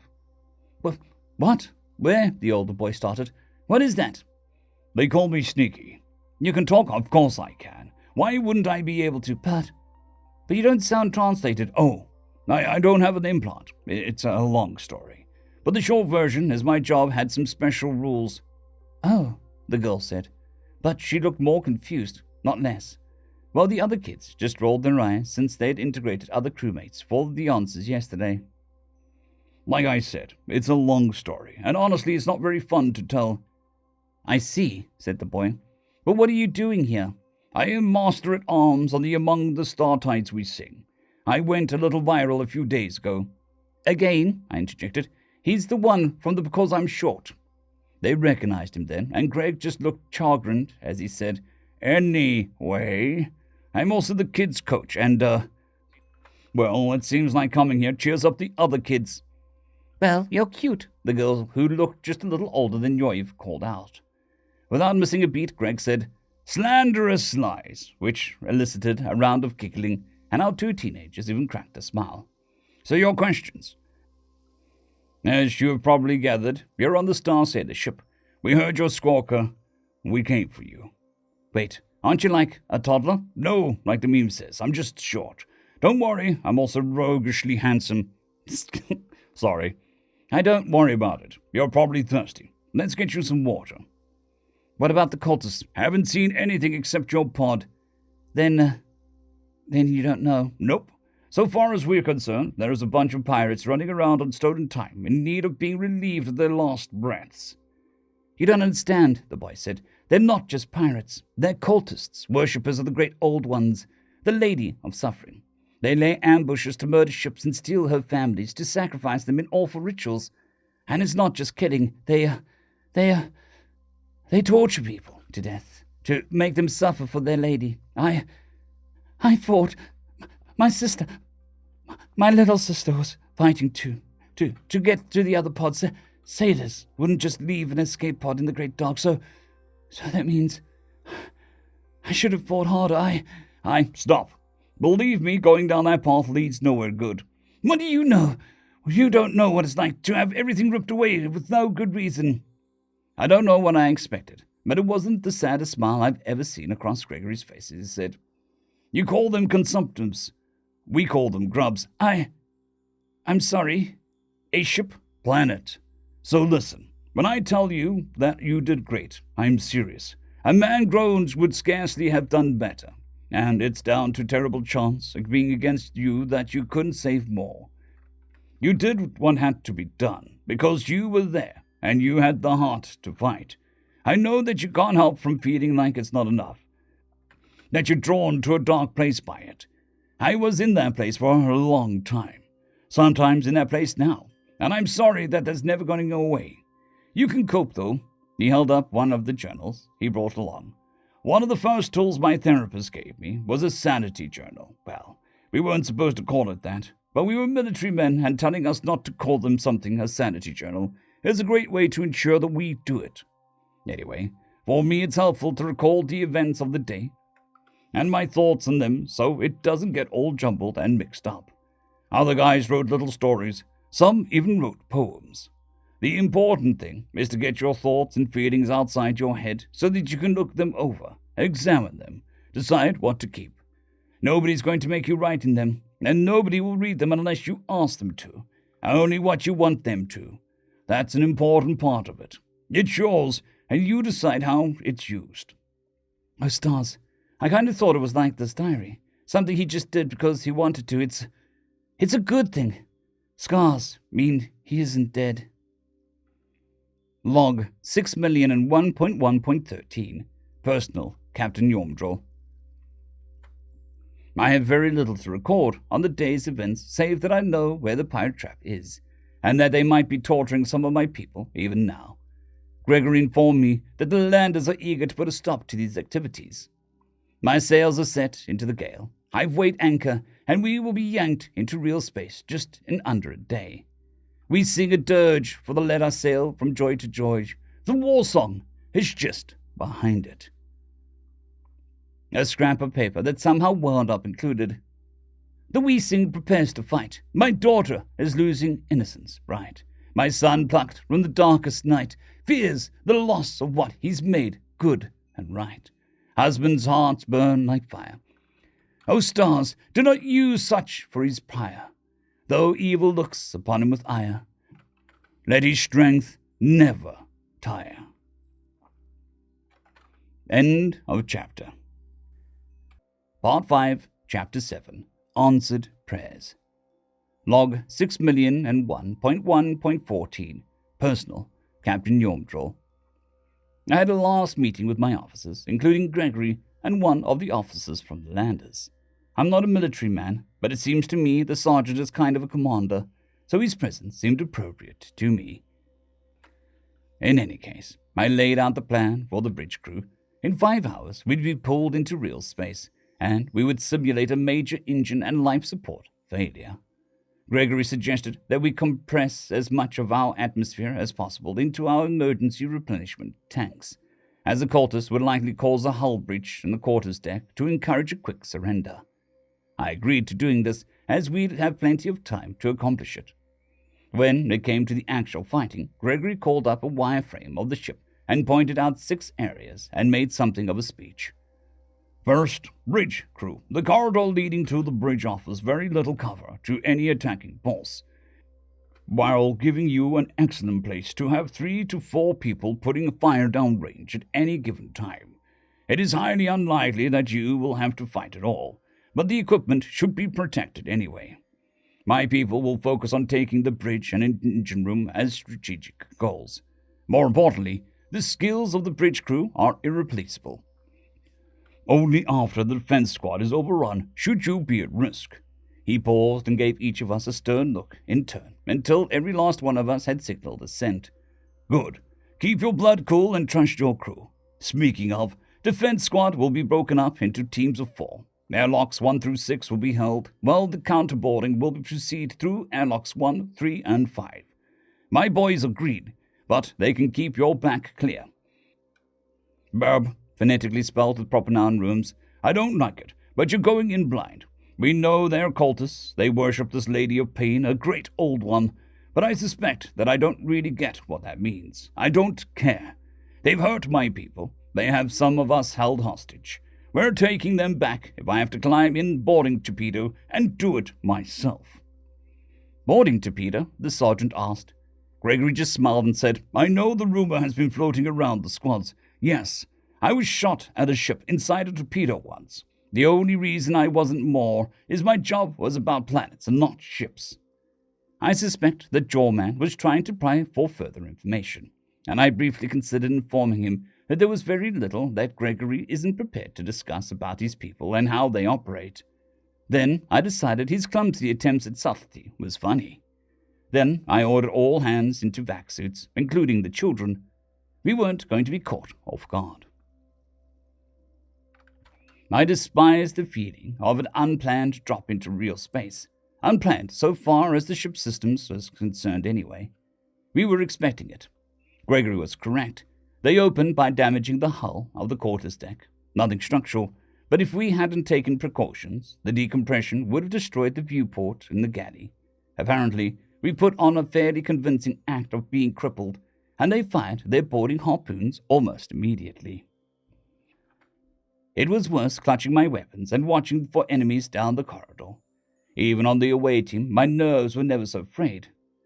More than once, I considered rallying the bridge crew to join the counter-orders and taking the fight to the cultists. However, I had given my word. The difference in feeling is startling. We just sat in the bridge and did void all while we trusted others to do the work. It was surprisingly difficult. At least when we were going to retrieve Yovtrol and destroy the criminal group, it felt like I was proactive. The aftermath. We're not really equipped to handle this, and the enemy ship isn't very suitable. I need to think over what to do. I heard that thing is full of horror. I'm loath to put her down, but the things they did to her, the things that they've done on her. Dear Diary, I'm surprised. It wasn't as scary as I thought. Sneaky had told us to be ready to get in our vac suits, so when Dad sounded the all hands to vac suits, everyone was ready. Then we followed his training. We got our weapons issued at the armory and gathered the littles in the weight room and made some barricades to take cover behind. We made sure to keep alert for any signs of anyone cutting through the walls, though. The hardest part was keeping the littles calm. On the one hand, you can't let them panic, and on the other, you can't let yourself get distracted in case the bad guys broke through. It was mostly up to us bigs and the adults not assigned to duties to, project a sense of confidence. I don't know if I really managed it. The thing that really helped was Joy's unshakable faith that Sneaky would win. The fact that he was recently in danger and rescued by Greg kind of helped the other kids latch onto the idea that he knows how to fight the bad guys. I mean, it wasn't wrong, but I think I won't make a big deal out of it to Greg. He'd probably get all embarrassed. Anyways, it's unsettling to know that on the other side of my face shield is a vacuum, even if it looks pretty normal. I really hope that we don't have to do it again. If we do have to do it again, I'll try to be braver. Mission Log 1. Mission Boarding Action. Mission Objectives. Eliminate all hostiles. 60 hostiles eliminated. Objective complete. Rescue any surviving prisoners. 10 adults rescued, 3 in critical condition. 7 children rescued, minor injuries. Objective complete. Mission parameter. Maximize enemy casualties. No quarter asked or given. Rescue all prisoners still alive. Landers performed well in combat, some of whom are able to accurately deploy 2 weapons at once. Landers acted professionally, did not make rookie mistakes. Lever's flashbangs seemed underpowered, but are reusable. Journal entry 47, date 1/9/2. Name Greg George. Okay, so shipwrights have pretty okay point about their missions being pretty simple and fast. Still though, I'm not super pleased with how we had to go about things. Then again, the Weesing is a cargo ship, not a cruiser or even a destroyer. Well, we do well enough with what we have. The armor was very helpful, especially our helmets. TACnet. Hell yeah for TACnet. Boo for command positions though. Boo command. I'm enlisted, goddammit. Anyway, Pops had us all meet to finalize the plan as we hurtled towards the cultists like a shell out of a howitzer. But that was fine, since the last minute is when you get the best intel, if there is any. Anyways, I wanted the landers in the loop, so I picked out Bob and made him the gunny since he seemed like the most senior NCO. Of course, there wasn't any new intel, but that's okay, since we had a pretty solid defense plan in case the enemy is stronger than we think.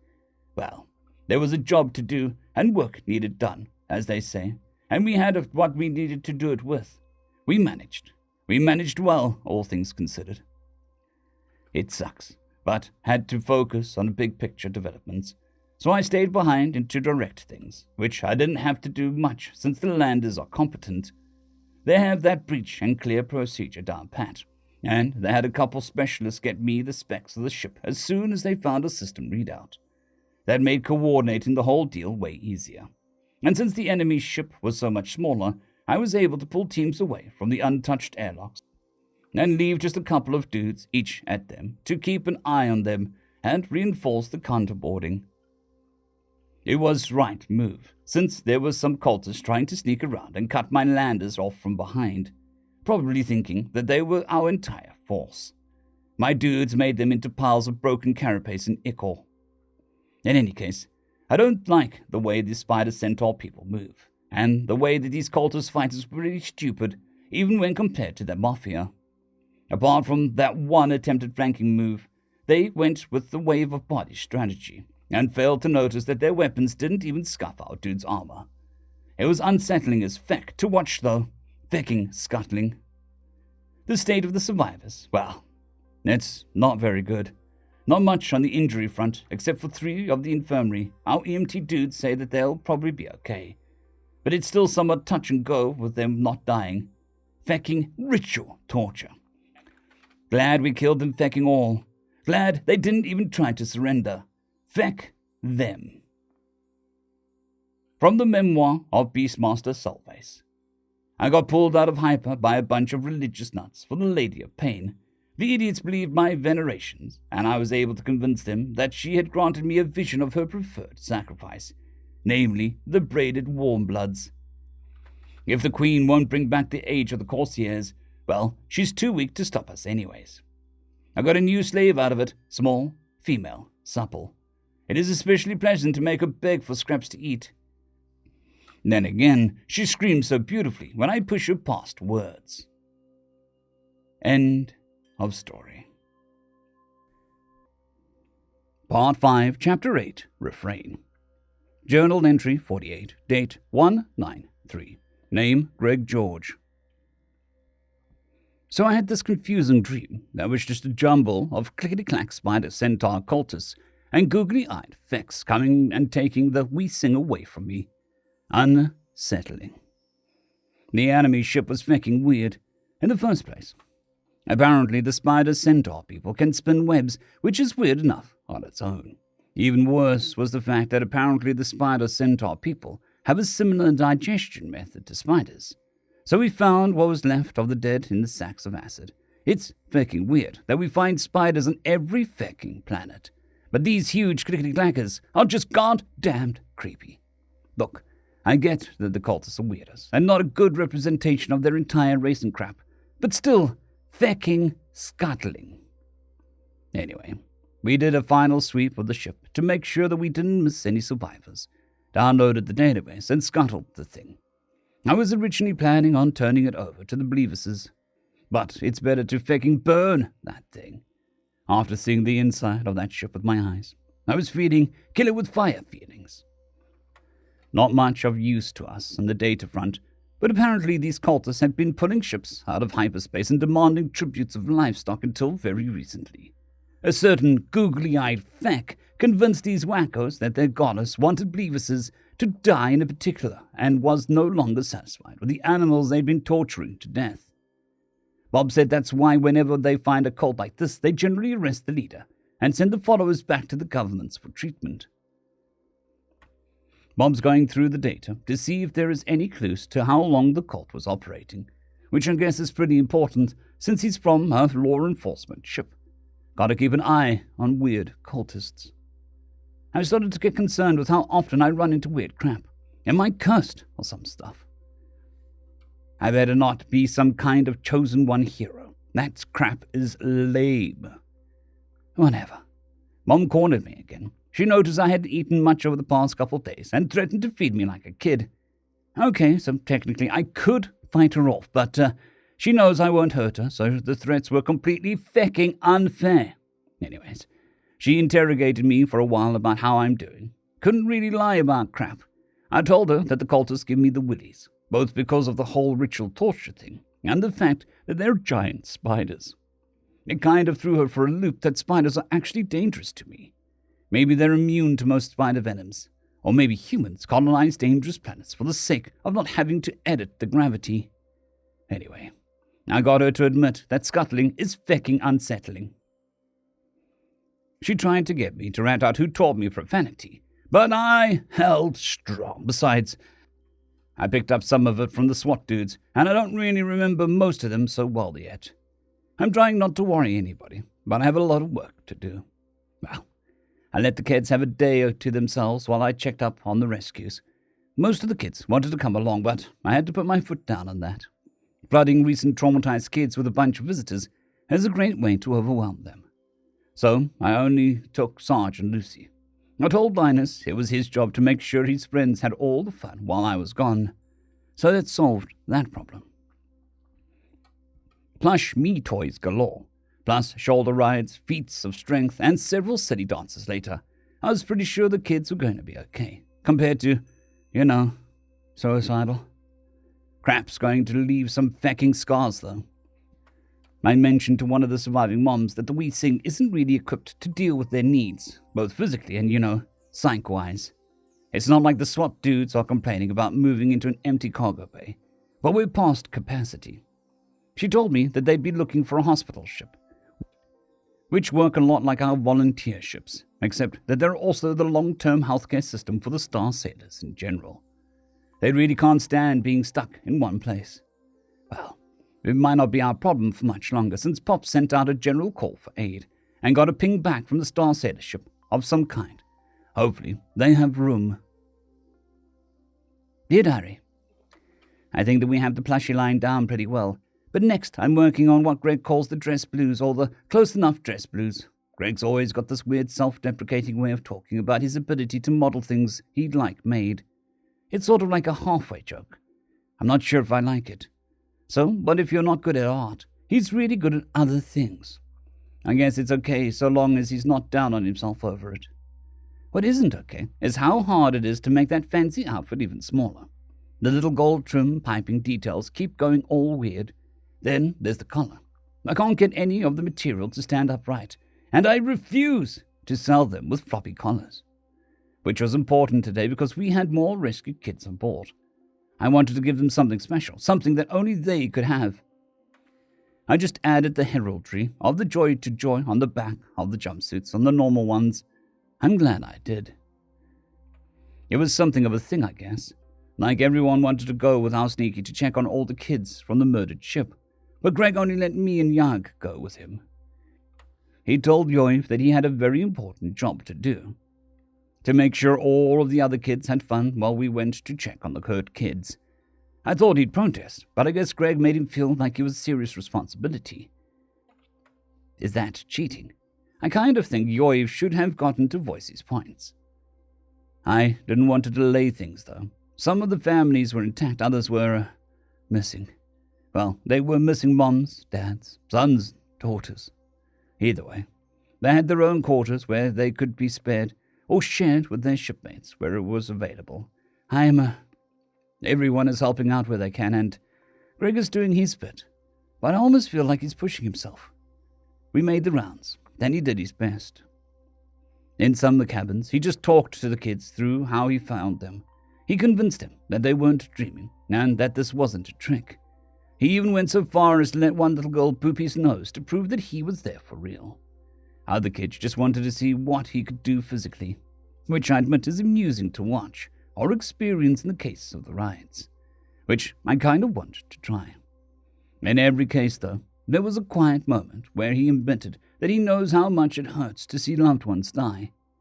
He let them see the pain when he talked about his planet. He told them that he still has nightmares all this time later. Then he smiles and says it's okay because he can still make friends. After that, I went and hugged every last shipmate. Log 6,001.1.15. Personal, Captain Yormdrill. I killed a ship today. Her name was the Thorn That Pricks.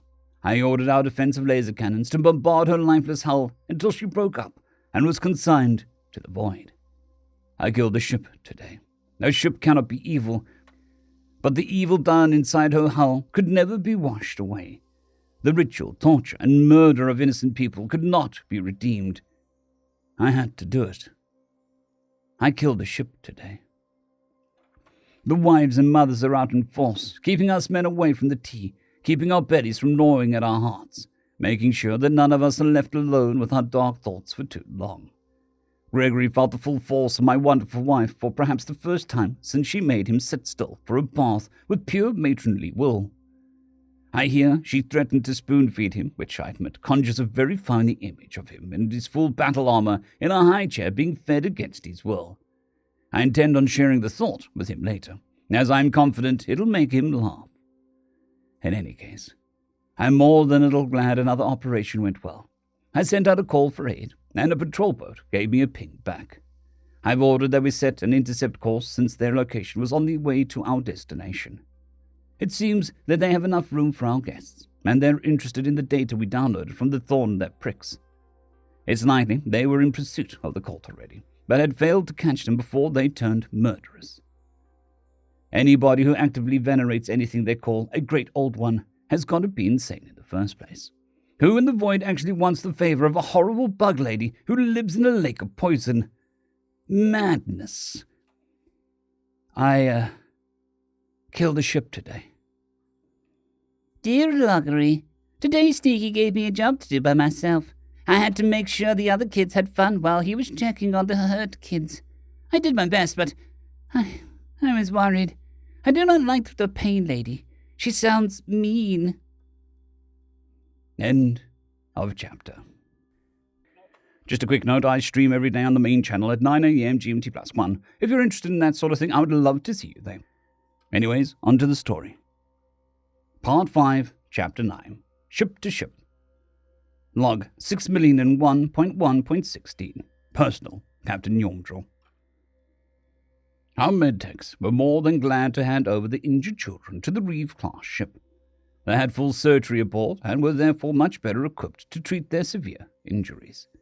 The Sire Reeve was more than happy to get the data from us. I wanted to know why they were able to take one of our ships, and she bitterly explained that they had lost their trail a few weeks ago and were playing catch-up ever since. I then realized that she blamed herself for the murder of the Let Us Sail from Joy to Joy. So I had to say something. I told her that I killed the ship the murderers tainted. She seemed to shake herself and said, "It had to be done. and you were there to do it. I'm sorry.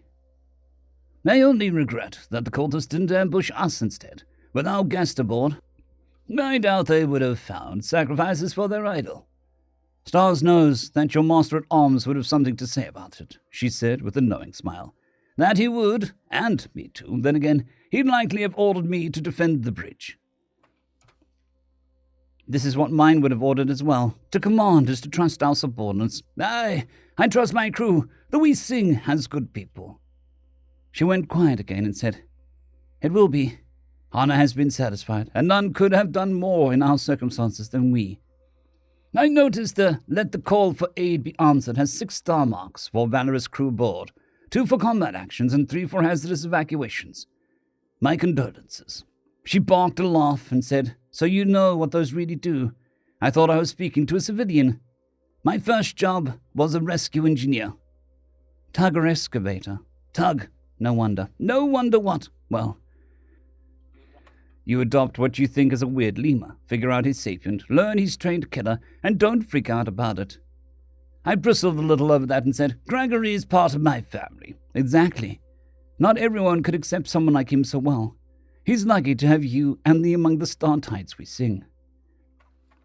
You've even set your sails after a pirate wake to protect a family you haven't even met, if rumor is accurate. We voted, of course. Her charter wasn't a pirate hunter, or even a risky trader. That only makes your ship more admirable. I felt her beauty as soon as I stepped on deck. I do my best to sail her well. An awkward silence fell between us, and apparently she gave up on finding a more natural way to ask. So, who do I talk to about getting some of those plush toys?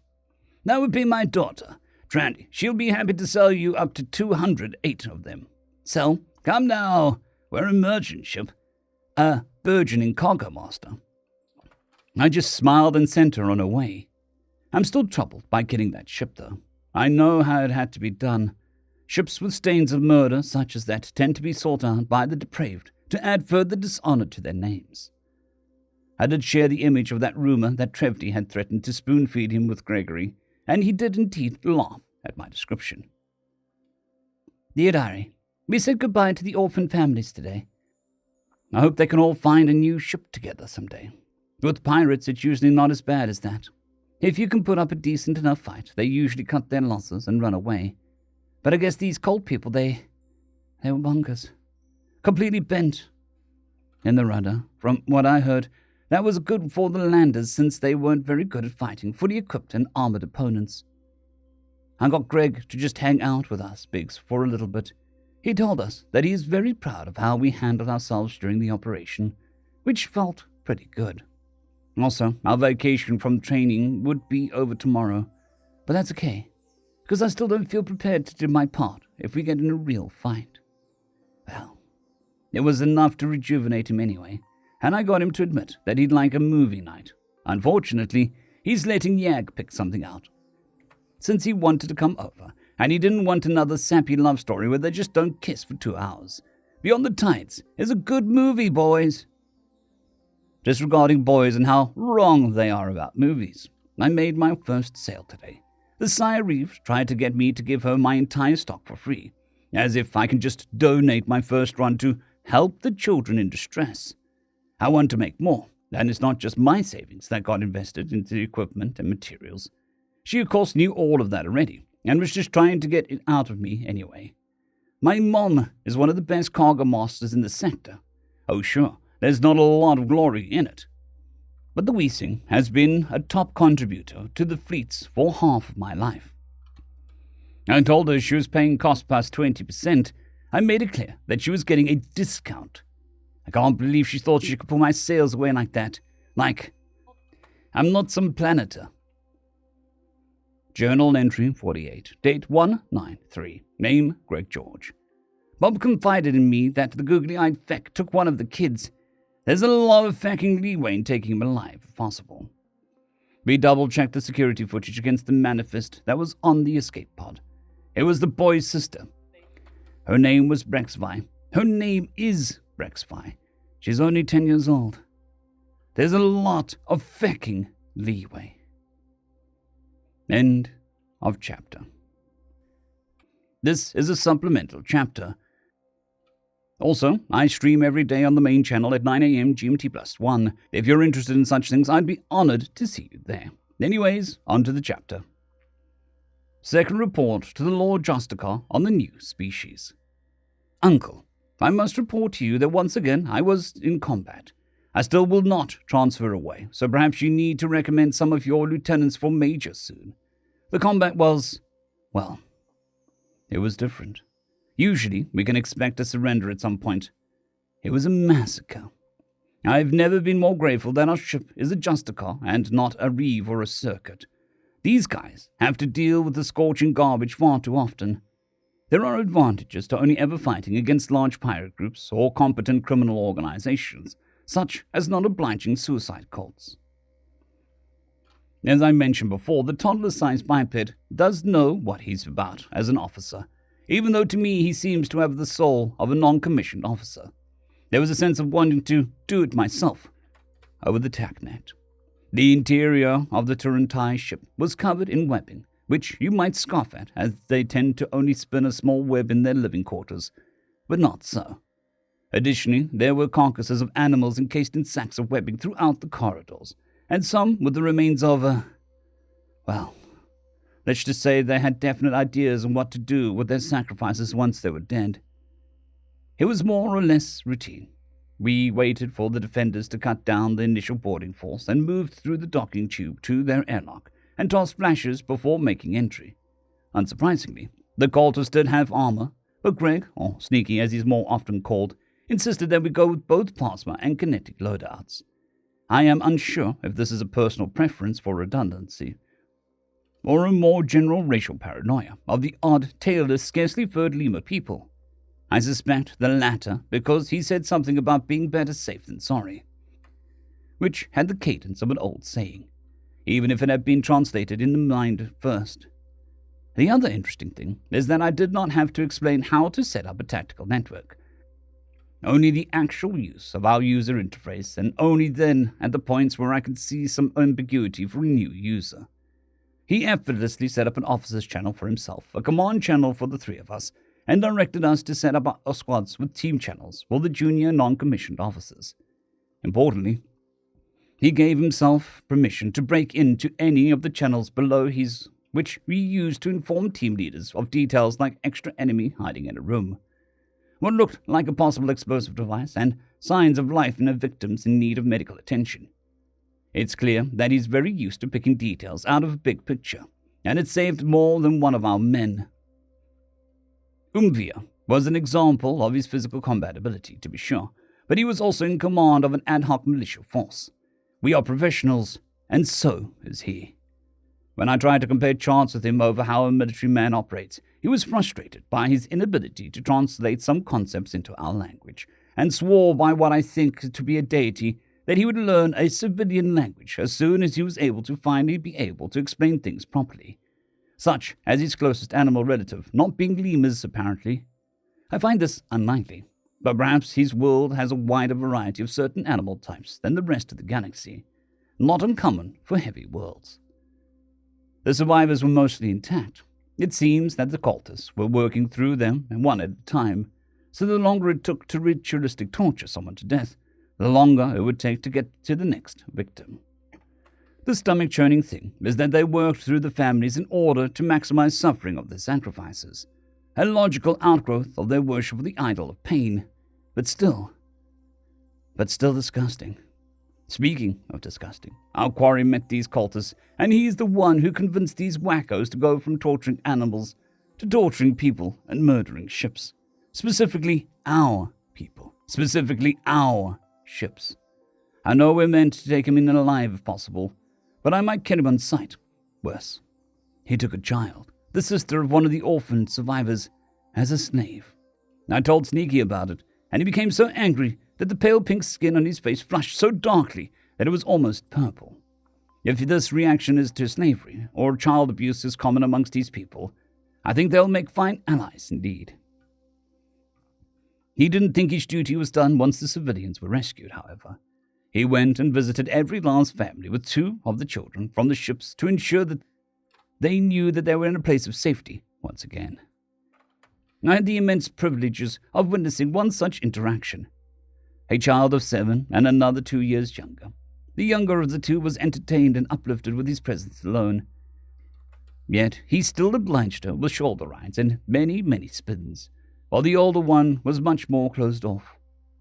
The tiny lemur things sat with him and told him a story of how he and his big brother used to love to go for walks under the trees of their home planet and sing many, many songs. But one day the consumptives came down. He lost his brother when an adult infected with one of those parasites stumbled across them and drove its host to consume. Can't even imagine going through something like that. But the child let down his guard and told about how his friend had been killed in the initial raid. The adorable little officer seemed to be able to tell the boy the right things about his experience.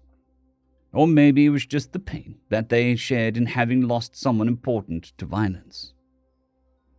I highly recommend more of these tiny, not lemurs, if men like sneaking are even somewhat rare amongst them. Getting access to at least some of them would make our jobs not only far safer from how effective his command is, but the work to be done afterwards would see great benefits. I hope he's considered ugly amongst these people, as if it is so, then they only get more adorable. Regards, Jawman. End of chapter. Part 5, Chapter 10, Port. Dear Diary, movie night was a success, and Yeg picked out something tolerable, and The Stars Call Again is pretty good, and has the advantage of not being played over and over because Daddy loves it way too much. It seemed like Greg had to restrain himself from commenting on the action scenes, but now that I know a little more, I'm pretty sure he's annoyed at inaccurate depictions of how guns work, and after being trained for the dart wars, the bad guys are stupid in their tactics. They're supposed to be a pirate fleet, not a bunch of inexperienced gangers. Oh well, the character work is still good, and there were no complaints there. Journal entry 49, date 194, name Greg George. Had a dream where I was a general. Crap was fecked. It's not like anything fecky happened in the dream. It was just the fact that I was a fecking general. Feck that crap. Anyways, things are going back to normal for the kids. We're running various scenarios for defense and attack, since according to the representative from the spaceport city, the colony is still working on a station.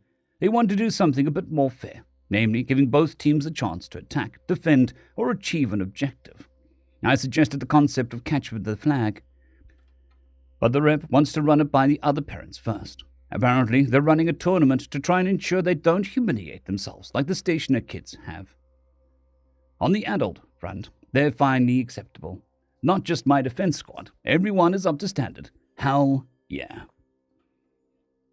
My pigs are ready to start firing on the moving targets and still want to get them armor, even though they'll outgrow it.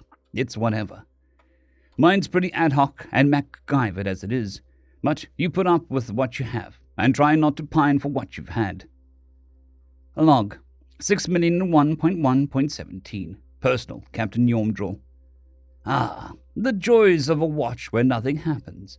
Ah, the joy of a whole day of watches where nothing happens. Trevdy did talk things over with me.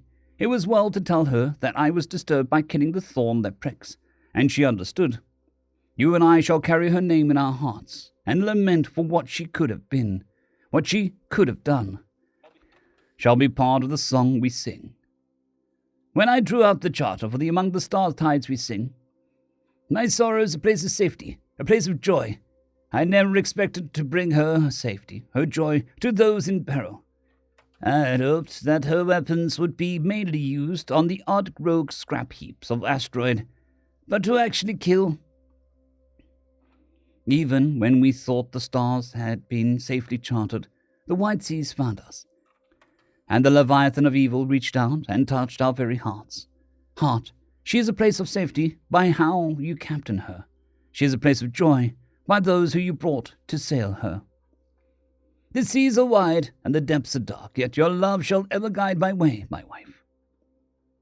Dear Diary, today I cleared up something I've been curious about since Greg told us his story. Apparently, to him, glassing means bombarding the surface of a planet until its crust is molten. That's That's one way to get rid of the consumptives. And he has a point about the planet being useless for resources with them on it. It's just a planet, and everything on it burned away so that the grubs won't wriggle their way into any of it. Log 6,000,000.1.1.20. Personal, Captain Yomdrel. Oh, stars. I just found out that Gregory's fleets are capable of melting the crusts of entire planets. Well, I can see the logic in the kill it with fire. It is a massive commitment of resources in terms of ships and power to accomplish. The depths to which Gregory's people can hate is frightening. This also indicates that either their ships are immensely powerful, or they have a great many of them, or perhaps both. Either possibility would shake the current balance of powers, but I know who I and mine shall align with. Hopefully, the rest of the ships and fleets will see Gregory's good qualities as representative, and not be daunted by the sheer power of a new empire. Journal Entry 52, date 197, name Greg George. I had to explain that glassing does not mean demolishing settlements from orbit. Maybe they thought I was being hyperbolic. The facking grubs have to be facking exterminated, and from what my new family tells me, the job isn't done as we thought. Journal Entry 61, date 1/11/2, name Greg George. Well, now it's down to scheduling a match between us and the winner's planet side, which is a little up in the air due to the spaceport needing to clear out a parking spot for us, and of course the long-ass time it'll take us to sit down. On the upside, I'll get to walk around in natural gravity for a little, and according to Uncle, this world has something close to a normal gravity. Well, my normal, anyway. Hell yeah. There's a distinct flavor to the almost competence I get from listening in on Uncle trying to get the local authorities to do their fecking jobs that I recognize. A bureaucracy staffed by cousins and nephews, or whatever the Xeno equivalent is. I had my suspicions confirmed when he complained vehemently about exactly that. You don't have to know what the hell they're saying to get the gist of it. Anyway, I just asked if anyone could find out if there was a place capable of implanting a translator for me.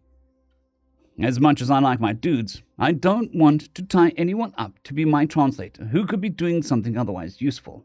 Mostly, I'm looking forward to the Dart War. If these colonists can put up even a halfway decent fight for my kids, it'll give their egos a needed deflation. It's not like I want them to take a loss, though. That'd be lame. Planet and city have the same name, of course, because colony. Hopefully it doesn't translate to something like creative or hope or second chance or the ever-favorite new home. Probably better off not knowing what Watano translates to. It sounds cool translated. Log 6,001.2.09. Personal, Captain Yomdrel. The Void take all functionaries and the useless title bearers. Why can't they just give me a vector? Am I supposed to pay bribes? How would I even do so from scorching space? Dear Diary, so it looks like we're going to have the 3 rounds, 1 attacking, 1 defending and 1 neutral. And in all cases, the point is around either capturing or defending a heavy ball. We're allowed to use grab bolts, since without them, there'd be a risk of injury. But I think our aim will be off on a heavy world. Well, whatever happens, I bet I sell my entire stock of sneakies.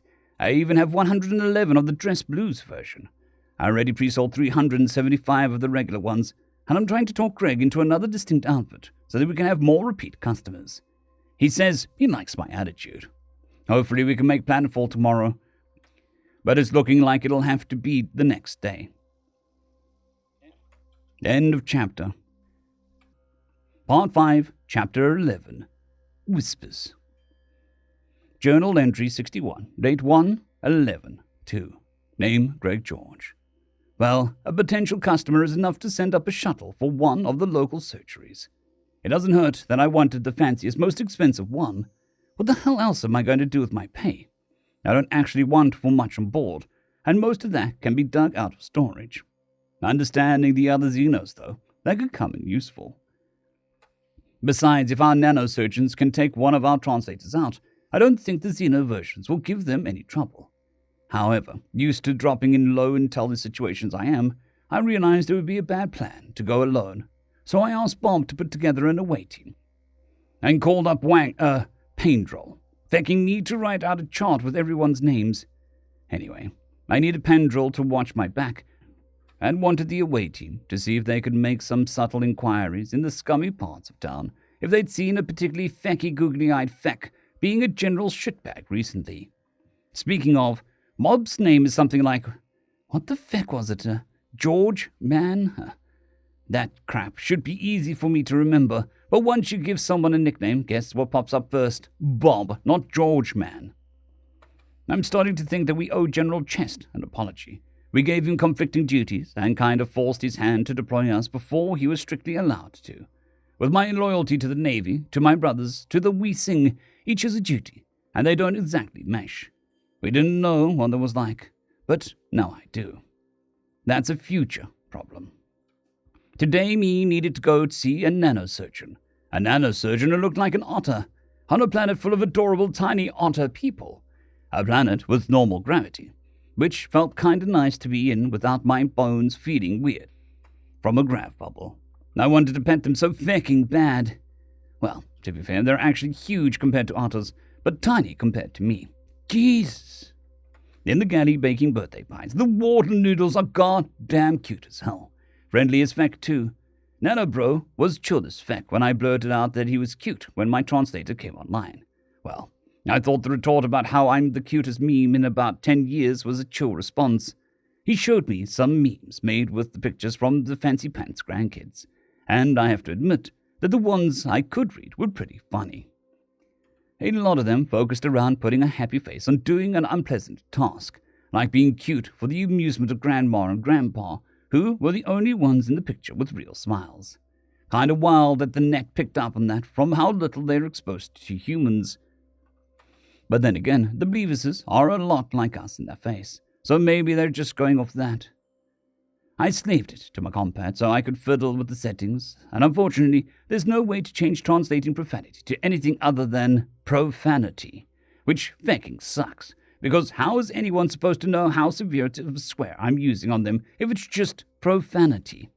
Fecking that fecking feckery. What you want is the system to find the closest an analog that works in context and use that till the target knows just how rudely they're being cussed out. Fecking whatever.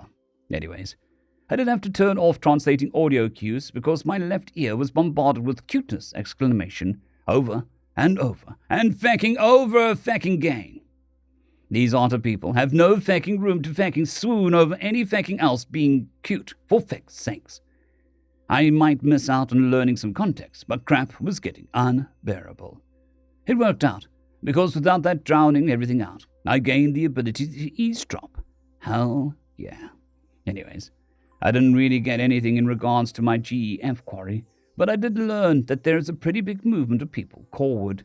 The rumor mill is buzzing about some super powerful empire invading from beyond the Great Gulf, or some other names for it I forgot. Apparently, one of the big powers in the region sent a fleet against them, and nobody's heard back from them. It's either that, or they're thinking about sending a fleet. Or maybe the Great Old Ones are real after all, and they're out eating planets. One guy swears that his sister's boyfriend's cousin's roommate's brother actually saw the quarantine planet completely destroyed, but nobody believed him. Okay, so I have my suspicions, but securing Sanctuary takes priority. Can't go herring off after rumors. Feck. Dear Diary, Greg went planetside on a shuttle early, which left us unsupervised. I wanted to go down in the shuttle with him, but Daddy said absolutely not, since the city is known to be less than safe than the station, and apparently all of the grown-ups are going armed to the match. Well, I hope the opponent parents understand it's about what happened last time, and not like judging them in particular, or whatever. So Yem decided that the thing to do was practice in the planet's gravity for a few hours. With grav belts, of course, it was, it was odd. You feel normalish, but if you pick something up that isn't completely inside your bubble, it's super heavy. And the darts have much shorter range. Well, we can compensate okay enough, but I'm not so confident about winning this time. What I am confident about is sales. There's just one little detail I need to run by Greg before we open up shop officially, and that's the packaging. I want to put a paragraph on the outside of the package, on the backside so it doesn't obscure the toy. Something like, "This is Sneaky. He's a quiet and stealthy little guy who's always on the lookout for you. From bad dreams to bad guys, he's always watching over you and on your side. He's durable in soft fabrics, and stuffing can stand up to even the most needed of your hugs and cuddles. And he'll always be happy to help, just like the real Sneaky. You'll also love to find a home to be loved and love in return. Something like that. Yeah. Log 6,001.2.09. Personal, Captain Yormdraw. Oh, it turns out that the little hull breach wasn't trying to wheedle a bribe out of me. She was just bad at her scorching job. Once I demanded to speak to a supervisor, we got our landing clearance and approach vector sorted out in short order. Literally just bad at her job and can't be fired because her aunt is the chief of landing control, or whatever they call it. Well, Gregory managed to get a shuttle up here since he wanted a translator implanted. Yeah, that's a big ticket item, and I was surprised that he didn't try to get a similarly reliable model at a lower price, and instead opted for the absolute best option. It drained his funds almost completely. And the hotel room he'll be obliged to rent for the night will do for a good bit of the rest. I can see the appeal, though. Better to pay more up front to find out later that you need an upgrade. As for us, we're beginning our descent, and we'll be landing in the morning. We're luckily within range for the starport, and then again, it is a capital city for a young colony world without a space station. They have need for freighters landing regularly, which was part of the delay, but that would have only had us waiting an extra hour before we could begin our approach. Why do people tolerate this nonsense? Dear Loggery, tomorrow we war against Planeteers. The planet has the wrong gravity. Yagi made us practice in the wrong gravity. It was super hard, but I think that we will win anyway. Sneaky believes in us. End of chapter. Part 5, Chapter 12, Breadcrumb. Dear Diary, that was a lot harder than the other two battles. Luckily, we had banned jumping in the water, since that would wash off the wounds a lot easier. Or Greg had laughed in the other proctor's face when she suggested it would be totally okay, and asked her if she thought that he was an idiot. Well, I guess it could have gone worse, but I guess what new people are pretty easygoing if their trick just doesn't work. But that didn't matter much. Even after practicing in the same gravity, there was no way to simulate the random drafts of going every which way, or the light of the star blinding us while we're trying to flank the enemy. We barely got the ball away from them, and we did that by marking every last one of them. I kind of feel like we should have been able to put pressure on one side to distract them and send a smaller group in to take the ball out from under them, but I guess we're just too far outside our element. Then, when it was our turn to defend, the Latreille were hard to hit and super fast, which I guess is natural advantage and stuff, but it was still annoying. They didn't just charge us like a bunch of dimwits. No, they actually had a plan to try and get us to chase them down by fake retreating, which we didn't get out of cover and fall for because we're not dumb either. Still though, they had an actual plan. Their second plan was to try and use their small size to sneak through some of the tunnels in the playground thingies. When we both started from a neutral position, we got stomped hard. The Watanu kids, mostly Latreille, got to where the ball was first and set up an ambush and basically killed all of us in less than half a minute. That sucked. What didn't suck was that Greg liked my paragraph. So the packaging for the rest of the sneakies that I hadn't sold yet got used. I don't know if it helped sales or not, since I was pretty sure that we'd sold out either way. What did help was Greg posing for pictures with costumes. It's a bit funny that most of the kids, and the adults too, were smaller than him. After that, Mom made him eat some food, since she guessed that he didn't really trust the local food to not kill him and stuff. It worked out because we had our after-battle feast, and he gave a ribbon to the best two players on either side. Yoiv didn't get it this time, but I heard Greg tell him that it was a close thing, and he'd personally very proud of him. You'd think that Yoiv got the ribbon from how happy that made him.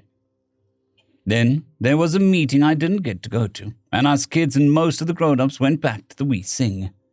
When Daddy and Greg finally came back, they weren't in a mood for talking. Journal entry 62, date 1/11/3. Name, Greg George. Well, I'm not fond of being amongst all of these Xenos and not knowing if the delicious-smelling foods are death or not. It was hell.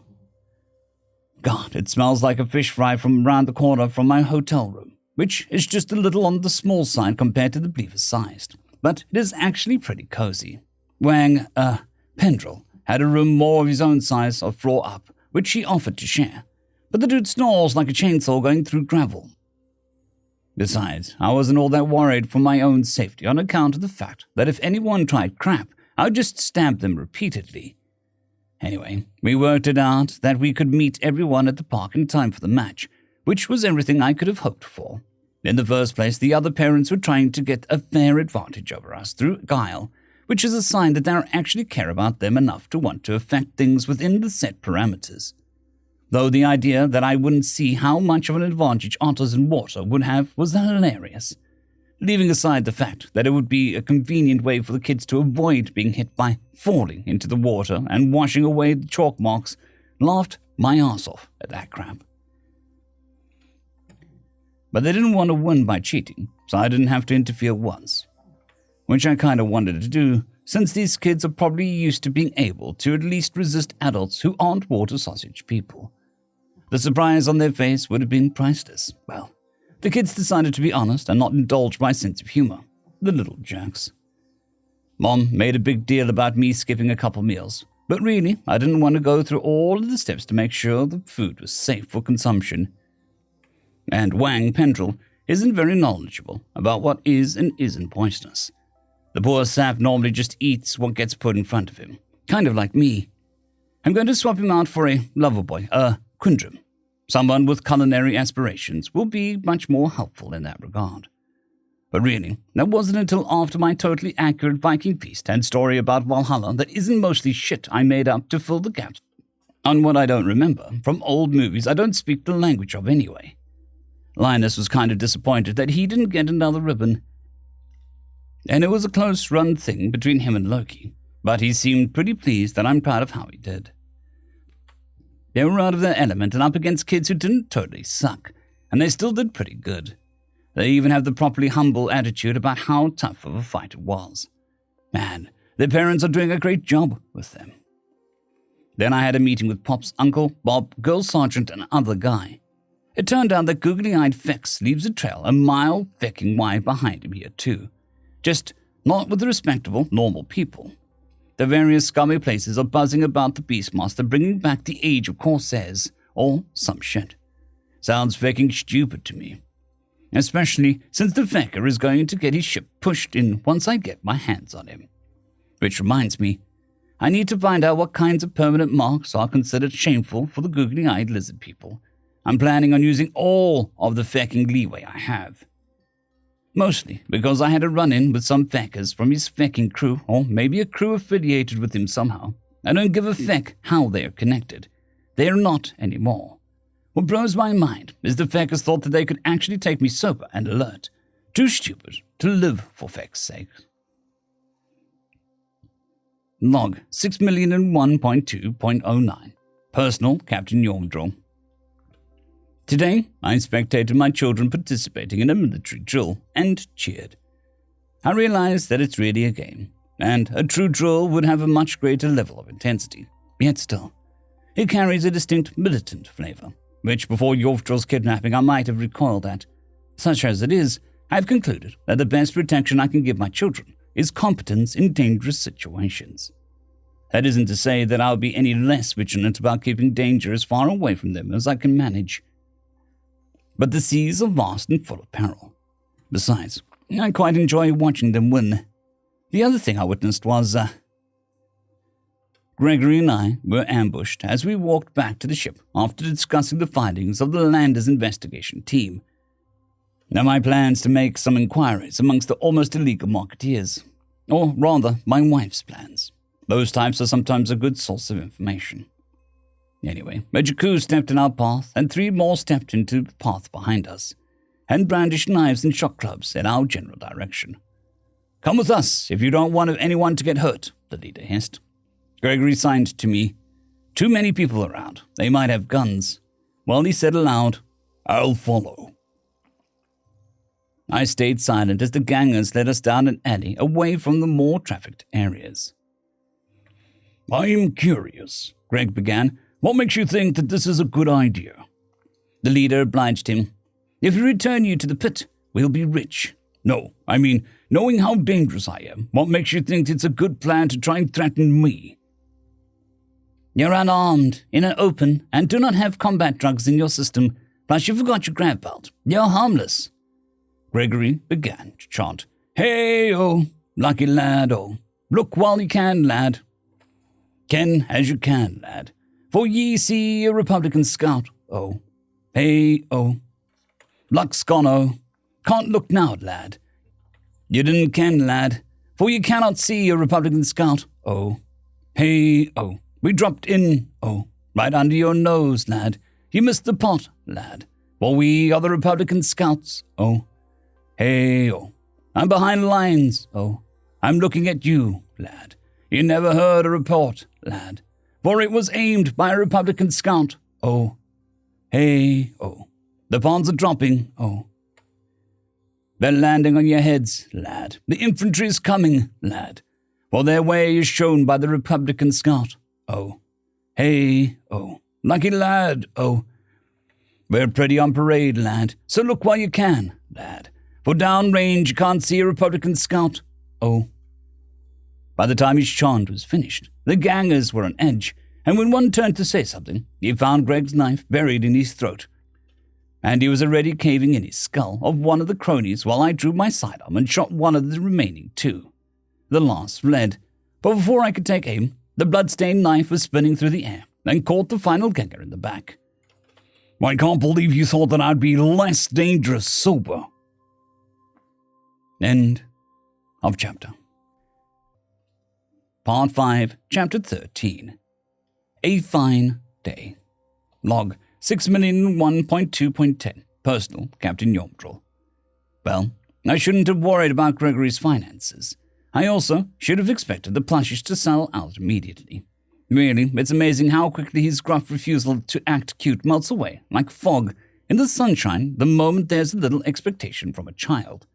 Again, perhaps I should have seen it coming, but I had the notion that he was simply comfortable with our children on the ship. However, it's more general. That isn't to say that he wasn't taking advantage, and Trandy as well, as they should when selling a product. But it was a pleasant surprise that Gregory didn't balk at helping sell another run of plushies almost as they were finished being manufactured by posing for photos in the same jumpsuit used for the first model Trandy had come up with. She told me she wasn't making any more dress blue versions because they took longer to make, and she couldn't keep up with demand as it was. When I asked Greg why he wasn't out looking for more information, he said, "The landers have some leads, and I'm more of an observer than an investigator. Besides, we're not looking for the locations of critical targets on a planet. We're trying to pick up a trail across space, which I'm not very good at. Besides, getting information out of prisoners is chancy at best and something that you should only do when desperate." I hadn't considered the possibility that Gregory was also close to breaking when Yovdril was kidnapped. This is something that Trevdy and I shall have to talk about once we're underway tomorrow. Although there was a Latrine man lurking about today, Gregory somehow managed to slip away and speak with him. It's downright unsettling how that man can just disappear when he wants to. One moment he was in the corner of my eye, and I was talking to a local parent about the difficulties of being on a heavy world, and when I looked to where he was standing, he was gone. I admit that my fatherly panic instincts went off at first, but then I remembered that anything that tried to threaten him would be swiftly and harshly dealt with. I've agreed to take on a Bick as a passenger. He doesn't mind bunking down with the landers. We'll need to have more comprehensive meeting tomorrow, but I at least know our next destination. We sail Rimwood to Far Sight Station. Dear Diary, so many sails. I think if we have a few more stops like this, I'll be able to get some better equipment and churn out even more plushies. Already, I've made more money than I even had saved up from my allowance to buy into our plan in the first place, and the others are more than willing to buy into an upgrade. Greg especially is enjoying himself, and really, I think he just likes making people happy. I can't even keep up with how many people want them on one planet. I almost thought that once I sold out, hype would die down. But Greg's feast and storytelling yesterday got a lot of people interested. I guess some of them were hoping for another Dart War, like a lot of us wouldn't mind, but we didn't arrange anything ahead of time, so that wasn't really in the chance. I'm kind of wondering what Greg's normal, battle gear would look like. I suspect that he has some kind of armor, but he just says that he might poke at the modeling program to see if he can coax out another close enough for me. He did mention that there are other uniforms that are used for other purposes, such as exercise, training, official appearances, and semi-formal social functions, and non-combat duties. I'll pester him about that later. It's not like I'm running out of customers anytime soon. I have too many as it is. And managing the plushie business is taking up a lot of time, which I kind of want to use for my studies. I think I want to be helpful to people like Greg. I know that he already has these tools, but still, sometimes he still needs help from someone else, and I just don't know what to do. I hate that useless feeling. So even if I never help Greg with his struggles, there are men all across the nation who have been through awful things where they had to fight and need someone who knows how to help. The more people who know, the better. It's time for me to start thinking about embarking anyway. Maybe I can put it off until Yoiv is old enough, or maybe I should talk to Yag. Journal entry 63, date 1/11/4. Name, Greg George. Well, the non-coms tell me that they have locations nailed down, and I passed that along to our captain, and he's kind of eager to get moving.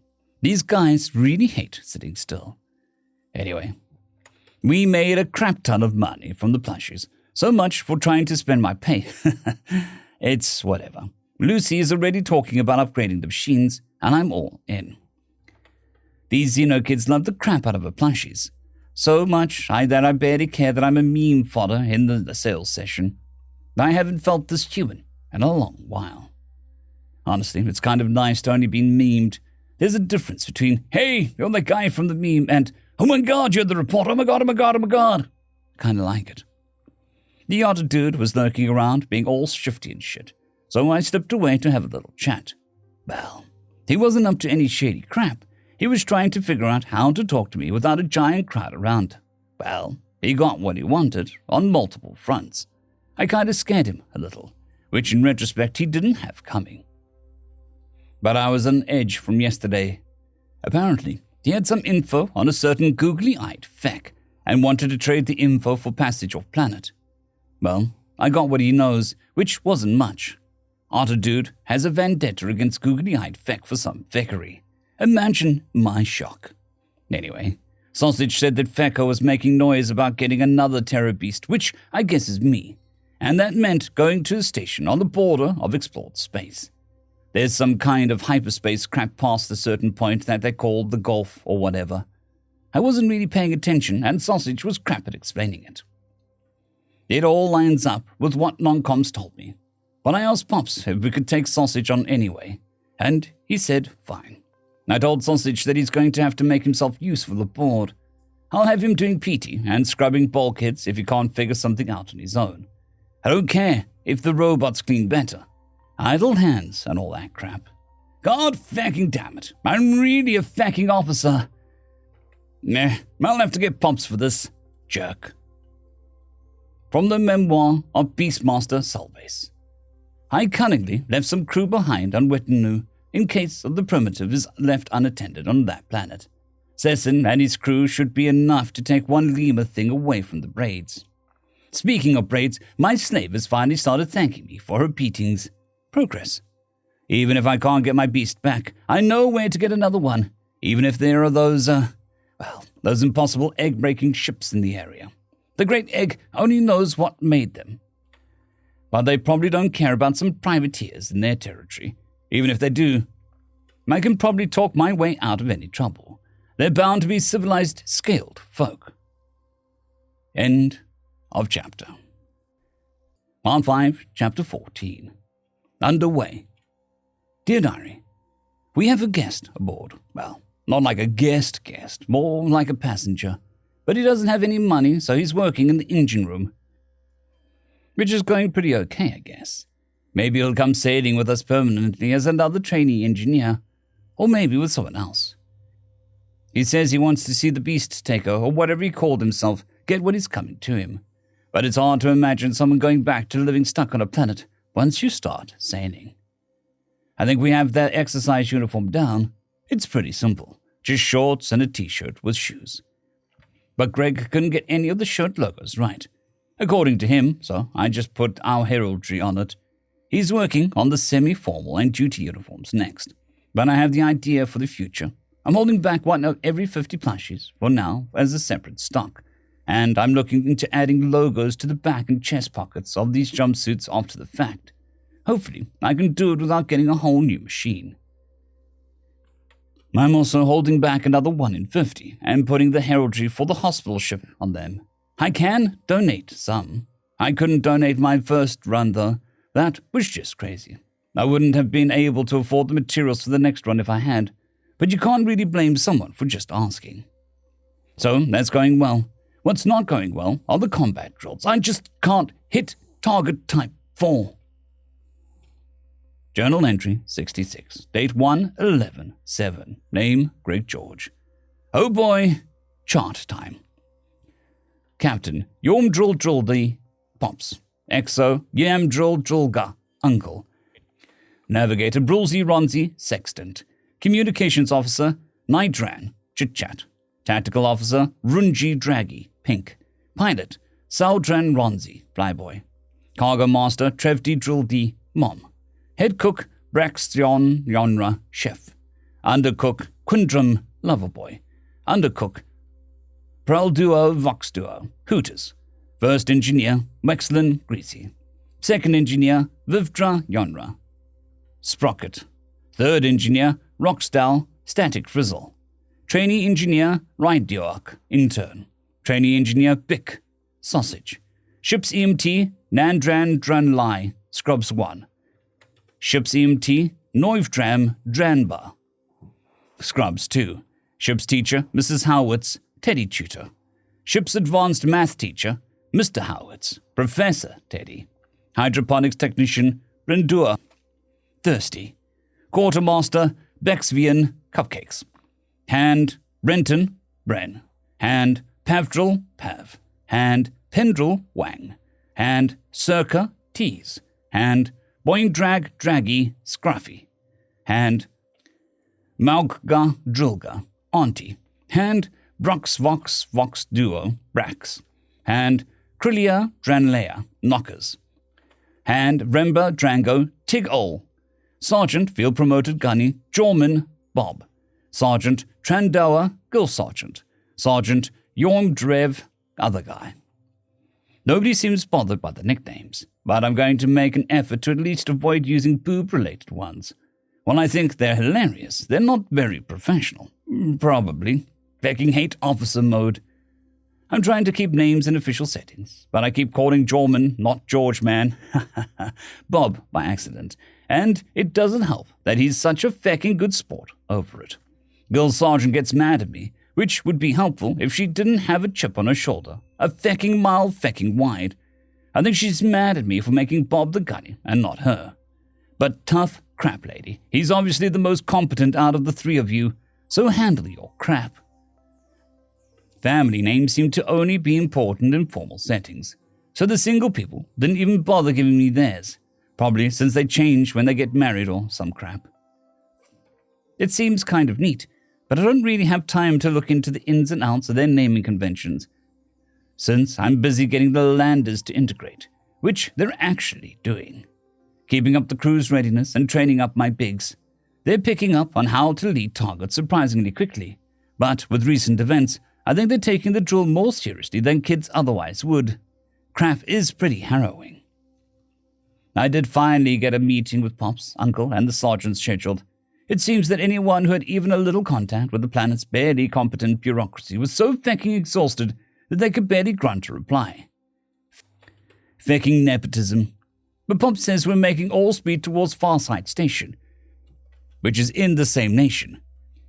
Fingers crossed that Farsight is slightly more meritocratic. Meeting tomorrow. Log 6,001.2.10. Personal, Captain Yormdrill. There's something about almost competent people that just makes me want to die. You are almost good at your job, just a tiny bit more effort, and this entire process of getting takeoff clearance wouldn't be a frustrating exercise in demolition via cranial percussion. I don't care that we've been sailing for 3 days, it's still bothering me. Even the officers from the landers can barely speak from how fatigued from the absolute wall speaking with people who are barely smart enough or barely too dumb to do their jobs properly, but are yet safe from firing because they know someone with enough power to shield them. Gregory has been absorbed with his duties, so we haven't even gotten to do maintenance rounds together, which I regret because it would be pleasant to work on another hobby robot with him. 12 days. Hopefully the wee singer's faster. If we can catch him on the station. Dear Augury, I like boring days. On boring days, nothing bad happens. We still get to have lots of fun in the gym with Sneaky on boring days. There are no bad guys on boring days. We have a new friend on the ship. He is called Sour Sage. End of chapter. Part 5, Chapter 15, Day by Day. Dear Diary, Greg, Daddy, and the Lander sat around a table in the cantina and talked for a couple of hours today. I thought about trying to eavesdrop, but decided to focus on opening a line of communication for a dart war and selling sneakies. Journal entry 67, date 1/11/7, name Greg George. Well, apart from our destination, there wasn't very much useful information. I mean, sure, the SWAT dudes gathered a crap ton of evidence, but that's not exactly tactical data. So far as I'm concerned, a conviction is a foregone conclusion, but their job is to make sure that that doesn't get fecked up, so I'm not complaining.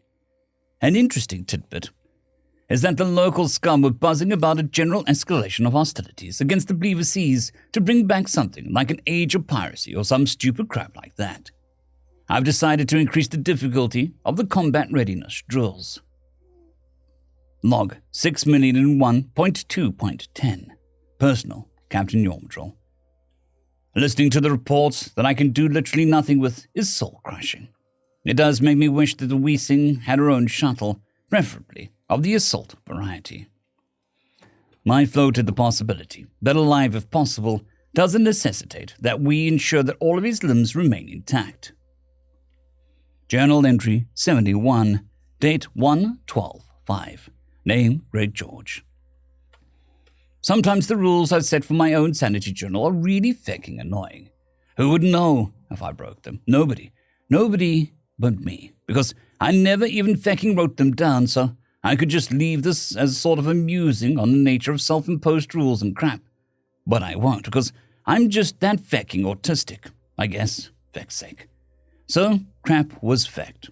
I dreamed that the grub got me and I rampaged through the ship, murdering all of my family and friends. Feck you, subconscious. That's never going to happen on account of the poison appendix. So, I really didn't need to wake up silently, screaming with gross fecking tears running down my face. Feck you, this wee thing is home. Everything is fine. I'll make it fine. Lucy's getting goddamn clever and crap. We had us another chat, except this time she opened up. She had to fight against feelings like she was useless while I was planetside getting Linus back. That she knows in her head that she had an important job to do that I and everyone else was depending on. But it didn't stop her from feeling like she should be able to do more. The fact up thing is, I don't really have good advice to give. Since I'm in the same fecking fight. I never liked people brushing me off with platitudes and the like, so I flat out told her that almost every day I have intrusive thoughts that if I'm not fighting something, I'm not helping the ship. Since I don't know how to stop my own intrusive thoughts, I'm not much help with hers. I apologized and she thanked me. Christ knows for what. Other way round, kid. Other way round. I really hope this doesn't turn into a flood of faking feelings. I'm crap at that kind of thing. In other news, Pops got pranked by Uncle. He got a bit of floor tiling to stick to one of his shoes somehow, and it played squeaky noises with every step thereafter. I've been on the lookout for similar traps. Log 6,001.2.15, Personal, Captain Yormdrill. It is interesting to have a crew so focused. We're not just plying the hyperspace sea to make our living. We have a mission. It's in the small things, such as the decrease of speaking in terms of maybe or perhaps, but rather when. It seems that amongst the crew it is a foregone conclusion that the wee Sing will catch her quarry. The doubt seems to lie in whether Gregory will be well once we have. For my own mind, I've grown confident that he will be well, whatever the outcome. It is clear to me that he is a resilient man, and whatever setbacks were incurred in his healing, they are well on their way to being passed by. What I do not know is whether the wee Sing can be content with the safest routes after accomplishing something so weighty as the protection of an entire extended family. Dear Diary, I finally got Greg to talk about his experiences, kind of. What I read about said that talking about where someone feels weak or not good enough can help someone like Greg. Maybe he was a little underhanded, but I decided to start off by telling Greg how it felt to be behind on the ship and helping by making sure that the grown-ups could work without worrying. Really, it was harder to talk about that than I thought it would be. I thought I had already sorted through how I felt about that stuff. Except Greg tried to give me advice. Well, it was more like he said he was sorry that he didn't know any good advice for intrusive thoughts. He told me about his intrusive thoughts, about feeling like he needs to be fighting to be useful. But he knows that isn't true. I told him that I'm glad that he's fighting against thoughts like that it makes me feel like I'm not fighting alone. I think it helped. From the memoir of Beastmaster Salvace. Why is the ship so egg-breaking slow? Log 6,001.2.16. Personal, Captain Yormdrill. Engineering tells me that we're operating at peak efficiency, and the extra set of hands and eyes is really making the difference. Bick isn't anywhere close to being a certified engineer, but he reportedly takes direction well and has a decent understanding of the underlying principles behind most of the ship's systems. It's a shame that we have very little in terms of seafood aboard, or at least in comparison to what he is used to. I've become more than simply competent with both the magnetic accelerator and the plasma caster, and my slowness to draw my shock crystal when we were last in danger is being remedied. It would be unfair to simply expect Gregory to shoulder the burden of self-defense for whoever he happens to be with. We defend each other. Dear Diary, Farside Station can't put together a team to do a dart war. Lame. I sold 975 sneakies, though, about a third of which are the dress blues ones. Greg says he'll get me a book of military uniforms of his people going back 1,000 years once he can talk to them. And that sounds cool, but I want to know what fashion is like for his people. He said uniforms are always good enough for him. Oh, stars. My brother has no taste. Journal entry 72, date 1/12/6. Name Greg George. So, sausage is an odd one. I asked him what his deal was with the googly-eyed feck, and he kind of tried to power play it, like we're a bunch of mistrustful misfits in a fecky movie. Dude is so far out of his depth, it's kind of hilarious.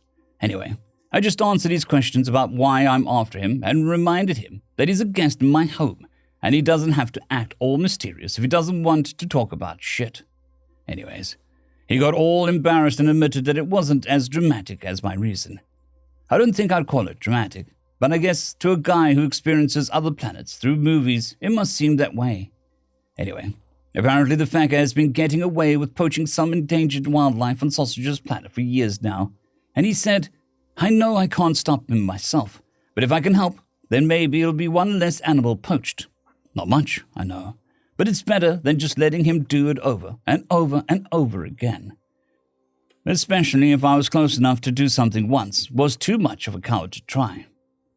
I told him that I know he's not the fighter type, and I'm glad that he didn't get himself killed on account of how he's a cool dude and a good workout partner.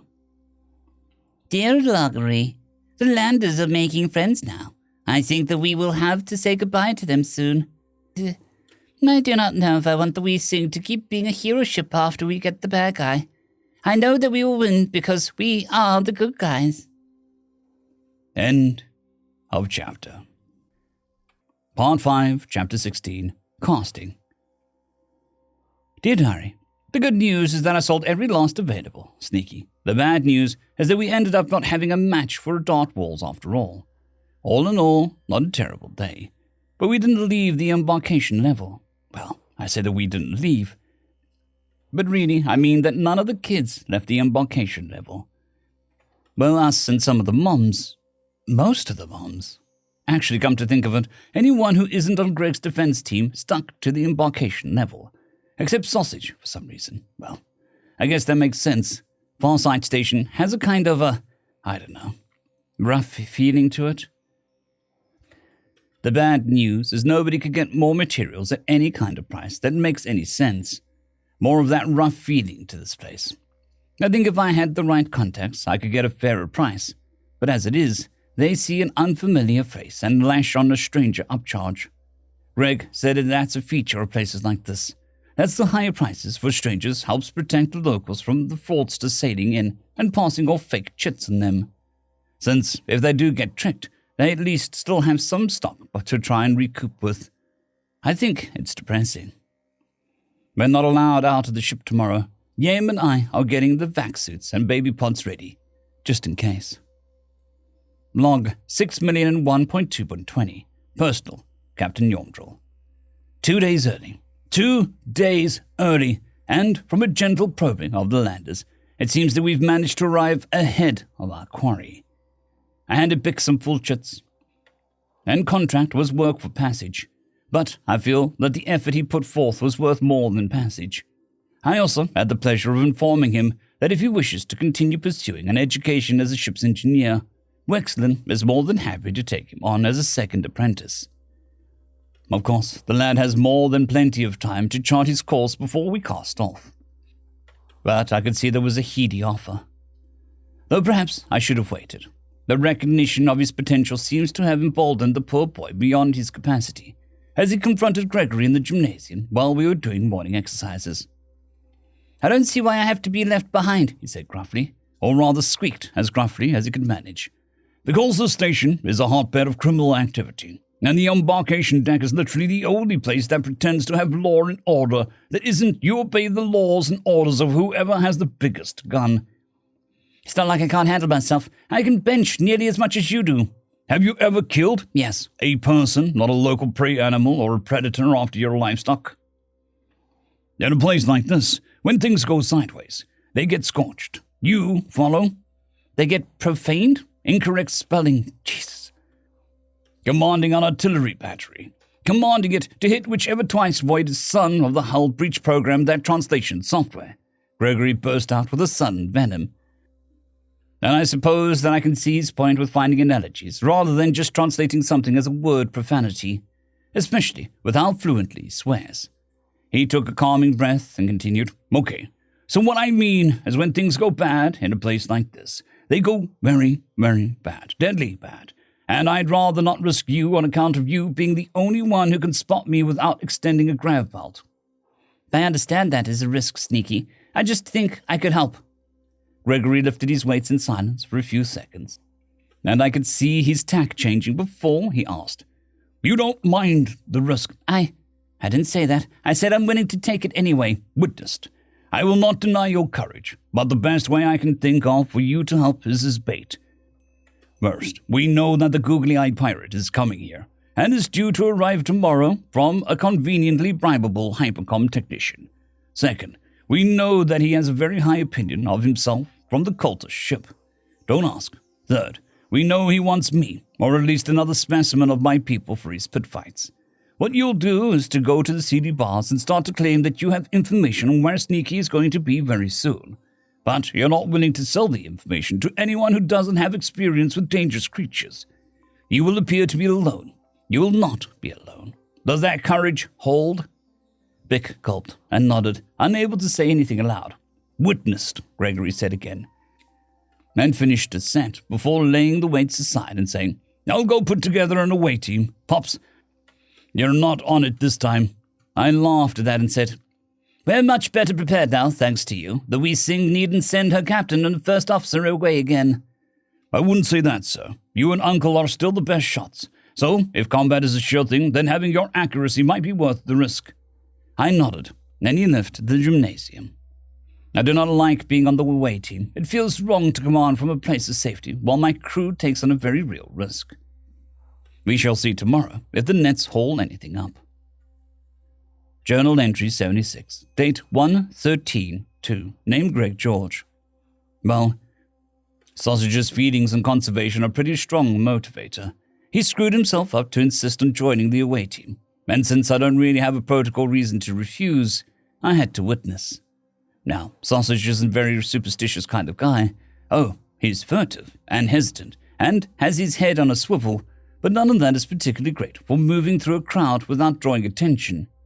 He looked like exactly what he was, a civvy who's far, far out of his depth, which was perfect. I flagged no less than a dozen would-be muggers for SWAT dudes to nab before they got a chance to shake down my little buddy. One of the squiddies had an unfortunate and sudden neurological failure on account of he drew on Sausage from behind and was just going to murk his ass when a blade somehow went through his head. Funny thing that, it fit exactly into my mysteriously empty sheath, and the assaulted scum started studiously avoiding making anything that might be construed as a threatening move towards Sausage. By the third bar, he was nervously broaching this possibility of selling some information on the internet sensation Sneaky and his future whereabouts.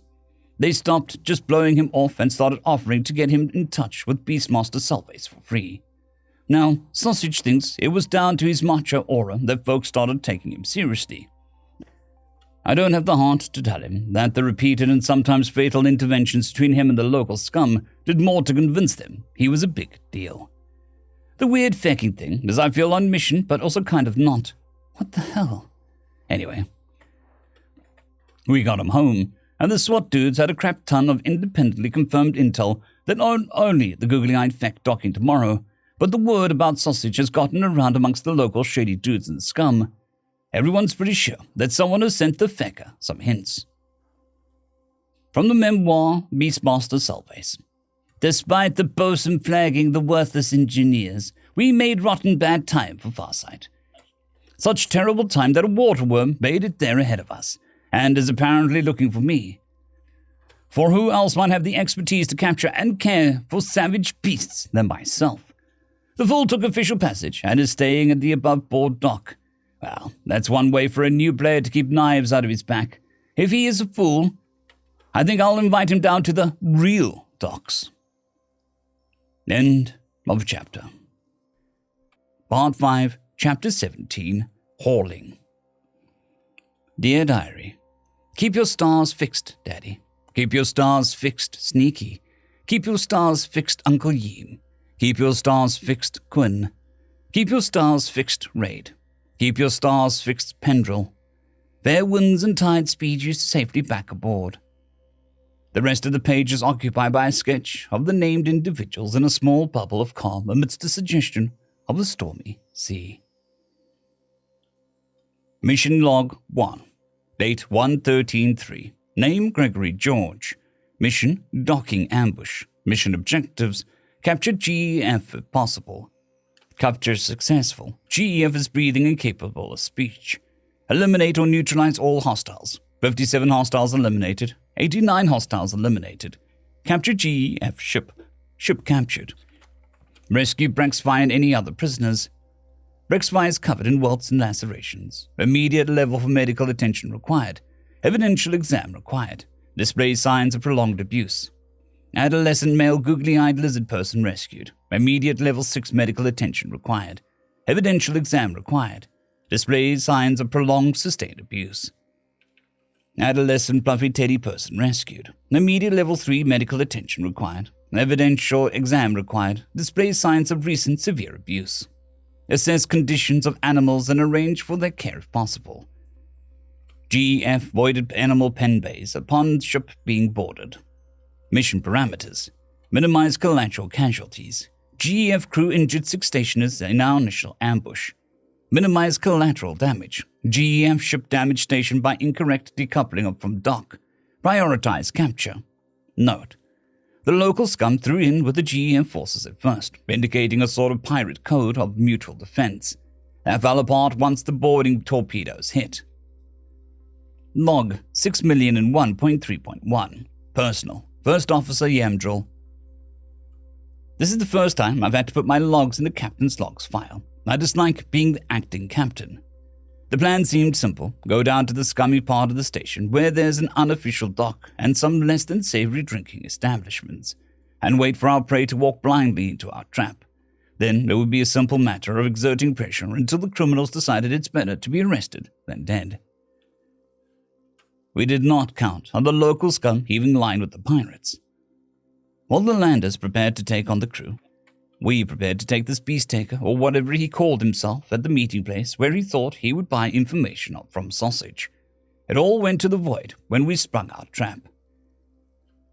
The barman drew a weapon and fired it at Gregory, and my brother valiantly shoved him out of the way.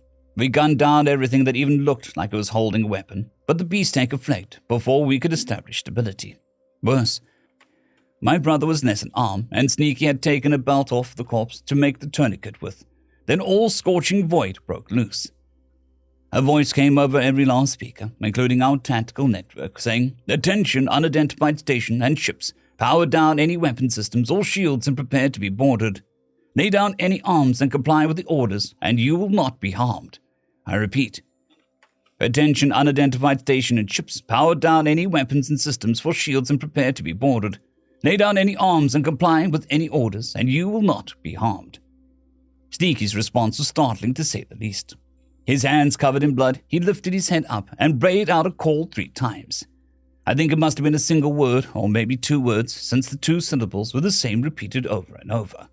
The man's lungs were rather powerful, and the language is well suited to shouting. Then the voice that was repeating the notion broke into our channel and said something in a harsh, clipped and short language, which Sneaky responded to in kind. It had the sort of rhythm of a rote response, so it might have been either an authorization or identification code followed by a situation report. Not 10 seconds after, the most terrifying thing happened. Now, I didn't disbelieve Sneaky stories about boarding torpedoes, but believing and seeing are 2 separate things.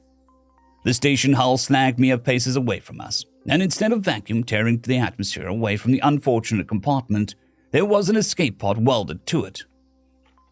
A Sneaky bounded out of it, though this one was significantly larger than Sneaky himself, and wearing armor with red crosses on the shoulders and the sides of the helmet. I asked what was going on, and the voice in my helmet said, "Apologies, sir. We don't often do joint operations. I'll keep some processing devoted to your TACnet so I can translate for you. You and your ship have been moved from potential hostiles to friendlies, so you can keep your weapons and we won't be boarding your ship." Processing? Are you an artificial? The voice cut off of my terrified question before I could finish. So that's a very rude slur to us. I am a digitan, spelled phonetically, and yes, I'm a sapient set of computing processors. No, I'm not here to kill all organics. Yes, I work with my organic crewmates. You can call me Sally. Thank you, Sally? Good. Now don't worry. Our combat medics are really good at helping folks not die. And it seems like your biology is largely compatible with our drugs. Just way less tolerant of, well, any of them. Huh. But we only have a field scan of 1 man, so that may be premature. Then Sneaky leapt into the welded escape pod, snapped something, and a steel plug was welded into the station hull, and I heard a distinct sound of an explosive charge going off behind it. "Sally, where did Sneaky go?" "You called him Sneaky? Oh, that's rich. I've been calling all of your people Sneakies in my head." The artificial digitan laughed. "Oh, now that's going to cause all kinds of hilarity. But to answer your question, Private George slapped the emergency recall button on that boarding torpedo. He's coming back to our ship, probably to climb into a fresh one to go after that ship, trying to get to a minimum distance to make it a hyperspace jump." After that, we simply waited for more Sneakies to come by in the bulky power armor, leaping about with a deadly grace that's something that Heavy simply shouldn't be capable of. And now we were just waiting to get a master at arms back, and possibly some prisoner transfers. I sent a message to Reeve that's only a day away, and they changed course to take in our catch. I'm more concerned with my older brother just now, though. The humans, as Sadie tells me they're called, are confident that they can not only save his life, but also fit him with a cybernetic limb. It boggles the mind that they could have such confidence with medical procedure that fails more than 70% of the time. Stars guide their surgeons. After action report, emergency station assault. Name, Warrant Officer Sally. Date, January 7th, 1763 PC. So here's the thing. PFC Gregory George's mission report sucks ass. Therefore, I'm insisting that this after-action report goes into any official documentation for first contacts. So as you know, we were going to a station detected on long scans into unexplored space in the general direction of the hyperspace wake detected after PFC Gregory George disappeared off Sanctuary. And wouldn't you know it, a hunk of junk that matches the thing mistaken for a rogue asteroid by both mass and energy signature just happened to be docked there. So I boarded the station. Their computer systems were frankly pathetic. I've never felt so fat in my life, not even crammed into a humanoid frame. Don't worry, I won't bore you with how god-awful their programming architecture is, or how substandard their hardware is. Just suffice to say that I had to delete a few automation algorithms and replace them with some light VIs to make room for my main translator, Matrix. I kind of need that, since I don't actually speak Xenos. Anyway, I picked the most common language and broadcasted a standard "prepare to be boarded, don't fight if you don't want to get dead." The usual, but in Xenoese. But something unusual happened. I detected "medic, medic, medic" being shouted in RBC. There he was, PFC Gregory George doing his level best to hold the vital fluids on the inside of a big blue four-armed Xenos. Well, it was supposed to have 4 arms, but the poor guy had suffered some damage recently. It was kind of grainy in the bar security camera, but I found that he was on a TACNAC by doing a basic comms check in the area. 0.000347 seconds later, I was in their TACNAC, or at least a comms subroutine of mine was. I had him rattle off his identification number just to follow the rules, because protocol. Then he gave me a sitrep. 1 ballistic amputation, severe blood loss, shock, and the fucker who caused all of this mess is on the run. Well, that was enough to divert a medic boarding torpedo to his location. While he was waiting, I added his companionship and law enforcement personnel to the friendlies category. None of the FF incidents were my fault, except for when I used a cleaning robot to set off a flashbang in the enlisted mess 2 months ago, and I still don't think that should count. Physical butthurt aside, once the medic landed, she immediately got a scan and got the portal cloner going for his blood, cleaned the wound, and sprayed it down with autoseal before synthesizing some kind of shock treatment drug and painkillers. I'm constantly amazed at how effective the medics are at biorepairs. I'd mess it up for sure. On the right side, it's a chance for a biological to get an upgrade, unless the cloners get to him before the engineers. Speaking of biologicals, what ship's record showed to be the XO, and the injured party's younger brother, started asking me questions while PFC Gregory George commandeered the spent boarding torpedo. I had a little chat about not using the A-slur with Digitans, and also how to not get shot with the XO dude while PFC Gregory George started giving me orders. Get me a shipwright loadout, ready by the time I get back, and a firing trajectory on the Great Catch. It's the hunk of junk that caused the station's quake. You can't give me orders, Private, I gently reminded him. The fuck I can't. I am master at arms of a friendly vessel under action. Shut the fuck up and get me my fucking kit, Warrant Officer. 1 records query later, and I was obeying orders and offering, should I put together a fire team? You don't have a platoon in reserve? Well, shipwrights or cross-trained? Affirmative, sir. Get them assembled and briefed with the materials from the SWAT dude's briefing. Stress the fact that they have at least 1 adolescent prisoner the leader is keeping as a slave. I want chemical propellant boarding shotguns and EMP grenades. Enemy relies heavily on energy weapons, HP slugs only. Anything else, sir? Get me some fucking coffee. 1 extremely truncated welcome home, 1 change of armor and loadout, and 1 travel mug of coffee later, and he was at the head of the formation of boarding torpedo, given a lecture on how to say, get on the ground with your hands on your head in Xenoese. I know a constructor language when I hear one, even if it's had some centuries to evolve. I wonder why they made a language that makes it stupidly difficult to shout on purpose. Well, the volume control and external speakers solves that problem just fine. The enemy was burning hard for minimum jump distance, but the Here's Johnny and her gunners had something to say about that. 2 shots, 1 ball of iron massing 10 grams, moving at 84.56% C, followed by a 1.814 kilogram ball of tungsten at the same speed. The iron collapsed their shields, and the tungsten tore off most of their thrusters. "That was a hell of a shot. Tell the gunner he has my compliments," PFC, but somehow also Lieutenant Gregory George, said. I relayed the message, and VSC Harry Sheffield fainted at the compliment on accuracy from the report. A few minutes later, see, I can just give generalities, Kevin. The torpedoes hit amidships. I was peeking in at their helmet cams for completely official reasons, and not because I get a vicarious thrill out of watching organics stomp on some criminal scum. Our boys are such pros, and the PFC, but somehow also Lieutenant Gregory George, was right about the EMP grenades. They did balk some of the enemy ship systems, but since the Here's Johnny was close by, it wasn't going to be a problem. The enemy tried to void a large compartment to get rid of our boys, but they brought their own O2, so it wouldn't work. Moron. Anyone just looking at standard boarding SA armor can see that they're sealed systems. He was on the way to having a no atmo for himself before he decided to close the airlocks again. Moron. PFC, but somehow also Lieutenant Gregory George, hasn't lost any of his edge.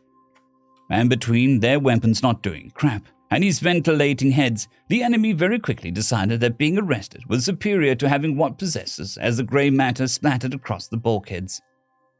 When they got close to the bridge, I pointed out that one of the doors had something that passes for security attached. "Can you open it?" PSC Viggo Paulson asked. "Negative. I'm still managing the station action. I'm just running tactical analysis in case you miss clues." "Cut it open," PFC, but somehow also Lieutenant Gregory George ordered. And one breaching charge and a flash later, they were in a lavish cavern. A lavish cavern with 3 small crates along one wall with what were obviously panicking adolescent sapiens, struggling to find any way to move. "Humans, go transparent on your faceplates. The rest of you, I don't know how the Xenos would react." I noticed from the other feeds that they did as they were told, and PFC, but somehow also Lieutenant Gregory George, tore the cage door off of the one with the believers, as he calls them, girl, and started speaking softly in Xenoese. Hey, you're gonna be okay again." At first she flinched away from his touch, but once she'd blinked away the flashbang enough to see his face, she sprung herself at him, crying. After a few seconds, the others followed his lead with the other 2 kids, just without speaking Xenoese. Eventually the girl calmed down enough to ask, "Why did their guy from the Dot Wars and memes come for me?" "We found your brother's escape pod, Brexby, and he asked me for help. He asked me to find you, so I did." The girl broke down crying and managed to get out They told me that he died screaming. That after they murdered our ship, everyone died screaming. "The joy to joy sails no more, but most of your friends and family made it out. Some people didn't make it, but none of the cultists did." He held her with as much tenderness as somebody can in armor, then said, "See my friend with the red cross on his shoulder? He's a med-tech, a very good one. Can you let him treat your cuts, please?" "What about you?" "I need to go get the bad guy." She nodded her understanding, and I used the squad's exterior speakers to do some comforting. I'm not very good with organic kids, though. I'm pretty sure I didn't make anything worse, so to speak. "Medic and 2 stay behind," he ordered. Well, they were just about to breach the bridge when 4 bridge officers walked out unarmed with their hands on their heads. They were wisely decided they would rather face justice than a hollow point from the report. By then, the action in the station had quieted down, and the Here's Johnny was in range of both of it and the enemy ship for digital boarding. Except I didn't fit. I am not fat. Their computer systems are just that shit. So I cooked up a cloning program and made a virtual system to store everything on, and deleted everything and replaced it with all VI that would answer to me. The enemy captain was alone in the bridge and unarmed, so I told the shiprats and PFC, but somehow also Lieutenant Gregory George. The VIs couldn't get a very good view of any further details, since the cameras were so crap, and possibly the memory banks they used were damaged by EMP grenades, just a tiny bit. "I'll go in and inspect the bridge to ensure the enemy is surrendering correctly," he said, and for some reason my VI suddenly glitched out, and there was an inexplicable interference in PFC, but somehow also Lieutenant Gregory George's helmet cam and mics. It seems that there must have been a mutiny just before we got there, because the PFC, somehow also Lieutenant Gregory George, had to drag his limp and moaning form to an airlock where the Here's Johnny was connecting an umbilical. His officers must have been super pissed to cut off and cauterize his tail, crush his ankles, and rip one of his arms out of its socket. Truly, pirates are a brutal people. Burning his eyes out like that was just terrible. Terrible, I tell you. Those dastardly pirates taking out their frustrations on the commander because they know they have little to lose anyway. It's the only explanation that makes any sense. Anyway, make sure Command reviews this report because I'm sure PFC, but somehow also Lieutenant Gregory George, made his so boring to avoid being recommended for another solar laurel. Dear Loggery, we still did not hear back from Sneaky and Daddy yet. I'm very scared. I know we will win, but sometimes even heroes get hurt. End of chapter. Part 5, Chapter 18, Family, Meet My Family. Date 1/3/4. Name, Greg George. Feck. Feckity feck. Feck, feck, feck, feck, feck, feck, feck, well, feck. That was going so fecking well, too. But now I might get busted for running a field calibration instead of a full calibration on a suit of armor I hadn't operated before. If it comes to it, I think a JAG officer can justify me since I was pretty fecking hard up for time.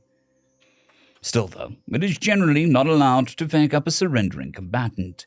Then again, the fecker was a slaver, and I knew that, so maybe they'll just reprimand me for corner cutting. The weird fecking thing is everyone's acting like we're letting crap slide. Like just because Sally didn't directly watch through my camera feeds, the fight didn't happen. Fair enough. I kind of see the appeal of pretending I went in like a badass and fecked the fecker up on purpose. What happened is just fecking embarrassing. He came at me with a melee weapon that's just a red-hot length of metal attached to a handle. A fecking stupid weapon wielded by a fecking moron with a fecking crap plan. He was so fecking weak that my battle screens didn't even activate. And, even goddamn worse, the heat rod thingy bounced off my noggin and the fecker managed to poke out one of his eyes out with it. Then I fecked up. I made to disarm him, but I moved at the speed that I would have in scout armor and ended up disarming him alright. Then he started flailing around and fecking panic and tripped over his own arm, and some fecking how managed to land on the heat rod thingy so it poked out of his other eye. At this point, it was like Jesus himself was beating the fecker up. But I kind of wanted him alive and capable of speech, since there was some fecking important questions he needs to answer. So I reached down to put him away from the fecking thing by his knees, right? But I gripped too fecking tightly and crushed them. I had to drag his sorry ass all the way to the airlock. I didn't cauterize his tail stump, though. Apparently, it's a permanent mark of cowardice to his countrymen, which I think fecking fits. But yeah, that fight was a crap show. Maybe everyone just expected me to take vengeance and looked the other way, but my helmet cam caught most of it anyway. If that had happened to somebody who wasn't me, it would be fecking hilarious. But since it happened to me, it's cringe, and I hope nobody cares to challenge the story that everyone made up already. In better news, Pops isn't dead, and he's higher than anyone in his species has ever been and survived as well. But apparently, it's perfectly safe. Limb loss is apparently almost always fatal from shock alone, so the docs are going pretty heavy on the painkillers. Honestly, what those nerds can do with biochemistry is more than a little scary. I'm almost positive that Pops would want the cybernetic arm rather than a cloned one, so I told the docs to start designing a coupler for him while they waited for Mom to read over the options.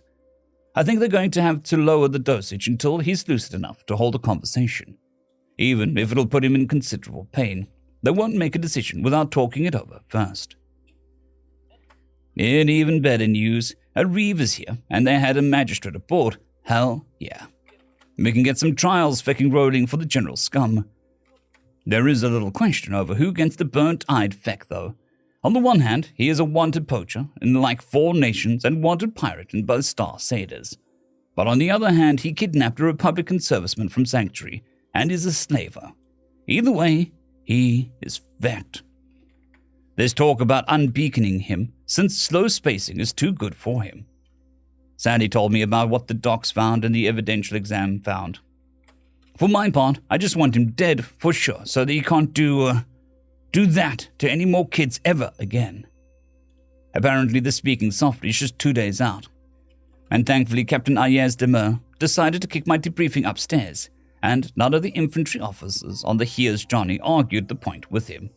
This means I get today and tomorrow to do whatever, which so far has translated to being dragged to whatever serviceman is closest, and liaising for Linus and the other littles. Lucy is being a jerk by thinking it's funny and encouraging it. Jerk. It was pretty funny to introduce them to the non-humans, and now I know the commercial English words for human, doggo, big kitty, chimando, and digitan. For some inexplicable reason, they find the doggos and big kitties scary, which makes no goddamn sense. I strongly suspect that Sally is sending the most introverted crewmates to pester me and Linus and not letting me just have my post-mission quiet. Which is probably a really kind thing for her to do, but feck her anyway, for thinking it's funny.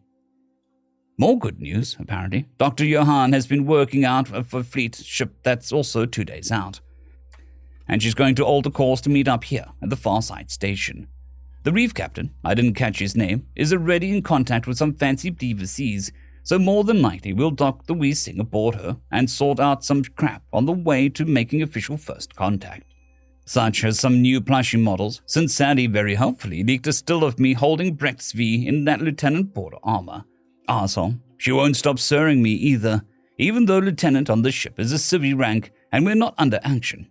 Anyway, it went viral, of course, which means Lucy wants to make armor plushies, which isn't so bad. But she wants to have the fecking butter bars on it for accuracy, even though I explained my military rank is still private first class. I'm going to vandalize the crap out of Sadie's Minecraft base. 3 fecking years. I've been gone for over 3 years. Holy shit, drunk some bad, okay?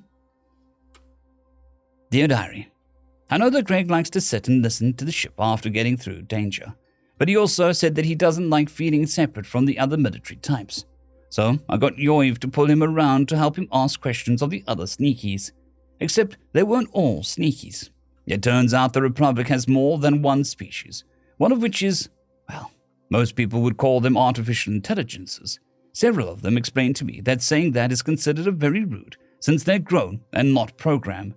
Digitans are born, live, and eventually die, just like their biological friends. Just not in the same way or the same environments. I think I get it. They aren't the only other race either. First, there's humans, which is what Greg is, and they have a lot more variety than us in pigmentation. I saw one lady whose skin so dark it looked like charcoal, and she had her hair in lots and lots of tiny braids that ran down her back. She's adorable. Then there's doggos. Maybe they evolved from some kind of fox-like creature. They have a lot of variety too. But they have digitigrade legs, large sound-catching ears, muzzles, carnivore teeth, forward-facing eyes, and fur coats. They look kind of scary, but also kind of cool. Not to be confused with big kitties, who look a lot like the doggos, but move different and have higher voices. They're also scarier. Last were the chimpandos, who look like humans, except they have feet that can grab, fur coats, and wrong, unsettling faces.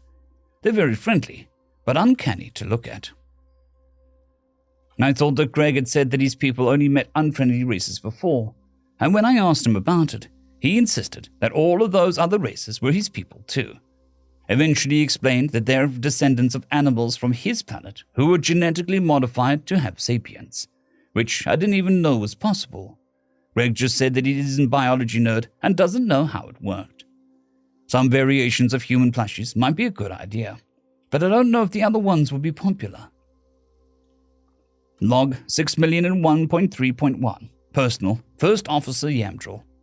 I still hate being active captain. Yorm is high off his helm. Greg is being watched by the kids to make sure he's okay. Bick is hiding from the gang of humans, not human, females who want to forcibly snuggle him. The way they pack up and hunt is quite frightening. The humans are sending something they call a supercarrier, which makes me think it must be even larger than the Here's Johnny, which they tell me is something called a destroyer-class vessel. Sally very helpfully informed me that the destroyers are not main battle cruisers, but instead rapid response or search and destroy vessels. Yeah, that behemoth isn't even an escort cruiser. Stars. I realize it's mostly power and munitions, but still, stars. Dren is planning on asking the humans to lower the painkiller dose, such that she can talk over the options before replacing his arm.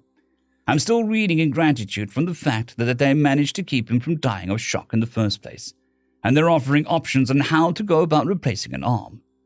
Once the possibility of a robot arm is understood, I have little doubt which we will choose. A cloned arm would surely be a missed opportunity. Dear Loggery, Daddy got hurt bad. Sneaky thinks that he'll be okay. I did not want Sneaky to get sad like he did last time there was a fight. So I took Sneaky on an adventure to meet the other Sneakies. They are called Humors.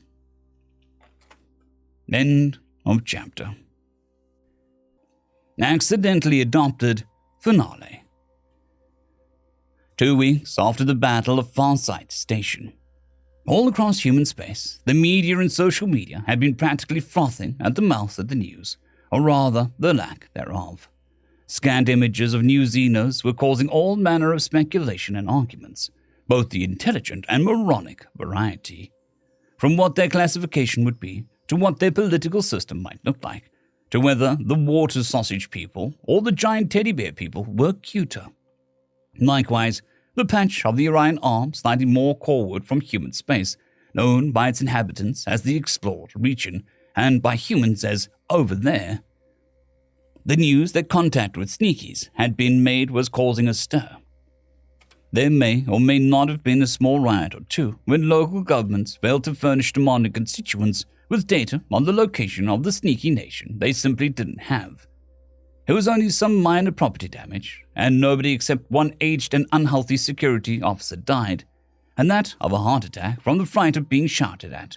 Therefore, they couldn't really be called riots except for the most pedantic of people. On the popular independent broadcast, the Tuesday presenter tried to be nonchalant about getting his notes in order as he started the next segment of his morning podcast. His ears twitched and his whiskers quivered nervously, but he could keep everything in frame professional looking. He was having trouble keeping his tail lashing, though. Now on to the next story, the remarkable disappearance and subsequent reappearance of Gregory George, better known as the Report. Records show that he was on mandatory mental health leave on Sanctuary in from the 5th of July of year 1760 until he was reported missing in action on the 22nd of August in the same year, when he failed to check in from the planned wilderness overnight stay. A search of the area where he'd submitted a plan to hike was conducted and turned up a destroyed tent and sleeping bag, and nothing else. A comparison of timing of the disappearance with observation station data revealed that it coincided with two events: the infiltration by a digitant named Entropy Razor, beat smelling, and the intrusion of a small ship originally mistaken for a rogue asteroid. Entropy Razor managed to cause significant damage to the communication systems, allegedly looking for secret subroutines, allegedly under nobody's direction and for nobody's benefit.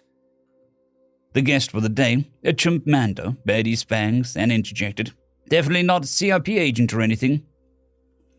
Of course not. It's not like a certain sippy cuff politician has been accusing Sanctuary and Respite of being secret super spy research and training facilities. The thing I find to be absolutely boggling is the asteroid ship turned out to be Xenos.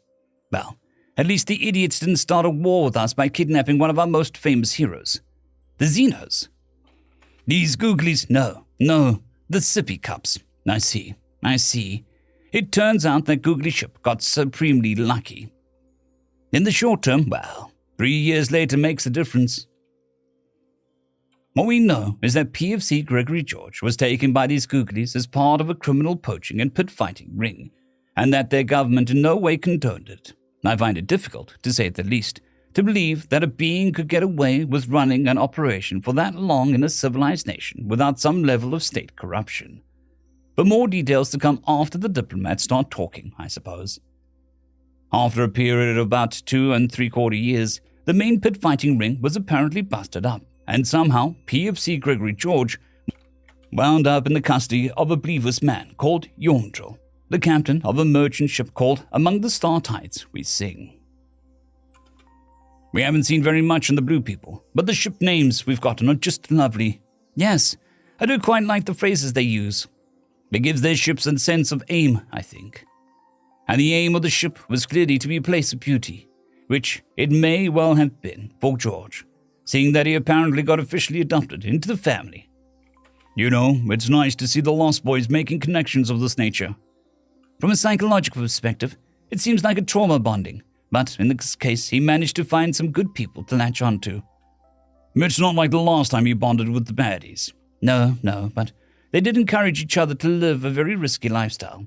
It was all very understandable, and better than what they very well could have happened.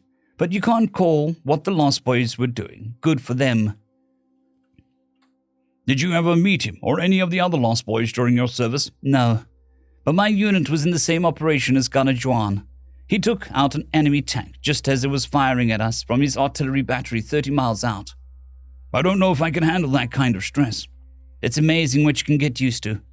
Anyway, apparently Gregory learned a Xeno's language and told them his story.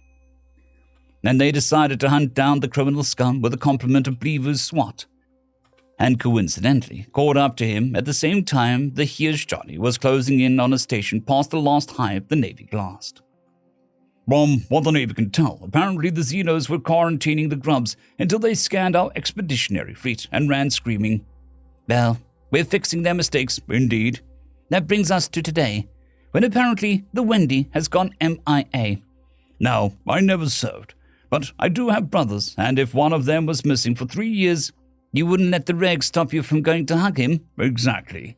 Yeah, I expect there's something to that assessment. I wouldn't be surprised if we did a record search that we'd find that every surviving Lost Boy is currently AWOL. And I'll be less surprised in a few days when the Wendy turns up requesting to dock with us speaking softly. Meanwhile, aboard an unassuming personal yacht, Amelia Doucette waited patiently for permission to dock in the supercarrier dominating the binary star system, devoid of anything else even mildly interesting. Important things were going to happen very shortly, and worse interesting things as well. She just knew it in her gut. She got her clearance and her directions and began piloting her yacht into the opening hangar bay. She hadn't been worried about being rejected. They knew that she was coming, and she had a perfect right to attend the first diplomatic meeting between her government and the allegedly friendly Xenos. Then her compad pinged, and she saw that she had a reply from Gregory George. Yes, was all it said, and she considered herself that she was likely to get a better quote from him than the last one. It wasn't when she was inexperienced at reporting and just after his home had burned, after all. Meanwhile, aboard the same supercarrier, the speaking softly.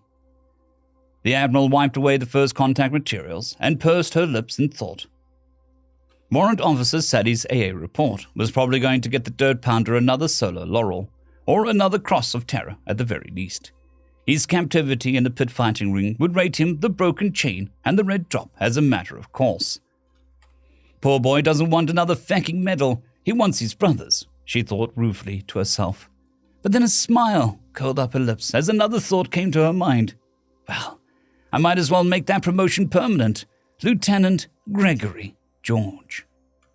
She quickly approved some requests, sent her approval for the various medals recommended by both Captain Ayez Demer, N, and Captain Barak Goldstein, I, on to the High Command.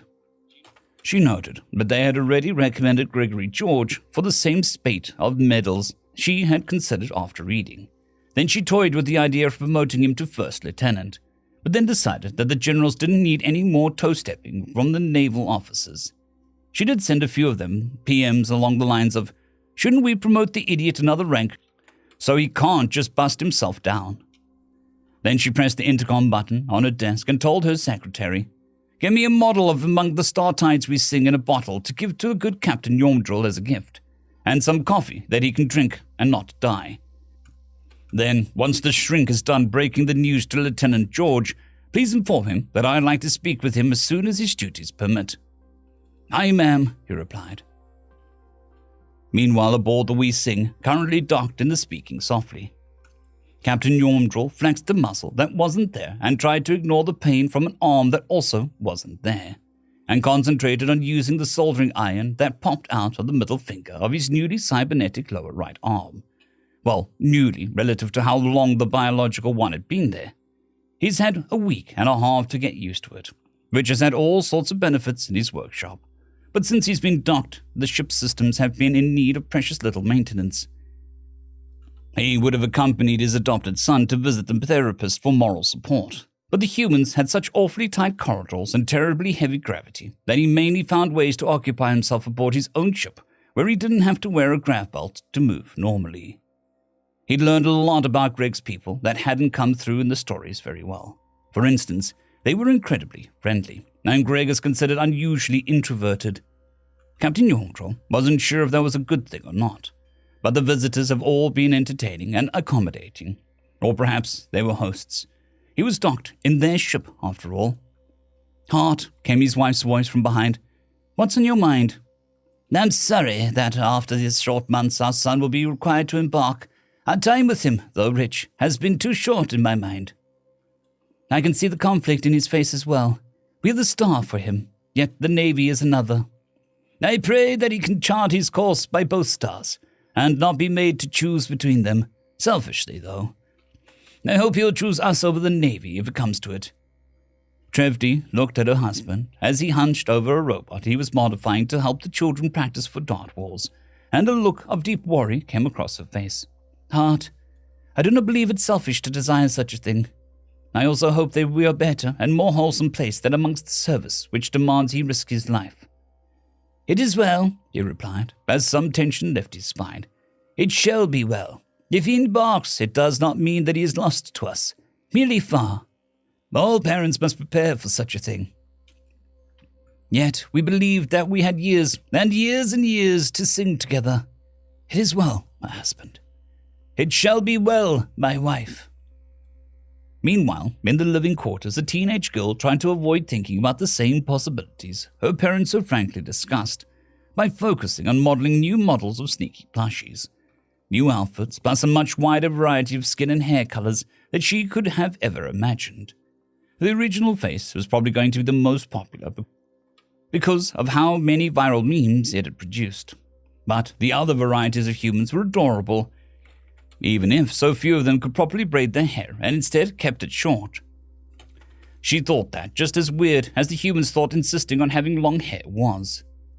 Her little brother was making that difficult, though. He was hugging his Sneaky tightly with all four arms and whining, Tran, when's Sneaky coming home?" "I don't know, Yoif." "It's been forever." "It's been a few hours." "I'm bored. I want to ride on his shoulders." "Sneaky has to talk to his doctor." "When is he going to be done talking?" "I don't know." "What if the doctor takes him away?" "Shut up," she snapped back at him, and when she saw tears welling up in his eyes, she made her voice softer. I'm sorry, Yoifa. I didn't mean it. I don't know. I don't want to think about it." Meanwhile, in an office barely worth the word, General Chest pulled himself together. He dried his cheeks, took a mint, put on a freshly pressed uniform, and tried to pretend his eyes weren't bloodshot. Really, he should have gone to his quarters to do that, but he couldn't be bothered to subject himself to the pitying or scornful eyes of those who never had to make a terrible choice as fate had foisted upon him any more than necessary. Dr. Johann had insisted, though, that he speak with his boy, the one he had failed the worst, and after reading the journals, he decided that he was being cowardly to refuse. He took a deep breath and prepared to ignore the painful gazes of his fellow servicemen. Meanwhile, in an office on loan from a petty officer, Dr. Johann stacked the original first contact materials on his loaned desk and composed his face to look serious. "Please come in, Greg." Private First Class Gregory George. The report, Sneaky. Master at Arms Gregory of House Drildy of the Among the Star Tides We Sing. Stepped through the door smartly, resisted the urge to salute someone who is in a different context would be a major, and took a seat. "Dr. Johann, sorry for being gone." Dr. Johann refused to allow a smile to crack his countenance as he said, "Shut up, internal therapist voice." Greg suddenly turned a shade of pink and mumbled, Correct advice can be inconvenient. Still stone-faced, Dr. Johann said, And Blue General Grievous's? Seriously? I like Star Wars, all right? They're even dubbed in Kent. Valiantly, Dr. Johann kept mirth from his face and voice as he asked, And the, breast nicknames? Just look at them. Even the strongest wills can break, and Dr. Johann couldn't keep from smirking as he put Lieutenant Epaulets onto the desk and slid them towards the suddenly aghast Lieutenant Gregory George. Approved this morning. Welcome to O-Scale. Bastards, all of you. Rat-fink-fecking bastards. Calm down, son. From what you wrote, you're fine with changing your MOS now. No! I'm considering retiring from service. It would be a career change. To stay with your adopted family? Well, yes. The man mumbled a little abashedly. Then he lit up. I can't join the O-Scale. There isn't a commission available. About that, the ambassador has been exchanging emails with the counterparts with the Believer Seas, and they want to make the Wee Sing into a diplomatic vessel and have it tour human space. We'd give you a platoon of shiprats for security, and the nerds are already fighting over who gets to design the overall. I could live with that. Good, because they're threatening to promote you to first lieutenant. Greg blanched at that and wheezed, Please! Then there's the thing about the branding. That faggot poked his own eyes out. I watched your helmet cam video. Oh, we're talking about a slaver here? Well, yeah. So there's no reason for you to get defensive. Okay, look. This thing about me being an avenging angel is fucking annoying. I branded him because if he can't regrow his tail, it's a permanent mark of cowardice to him. And there's a chance he doesn't die. Your captain graciously allowed us to access to the ship's database, and it looks like the crimes he's guilty of rate death to them, too. The future is never certain. Fair. When's the trial and who's doing it? Next week. And we're doing it jointly. Do I need to give testimony? No. We have plenty of evidence without that. Thanks. The administrative review cleared you of negligence since there was a known child in danger, and you alone had the knowledge on how to properly rescue her. I thought that was the case, but you knew that already. Your therapeutic journal wouldn't be a matter of official record if you had kept a log.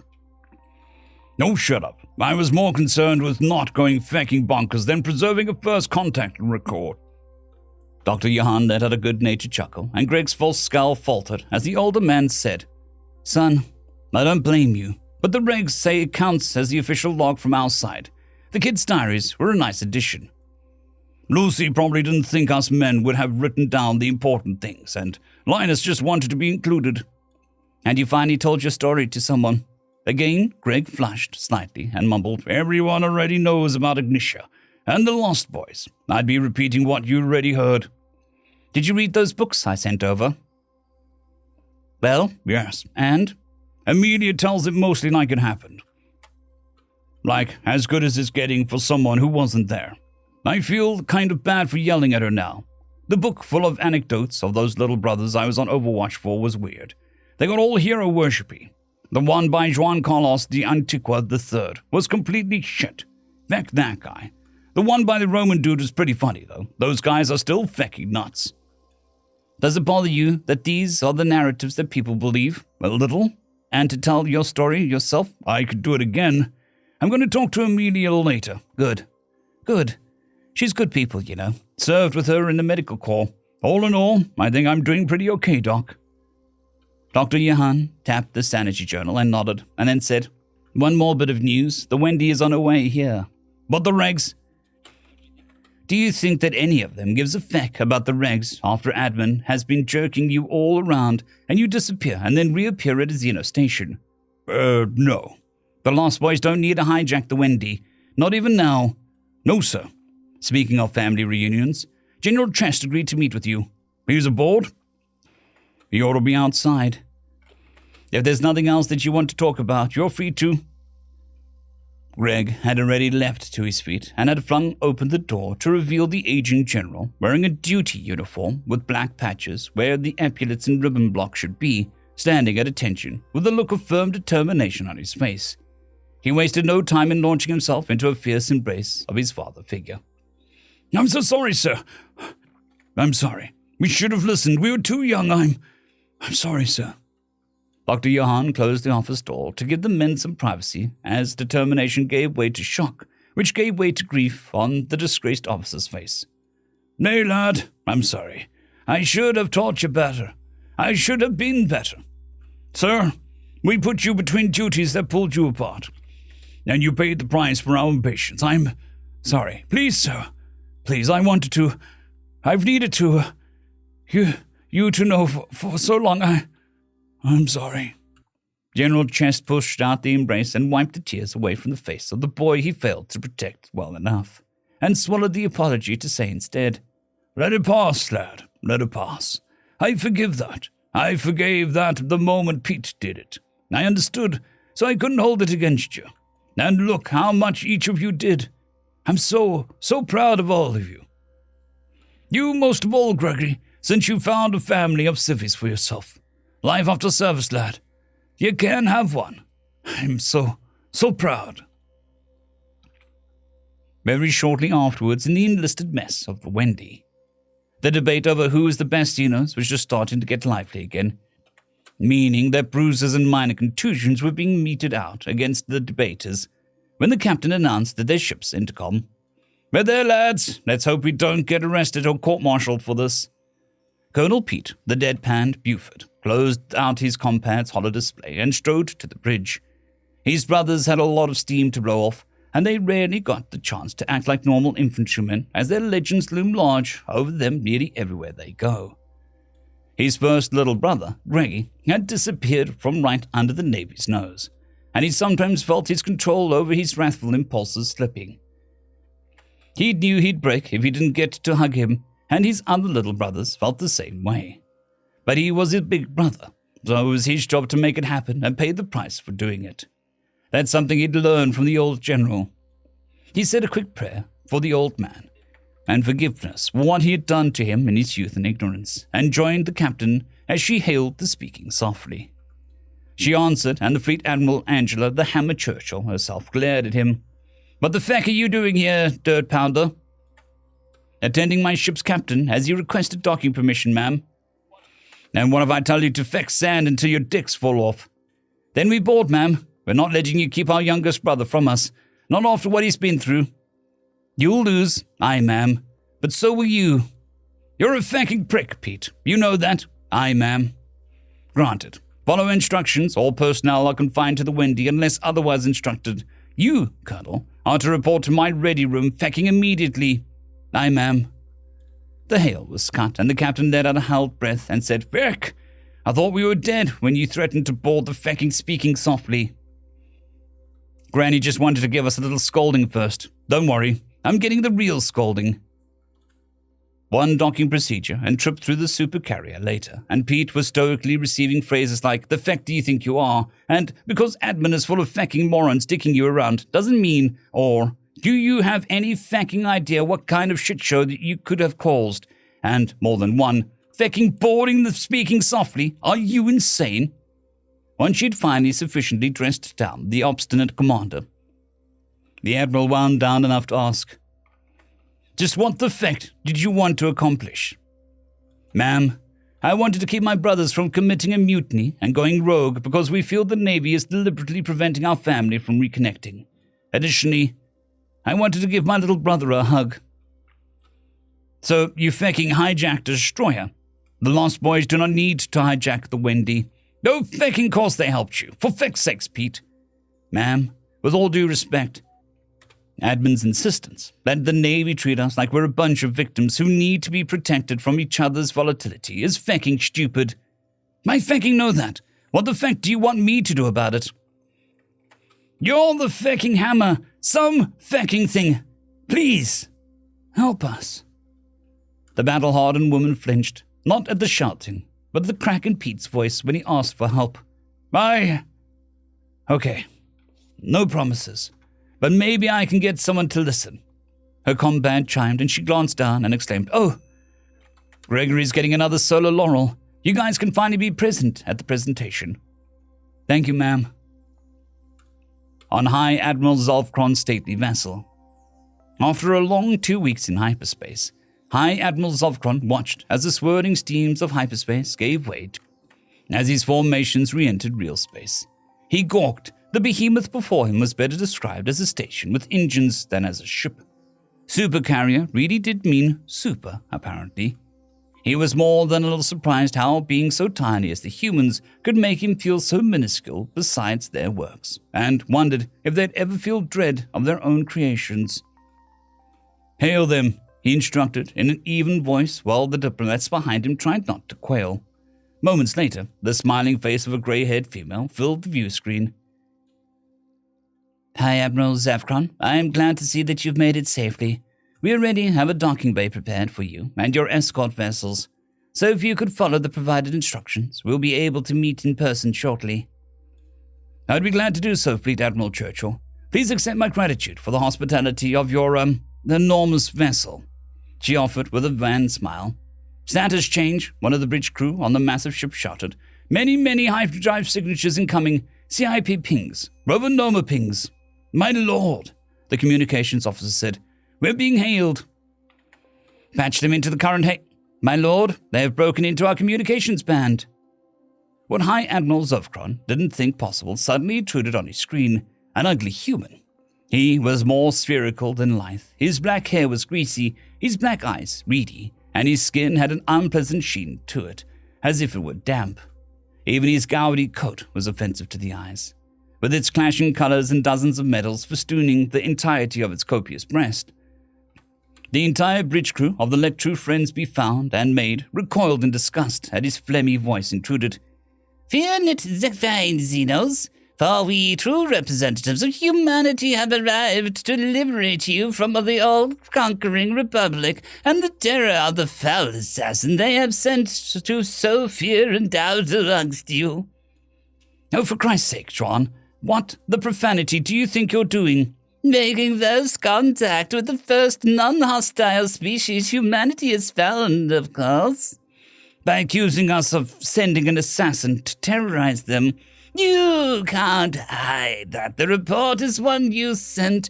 I know that he was being trained on Sanctuary just before he conveniently disappeared. I sent an agent to confirm it, and you murdered him." "Thank you for confirming that Entropy Razor was your agent. He still refuses to talk."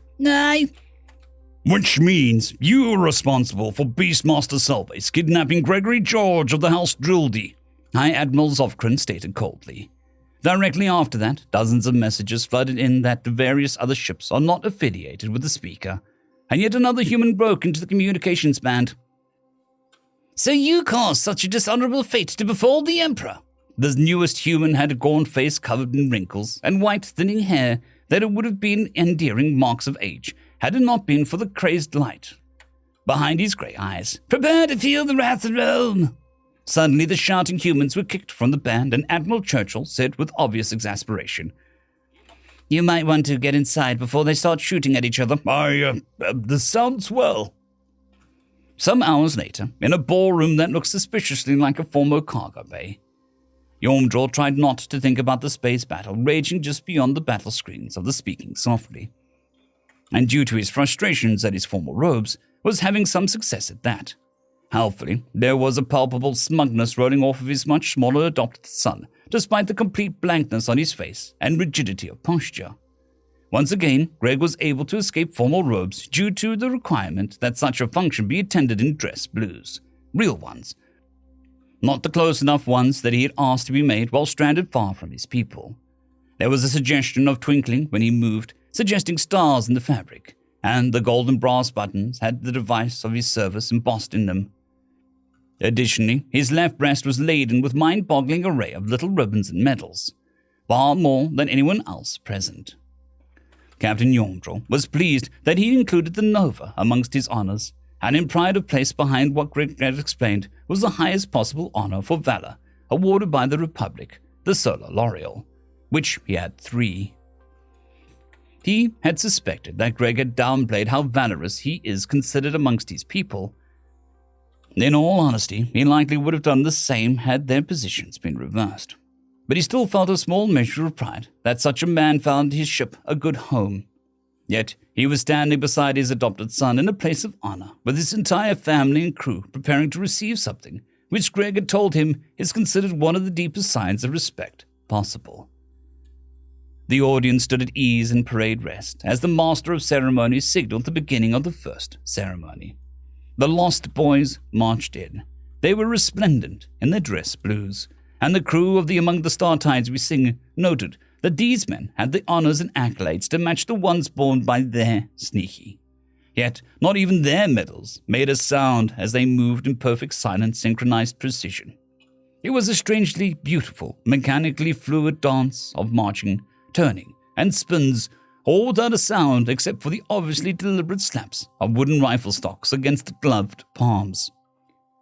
Watching it, the crew somehow could feel rage, grief, determination, and finally gratitude and respect pouring out of every motion. Then 2 men handed away their rifles and unfurled a banner between them. It was 2 stars on a black field, a yellow one in the center, and a red one with slivers of green and blue at one edge to the windward side. There were raindrops falling at Captain Yomdrill's feet as one by one the Lost Boys shouldered their rifles, marched up to him, snapped off a salute, waited for him to return it, and returned to the formation until only their leader and the banner holders remained. The leader handed his rifle off and put his hands out as if to receive something, and the remaining men folded the banner into a triangle such that the burning star was once ignition could be seen, and he took it from them. The banner bearers came up to salute Captain Yomdrill and returned to the formation. Then, and only then, did Colonel Pete, the deadpanned Buford, march up to Captain Yomdrill of the House Drildy and present him the company colors.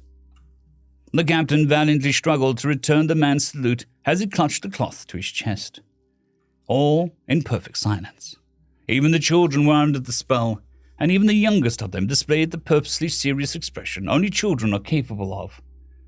There were further honors and accolades to distribute to various persons, but the crew of the We Sing, nothing could compare to that banner.